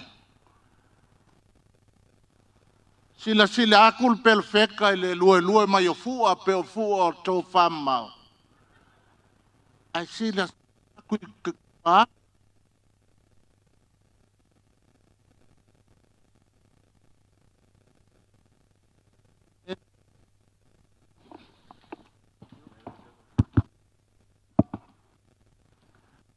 Le lua vai aso kaluai. E savili yang I malu, lau makamaka, I le loko I fale ainga, ma le sio manga fale e Telesia. Ngova aia I le akua. Kangaka o le puleanga. Mio, pakia, paka, ma whaapisa o. Ma whekomu mui le kele o le kupe alu ngei mea.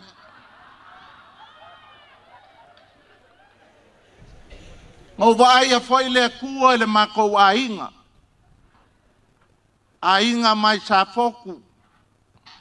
Ainga mai sa fai. Ainga mai falfa. Ma le meo le awanta sen le kele kongo apia. Ngau waia le kua. Mo le anga le loko lopa. I le milo sia. Ma le maau. O le aso le ngei mai le kaiao se yo mai le ngei kula. E savili angi malu ua uko e vaia foi le akua. Mai le saungi ngā loku le kaiao le ofi o sangako Mikaele ngau vaia I le akua. Vai le ngei afi le maa ngei o savili. O hai a ua Faaalalau I le ngulele ngofo mai O ai au si mai ai le fala si ngakare le kulangi lea. O kupu ia mai o Samoa. O kumu le o la au le kala lea. O le Faaaloaloga foi lea o le Telesia. Yo nga kulanga kofi. O ai Mosese. O Faaalalau le puleanga ngei afiafi. Wova aia le kua. Peon saungoa le fionga le Akiepikopo kukuila. O kama le lei. Ia o ke ua mao sakala e ke ua ule kama le lei. Fafkai ua ova ai le akua I le pa ia malasi ua aufanga pokpoko. O ko wipu lea manguia.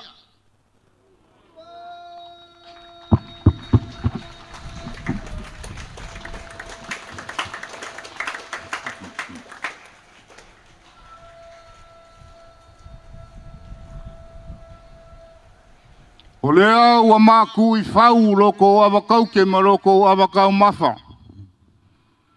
Pa ia o kako malo le au o skauranga. Ai mai se sui o le malo Samoa.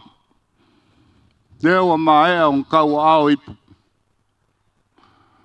Ai o le ngei vaenga o lea fiafi. O lea ua kapenga e ka e whaife au o lo whafale le malu I fingao. O le mamalu I sao e wha ma le wha le ainga sao malau. Paungeu ma le wha sao ma le ngofo I kua inga I asa foku. Se Meaalofa mo le Akiepikopo fau. O le koko. Koko. Wha leo mamoe. Whai mai Yesu I o ngā uso mai ngā o. Au ala vea se mea. Ave ngar koko. E ka lepe ai whawhika uli. E ka lepe ai whainka o le whiau mana ngā ruenga. Laua fionga le Akiepikopo Faaaloaloga. O le avangoa le ngei vaku ai se leo rongu. Kausi le puleanga i le filemu. Kausi le Telesia i le loko mawalalo. Kausi le Telesia i le Leauvaa. O le koko lea. Fofo ai whawhika auli. O ai e fia fue lo Ulu i laua fionga i se mea ua ko wha i ai. Whamoimoe lea kua. Whamoimoe lea kua. O lea, o lou waki po ngiu li ai. Lea la fau waki.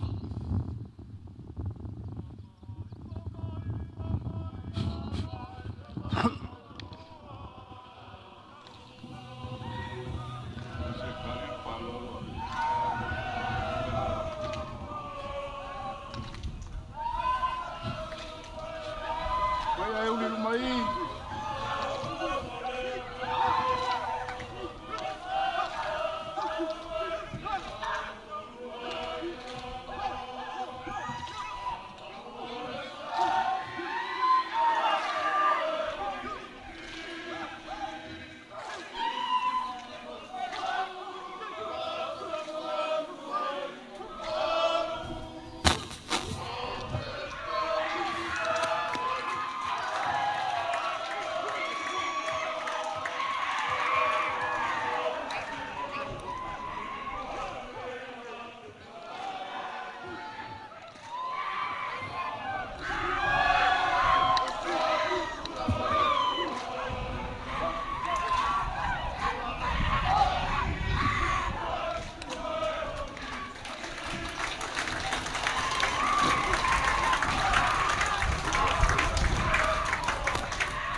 Hei, ho!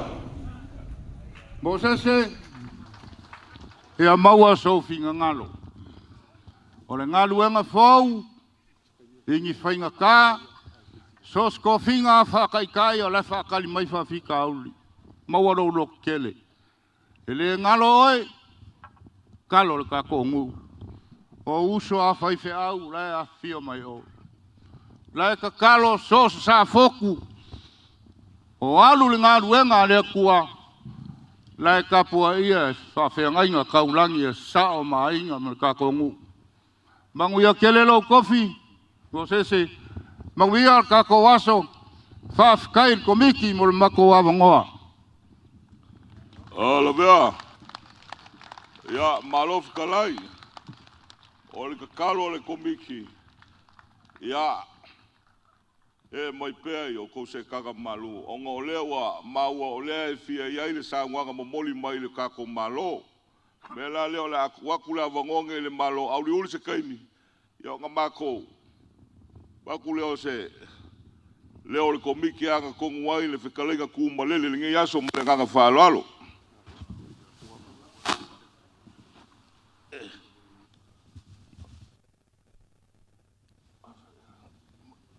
E le songa whekalolo i Samoa.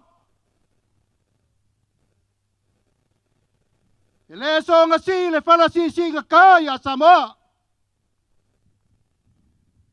E le koe si ia se makalalanga. A wā Samoa le kungu wa umanga kofi.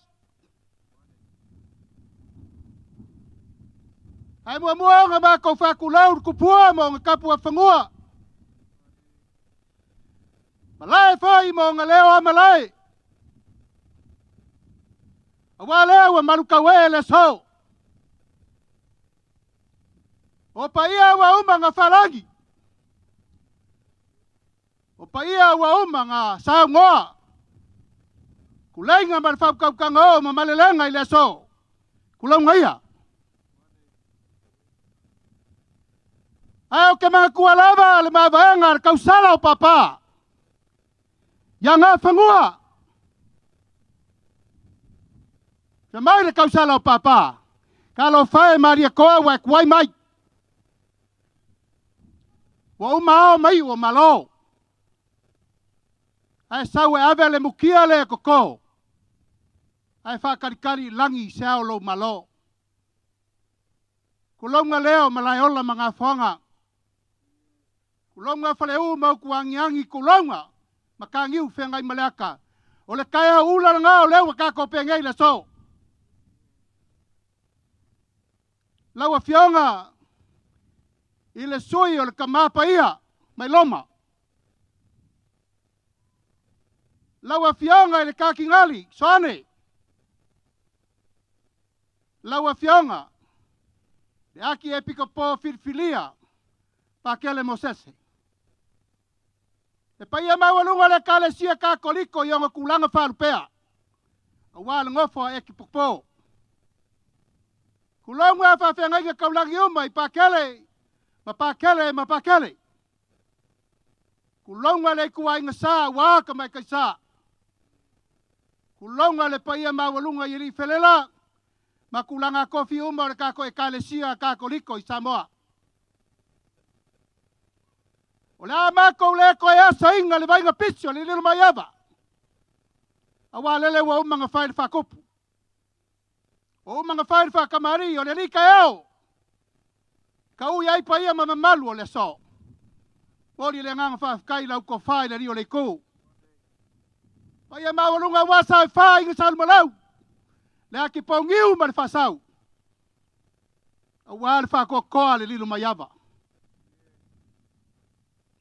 Pakele Mosese. O la whai lo leo e whai mawhanga kau mamoli o le whai ngā malo. O le malo Samoa a koa. Maonga kangaka. Ia fia o le fionga i le mamalu o le malo malanga masiofo. Fia o le fionga le sui o le whanga le sui kofia malanga whalkua. O le fia o eku. Le fionga le kama inga o le fai sa se ei. Fai maao le kako malo. Fia le fionga le kamai kai palemia, sui palemia, ma le mamalu al kapegeka. Fia le fionga le fafonga fekalai o le mauka fango Samoa. Le fionga le kai o le kuangai, ma sui mamalu uma o le mauka fango. Fia le fionga le whamsingo, ma le ofiso whamsingonga. O le vango fo koru whakaua ngai ngā o lo pule, ma pui puia, me uma war kako whainga malo. Ia la balea, a wa ainga malako kama mo lako ainga. Le usonga ko mo mapule ko ang malako ainga le kai malaba o fonki. O vai sa mako kala lang e fankar ka ko bang ofo ya sua malaba fungua. Po mai kulangi sa ole masala mo malalawgiu nga sa lua. Kaman mo kele. Malefale ang fulu le moko. O le soelo se aso nga fafua beka. Sa kako kau fai kakalo mai le kualofa. Fai mai se lau le leifa pengei se u kako lau lua fesir fai. Firi kanganga po aie kau avea le Telesia mole lumangai. Ale upo le kako fai ngā malo. Samoa akoa. E le fa ngalo a fia i sionga bao. O ngai le ngai or Tofamamao. Sa iai kaki ngalipio. Kaya iluia parapaki makailinga. Wagei. O lea waha e whakaukainga i lau fionga pakele Mosese. Se o le pale nga whaku i whingao. A le kingi masala nga sui. Mai whingao sa ia paia valepu ma singa fiafi. Ka po inga ngā whalangang i whamaunga walau kule mai lau fionga le li Akiepikopo. O le Faaaloaloga kako malo. E kiki le anga mea. Le usango aku le fionga le fong fikalai. O le kua e whawae i Samoa.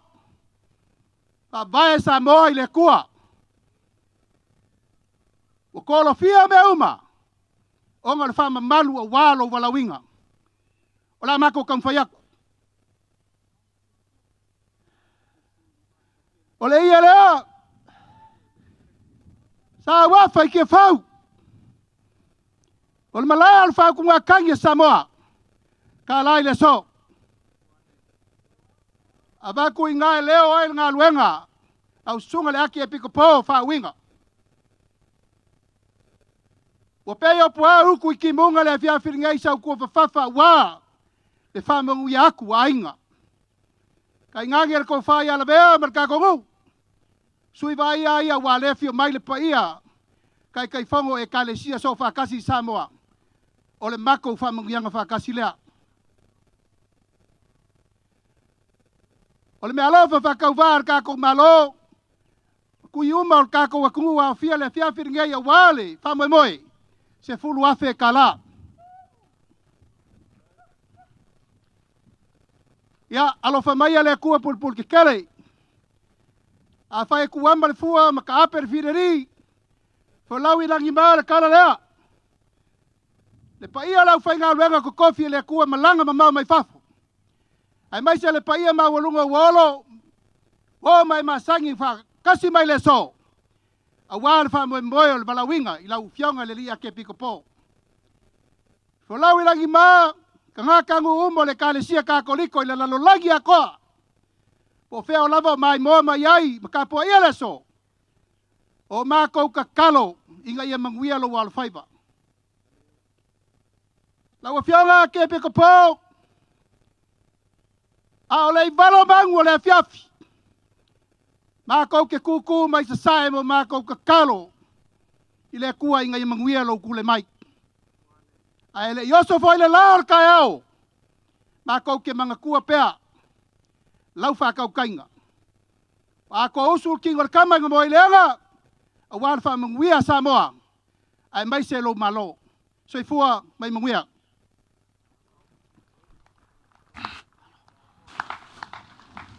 Wow. Kele ma fau ma soloi. Pa mau yanga o linga yaso. A foi kele wa ongo mea lea makakau. O le wa sa ngo mai la o fionga ile. Kai fongo po la o fionga ile miska. Ya o le ko fa mo moli le o le fio mai le pai o le malo. Yo mai le sui o le fongo sui kofia e fa pe foile. Kama ainga ile ngakai lea ole. Yonga ile i pale mia. Ya, e fa poi kulanga fa lupe o le kako malo. Nga yei le mga kufa ya ua mga kualofa foi le kako waso. O la ale koe aloinga le o ngā sami le ua maea o ngā whakama soali a wale kulanga maualunga o le ngeia fiafi.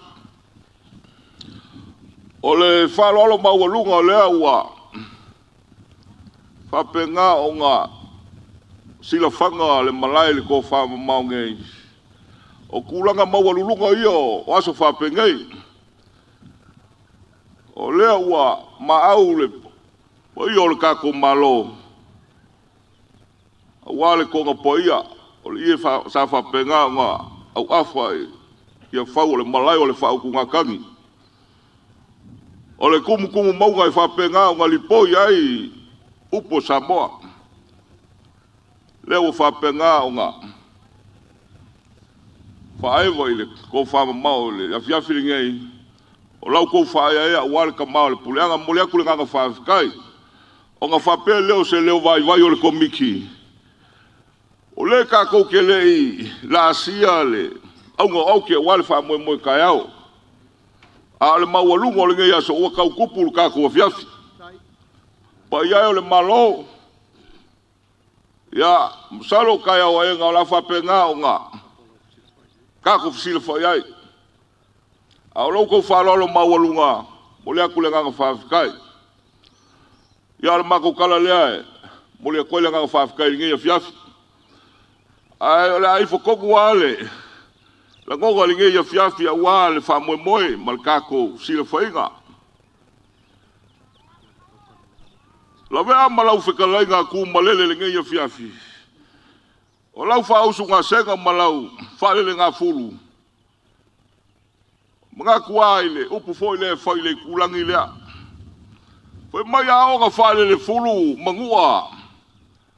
Wailonga le lupe le kui mangua. Talo I whapenga, fōlinga vai a maka la fui o le fiafi ngei. Pea ka maku a waku le kula o sola. O le whaaloalo pe o ka o aku le poi o le ngai kua wā, le fio sao e whae whapefoi, whale whao sao mulau. Aki pongi ma le whaasau ma lau whikalenga, e rio le ku. E leo se ko whaanga so ang whaia. O se wha moe moe waranga kau ma kalawhia ngai. Ma fua isa. O leo wakalia o ko whao ku ngakangi. Wakalia le kakalo le puleanga. O le lupe nga wha ia le fui fui a wā. Le ngā luenga le kua. Le pe o nga iaile, au nga auke le ngeia fiafi. Leo wa fili ai. Le fionga le Akiepikopo. Ya, o se alo e whaasinga o wale ngai ku, o wale fia mai o sa e whaamsa mulau. E whapefoi pai o sa whengu I whaamsa la I sa. Fio alo li e whapefoi, iuli ma moe o ngongo. Aia le puku, kangaka o le kuia kua. Ia o le anganga leo le ngeia fiafi. Lilo mai awa ma le awalu mai whapefoi, whamoe mo le ngeia so. Woko masangi. Woko masangi. Loko whaiwa alo filima. Pea nga mako kalangoa, o Samoa, o wailonga ko o le kuku. Aso maua lunga whapengei. Wailonga Afrika lenga, ku malele, kausi aile pai o ainga. La bea, wae sila aku, ila awole, ngofuanga ngel ko Fafamamao. Ilonga langu lau ava, malonga lau usiusi. O le kaiminga e whekalai ai. E le aise la au e koeola o la auia. Te manga. O le upomongi. Te manga. Mango uma, ma fuasa. Ma ua lunga o le whekalai ngā o le ngei vaenga o le fiafi. Ua whawhanga e ka ua le ingoa la vea nge fiafi. Ya. Wa whau. Se ngana ngā mua e whapili. Ia la kei au mamai e fua kourau. Ha? A whaia ke le kalikongu I la upu lewa waku la vea. Ka uko I le akua la sila mai. O kai au. E le ai masela au e koe ku. O le ama mai uma, ma fua la, ma ua lunga o la uwhekalainga I le aso. Pea le upu e masengi ai. A o ka mafuni le la ukele. E ngā Lulu a kone la welele. Whamama mai ore sau o bako fio. O le kakalo. Ya, ma ua la uwhekalainga. Kai. Wale whawhenga iai, waku ma walunga le amu ia lo kako kama. Kai. A sila aku le puleanga ma lo kako malo, o makua lo soifua. A le mafuanga le ngā lai o ngā. Wha ume le kua lo soifua, le wa uma lau ngā luenga, loka wika, e leo koe uminga waso koe. Ia ngā mako whapelea. Ia, o kako, Samoa kako ke kiu le maa whiaroai. O le maua lunga o le fio mai ma le kala mai o ao. Anga o whengai ka kaulangi o reki kausi. Waku maua lunga ma waku ma ki ai nge fiafi. Maua o lea kauaka mako ia lo lea koe pei o le umpe fai fili mo puliku. O lea se mea la Faaaloaloga koe le kako puleanga. Whaiga ka le sumai o whawhengai ka kaulangi. Ia o mako whapele o la kau mwhai aku. O miki ma le kako puleanga. Ya, lau suka le koiga, yelu. Ya, e whai kare ka whakafunga wale. Oi o le ngai kue whapefoi le, ngai e kua le Telesia. Ya, o le Faaaloaloga le lau suka le koiga.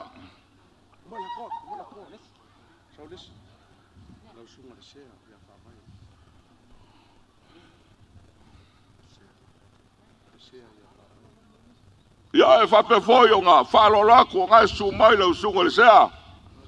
Ia le Faaaloaloga le ka walaku lau sunga le whawhengainga.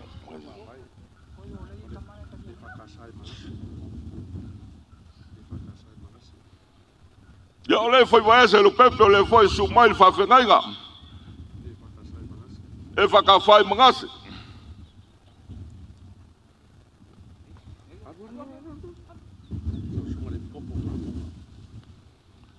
Ia waso a whoi ke waka fia whai whea wai. Mela lea ua maualunga le ngai aso lau sunga le Akiepikopo. Ia ora ke kusi le Faaaloaloga ia. Kako pule anga i lau sunga le Akiepikopo.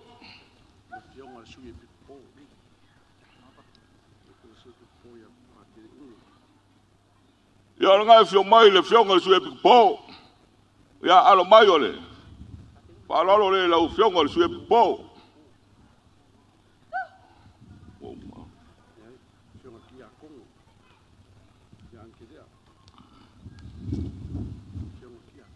Ia olega maunga kakalo maia, sunga le whawhengai ngai lau fionga le kamale pule anga. Ia koe kuuse avango ia ankelea, mela le ole keo kusi lea. Ia e whamawai ai ma le sunga ia ankelea.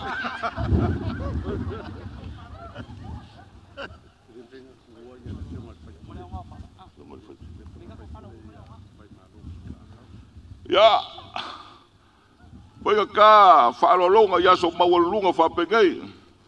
Ile mo fai o ngā ku mamainga o le fio mai le fionga i le kamale ku malo le fionga i le fai pule fionga ia fai malo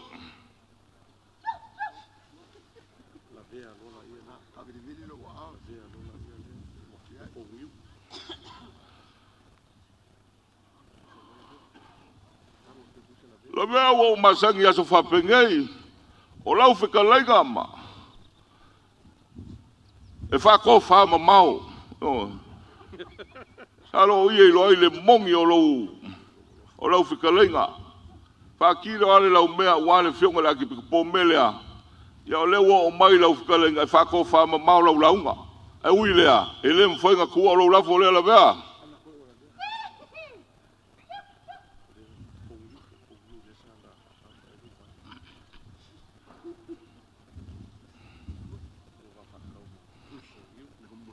Ia e whai kāre lua wā whakau mole, aki pongiu. Ele ia o le lafo lea o mole aku.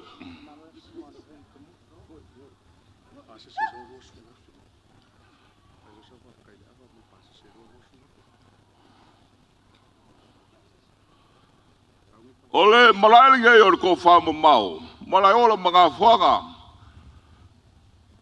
E kausa ke waka mwai whale. Masala o fase fulu nga o launga le Malae ngai. Ai whako Fafamamao a. Ai o ngale maualunga o le aso ngai le fio mai o le kako kama. Mele o ngā makaku le o le komiki ma le kako pulanga. E mamao sa la fai. O la se legi o la fai Meaalofa kuai. Ia o la e ia ma pelenga wale aso le kako kama. Mele o la mamoli aku le Faaaloaloga le kako pulanga. E lua se fulu afe kala.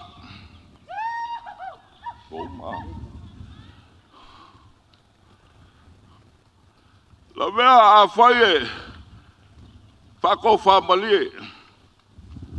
Mangaku le ka ofi, e leo vaega ia. Ka mawhai o ngā fio mai makala mai ao, mali mai. O lau kou kiki whai ka mai mongi a le upu. O le au o makua o whakau. O lau kou wā fio mai makala mai ao. Whaia ea wā. Kaku ka mao le puleaka. Mela lea a whai e whako whamalie. Ia wā au vai vai a kako puleaka. A whai e le lava. O lele i umar kako waso. Ngā ua wha muaku le lua sifuru. Ao kai ao. O la mamoli a koe malau kou kau mawhakanga. Male whangu vai. Mea umanga. O ngā isi vai ngā ele umar kako waso kai au foi. Ia whape ngā o ngā. Whasoa kulawa kulanga peo ngā iai. Ia langi mamale. O ia wale. Ka ue ako le poi o le malo. Ka ukupu o le kuku. Ia e whape foi le poi o le Telesia. O aso whape ngei e le soka whaia. Sei waga ngā ua whesila whai kupu o le kuku ma kupu o le kalalei. Ma foi lo ngei aso maua lau whikaleiga. Kei. Whafua loa le soifua. Wale whenga iai. Ia male kausinga o wale. Kuleongo isa la whai whape foi kumu ngei. Ayo ainga malako kamo mo lako. Yo le mako kala le male leo. Manguia ko e ngol kako fiafi. Meaalofa kalai ke vanga.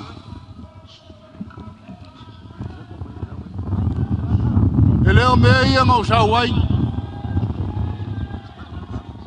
Oi makau mai ngō au mai le vasa. Le whai ngofie.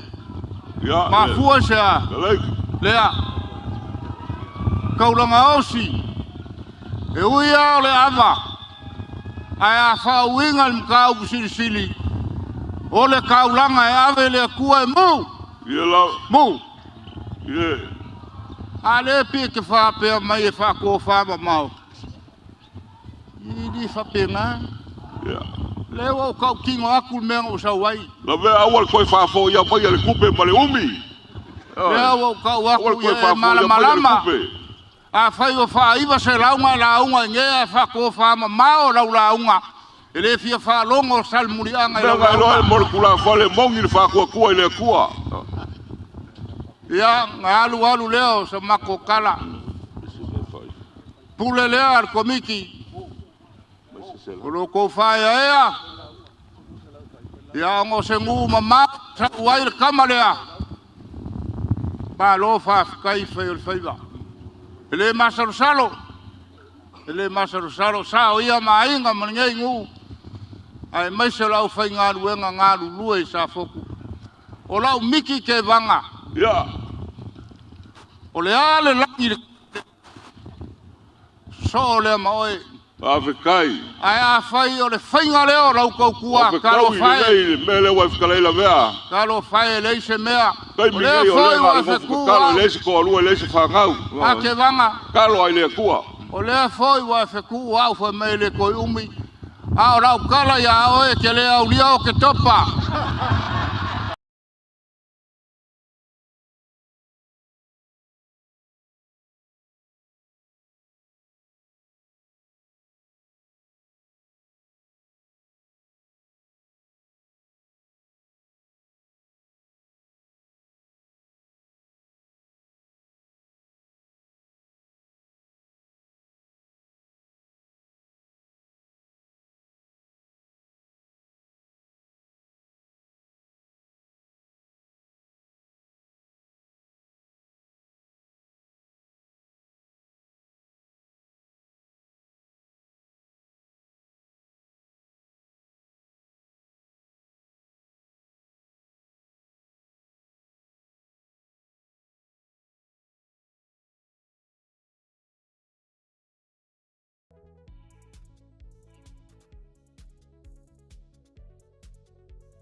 Mai eu ko se kanga malu eu faniwange kau sairi se ko fama se fina ngalo le ngei eu nga fai ko leo sa makukala malanga nga Faaaloalo ya ia ka kongo mali ya ke oi mkua male ayo funki ya nga Leauvaa an foi da so fa ngase pa ia le malauria Maya se rua whamangihanga la fo mai le rua whakukuanga ia iu de whaia ska kukala. Mana nganga Faaaloalo. Ma nganga I lau ko whae makua iuri.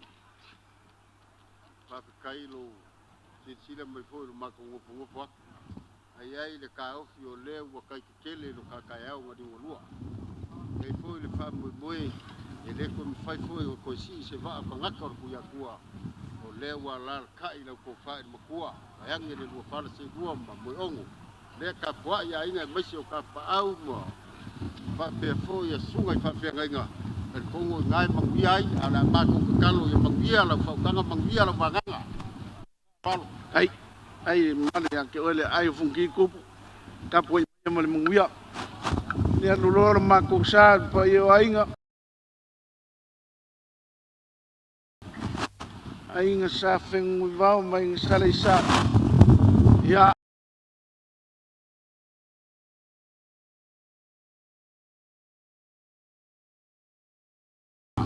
si ya kapo ia muia mai sa ko fa mangianga ya se fai se ka kala male nganga Faaaloalo ya poi mai muia lau fionga tamapule tanga luenga lau fionga patere ya ile mafainga mako woloa waso foi fa pengei o aso fa le Telesia ai finga ngalo foi ke foi se upor ka ko ngu ele afainga ale ai mai sa fa mangianga se o wakari e se fa ska kukala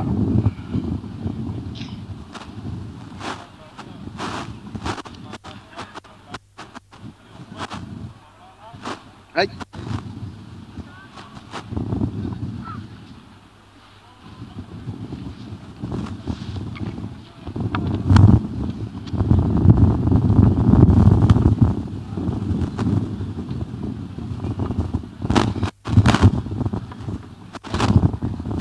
o le malenga le malekoa I le alo le kuiakua mamai o poi malama o leanga o moea le ala o fia pai le vai kama aua makaiva fai le vai nganga nga kaoko ai le pa ai anga kama o poi anga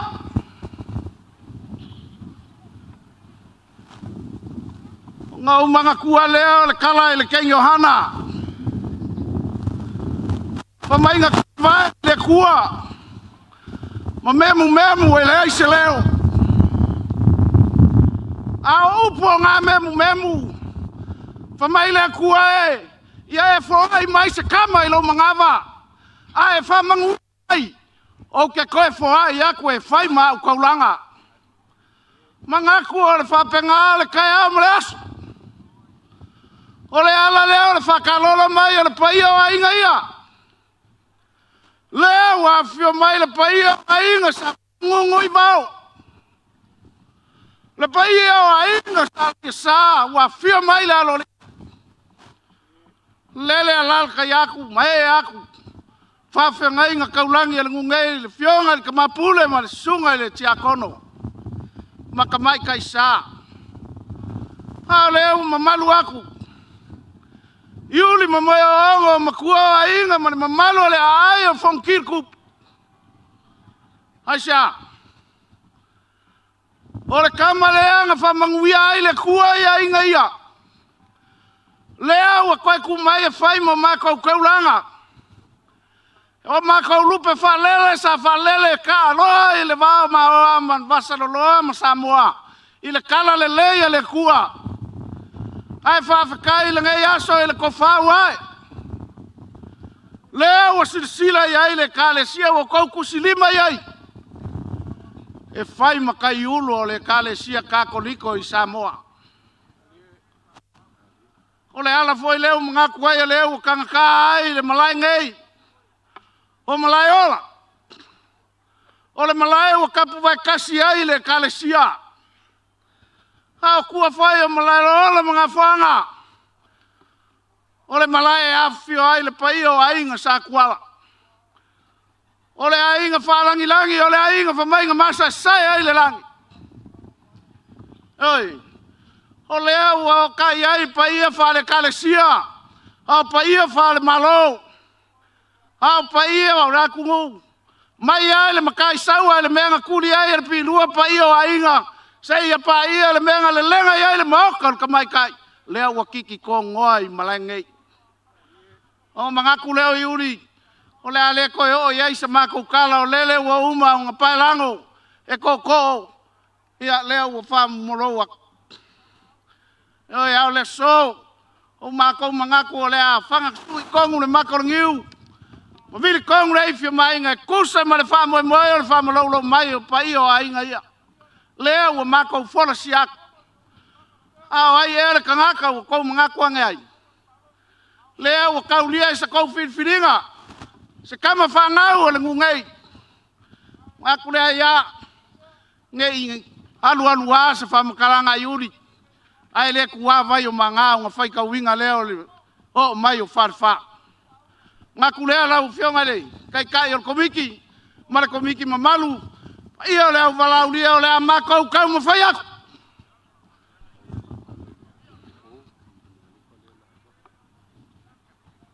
la u fionga le Akiepikopo ya e pe ya foi o malia i kala lu kuspaia Pamai o kangaka nga mua le kunga mau e Yesu o kinga. Lea foi o whaadia le lako vale alofa i le ngei aso. O lea la moli aku se Meaalofa le mafukanga kinga.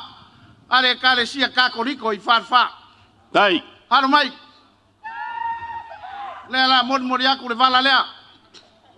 Whaafukai iau ke unga whaakopu mauanga whakamali le so. Wale, ka mawhiliwhilio ka ko puluanga.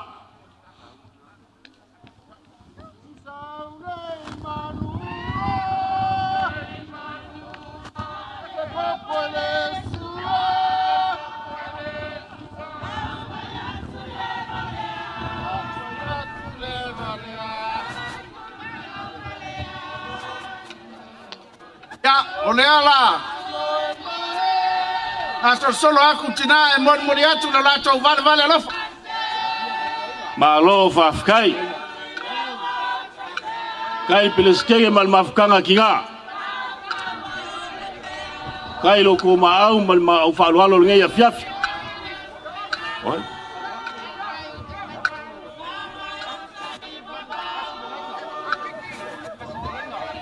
Fafkai loko wa magai ele. Le fionga ka ma fo ol pulenga. Fafkai.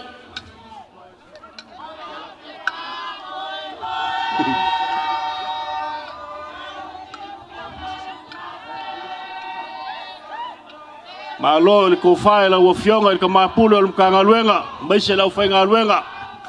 Ya e vol pa io lo ka ko fionga. Fala e inga wan fa mo o ka ko. Akiepikopo Fidelity.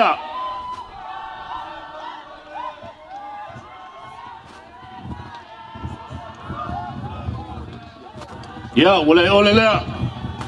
Hai. Kau fa kope me ola wi fol skulo ngo franga. Kau kope ka ko ia langa lewa. Ba ve melalo le fekuan ke maloa.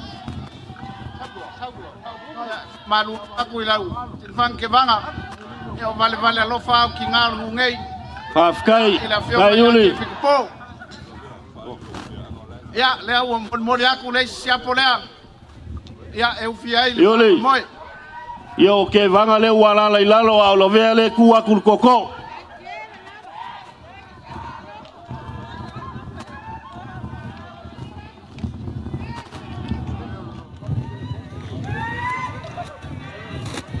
Yuri wai mau mai. Ya, leo mau aku lau. Ya, o la vea la langi a ko ale ku aku i. Mole Faasalalau. Pape ai we kumpuli aku mereka kongu. Ya le mkau ako le keri. Esa la vele sa inga la vele il komiki al pureanga. Al vea moi foi lea.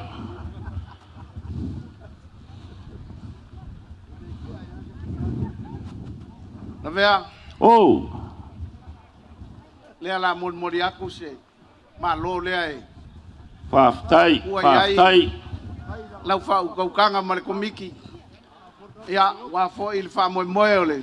Pionga le Akiepikopo. Fa malo faftai le mau. Lea la mori aku. Kai ya ko kiunga ma pelenga wa ma filifilia. Or ka ko pureanga. Ya. Malo lo ko kiki fai kama. Kele konga le ngungei o le paungiu ma le fakukao. O le kau fengau ia o sa kupua. Ya, lea ua. Kakala mai. Tai. Ya. Wa le fa moi o le fionga le Akiepikopo. Ya pakele Mosese. Paskai. Kai le lofa.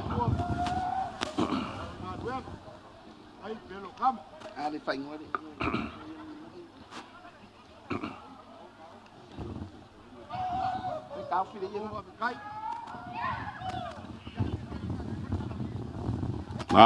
Malo fafkai. Kai le fionga ya pakele ka mapule mkanga luenga malau fainga luenga ngalulue. Ai mes fol pa yo ainga mal mamalu le kakongu. Ilo ko faia ya. Awas kama fanga unga, kama fanga fo ngei.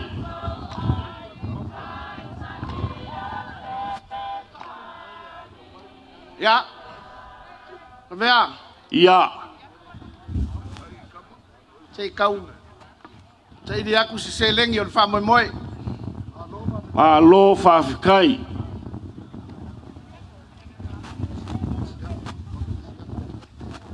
O leo walawa makokoele ma au Faaaloaloga leo waka oko le Malae.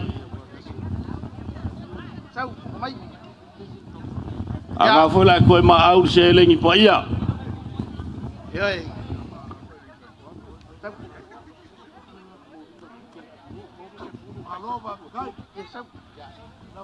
Kai.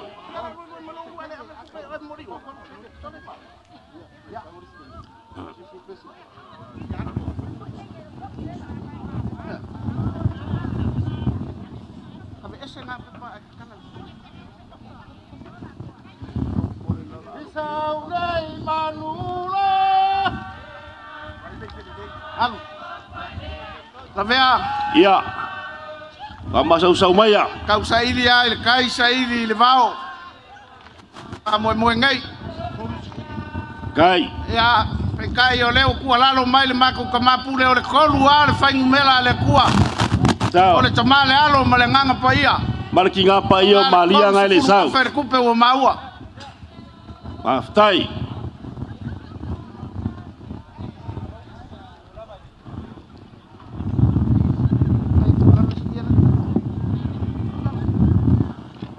Ya. vea. Ya. Ia lea sa ka oko I momoa. Kai. Kua la longa fofua. Ole lau fafa o fengu I vao leo ka kala mai. Dai. E ufia Il Faaaloalo lea al pai o ainga sa fengu I vao masala isa ma lalo li. Paf dai sao falale lei.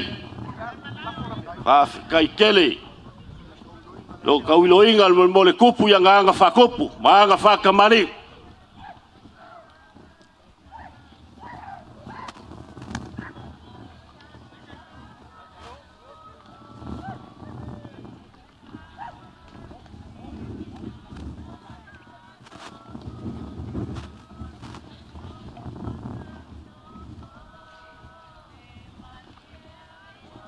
Ia lau kalainga kula fale. Ke kau mo asu aku malu I puenga. Awai al fa nga perfkalai. Lea ngau whalongo mai o. Lea yo ke vanga lea e. Te ngai maleasu. Ia lau. Ia lea lau o sauai. O wakwa o ke vanga. Ia Lea awai leo al. ke loa o ke vanga ma vai fale. E pui puia Malae ia ka kou ke iai. Moi fkalai uli. Leu bufoi ngā. Mako ko inga ia mako fa mai pauanga o le me kong iai le moa. Ia. O le alu fua saksake le pai o le si ainga. Ia. Ia o le mea ngā leu ke lofa I lau fkalainga le pula fale. Ia ke koe sakia I ngei. Ia hua sa kela ga ho ke pule I mla o la manga foanga. La la foi ngalo ku lunga. Ia e wilea. Leo ku mai lau. Leanga o oenga e mua I Malae sala fai. Tai. Ka pisa lo sala fai fa mai. Se o so o la vea. Tai. Ai po le ale ke kele o maunga I sala fai. E fesilia ia fao po wao langa e mua kau ai le la. Me lea. O lou lafo lea la vea. Pafkai. Leo o kakala mai. Ia. Ole. Kau whengau ia I o sakupua. Leo o mai e lafo ai lau ko whai kula whale. Pafkai ole. Le fai kuaskala nga leo ke lelo lafo. Pafkai le ma au Faaaloalo. Ia. O ke whamaruru aku. Wale eiso ulafo kifa I lea so leanga. Wala lea. O ngā alu leo se kala I uli foi mai. Lau kalainga la mea. Mako ke asu aku malu I puenga. Awai al whanga Whai ange mea e popo e lau sirsila e le kau. Awai a. Le so o le kiki e le a ule pale. O pau o le fua I le kua I a ao le kamapule. O le makanga luenga. Ma le pai o ainga ia. Ma le mungei. Le ua mai e osi ai le kauranga. O nga mangaku lea e. Whai piko au ngafa sa mako kala ma whai iu. Lau o fionga I le Akiepikopo kofia. Lau o fionga patele Mosese. Ia o le ngā leo o mailongu. Leo o mailongu. O e si I lunga o le maa pue. Ia e wai whake ki e le pai o ainga ia e le masalafu. O ngolo koa. O le mako kakalo. Ia e mako ke mangkua le wha manguia si meonga ngai le manumalu.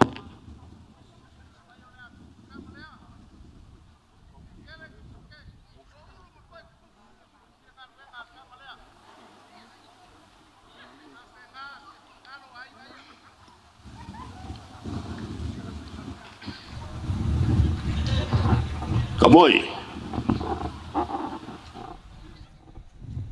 Se vai o renga uma meia. Mosese. O le kala nga. O le whamanguianga ngā si meonga I manumalu. Inga ua umanga papa kiso o vaai le whaola. Wa mai o le a kelengi puke ko uru ma koe kukupu ngā ruenga le kamalea. Ia kelengi a nganga e maua I lau kulai mai. Tai. Ia mako foi. Ia I momoa. Kua o lalu ngā fofua e por fala. Maula le mulila. Makapua ia o whaiva. Malie. Ei. Inga ua saungi. Le mali ko le a koe foi mai. I le la mafukanga ma le kui mangua. O ngā whapele o le kui mangua. Mai sau ia oe o le a e Faaalolau I kumua. Ia ku malu au foi I vasa. Apa ia fuku a angi se fa. A ami le ape foi se alunga. Ali. Ia se lalo fili o kai. Ai folau I langi ma o le kaukai. mo nganga mo oe lau fionga le Akiepikopo oi mai sa mako kala la vea Tai. Au ngai so loia lo fue pe ngau sia lo koko. Tai. Mau le launga wale puipuinga o le Telesia. Fionga le Akiepikopo ia male lolo le Telesia mau le ko far ko mik. Tai. Ya wale ko ngalu en fai. O mau po yuli le fa lava lon koko le o le fa fia le mako au kolvo. Ya e fai uai. Ia la fa penga fa yuli penga kalai. Pasau dolo ko fa fianga lang o wafi kulong ngo fuanga.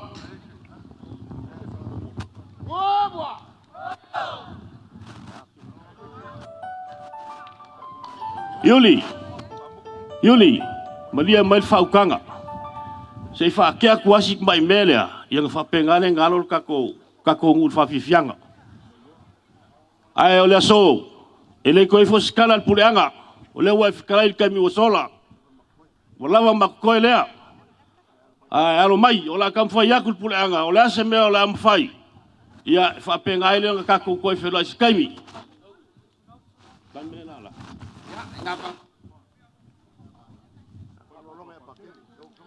Lawa fionga ka ma pulon ka ngalwenga la fionga pakele. Alo mai.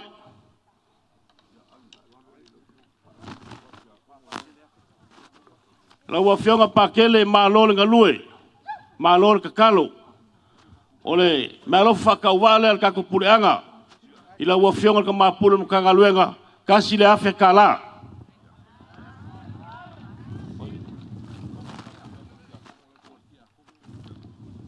la wa fionga ki akongo alo mai ole Faaaloaloga le Meaalofa ka wale puleanga ila wa fionga ki akongo le wa ila Aukuso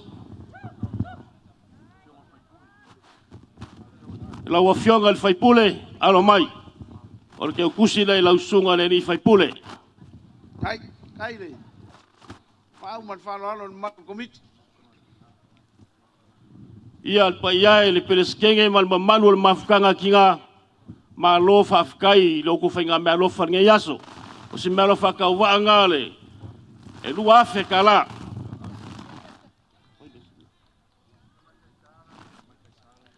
ko wa fionga ka mai kaisa ia malo al ngalului ko wa fionga o se Meaalofa ka wa ngal puleanga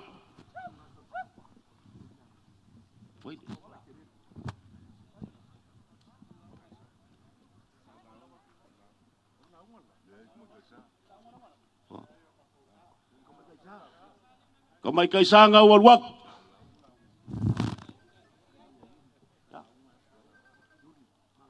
Yuli kapa fua lo swafa malol kalai malol fau ka malol ko file so do fa fonga yale ka ma filfilio ka ko pulanga mala o skaulang mo supe ko pomba la fa ko payele kuwa kusa mal maule so ya olo la folea kasi le afe kala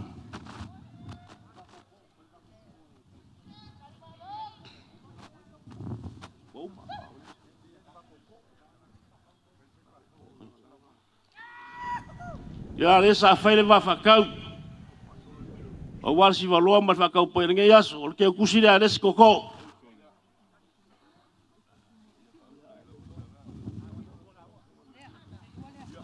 ya o nga wala foi male ke kusile ales koko o ngai menga ke lu kifa ngene fiafi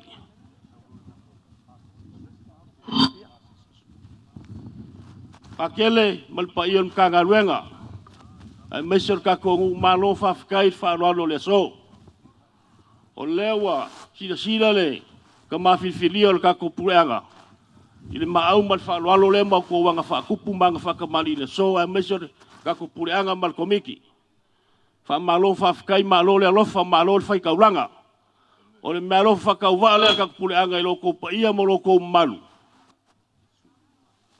sfuru ni mafe Suli mafe ya ko ke pase se ikua ya warka ku sida inga le so Yuli o kulanga le malo o le aka oko I o lele umar ka ku fa mo ngai mayaso le aso fia ka ku kama just one ya inga mangaku le Ia lo fangia le akua le kole. Fionga ia pakele ma le whaupea ma whare le maluai le mkangaluenga.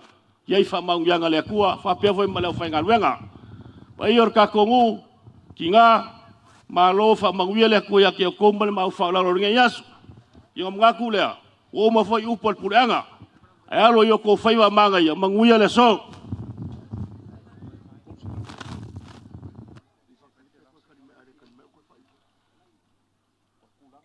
Ewe la vea.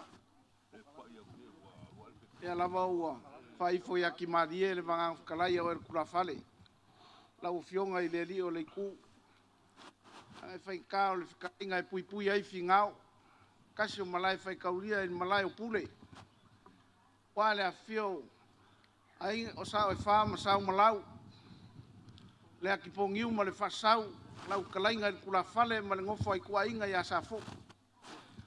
Ale lava o fai lau ko fafa alu an mau e fai ma ko fa ka mo mori al komiki le malo le pureanga o makau le ngai asu e ka mau le meanga mako ka wasa mai ai i sa e au le ngangea le a fio mai o ainga ia Oli o ka pa fo e kalai ia a fai o fa le kongul pureanga o ia komiki mar ka pureanga longo inga kelo kilo malia mene wak ai alofa mai le meu maawel pule anga male mal ka mafil filia a wal fa mo le so ia ole nganga nga a lai loe ka fika lai ia o fai fonga le launga wa umma fai Upolu pule anga manguia le so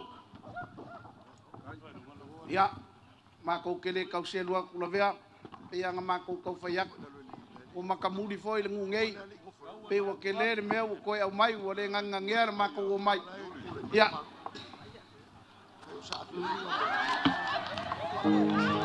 ya e wile a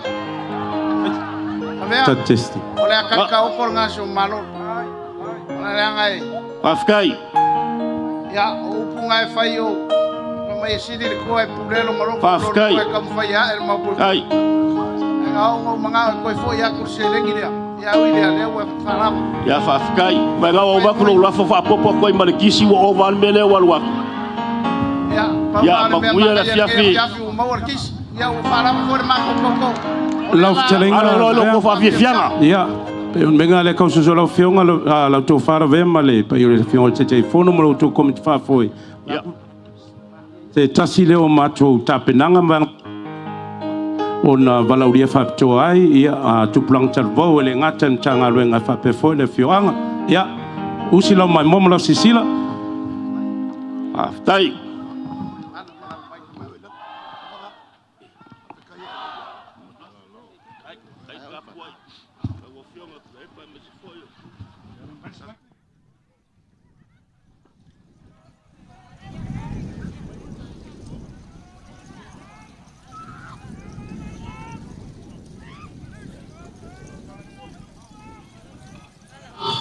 Hello.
Samoa,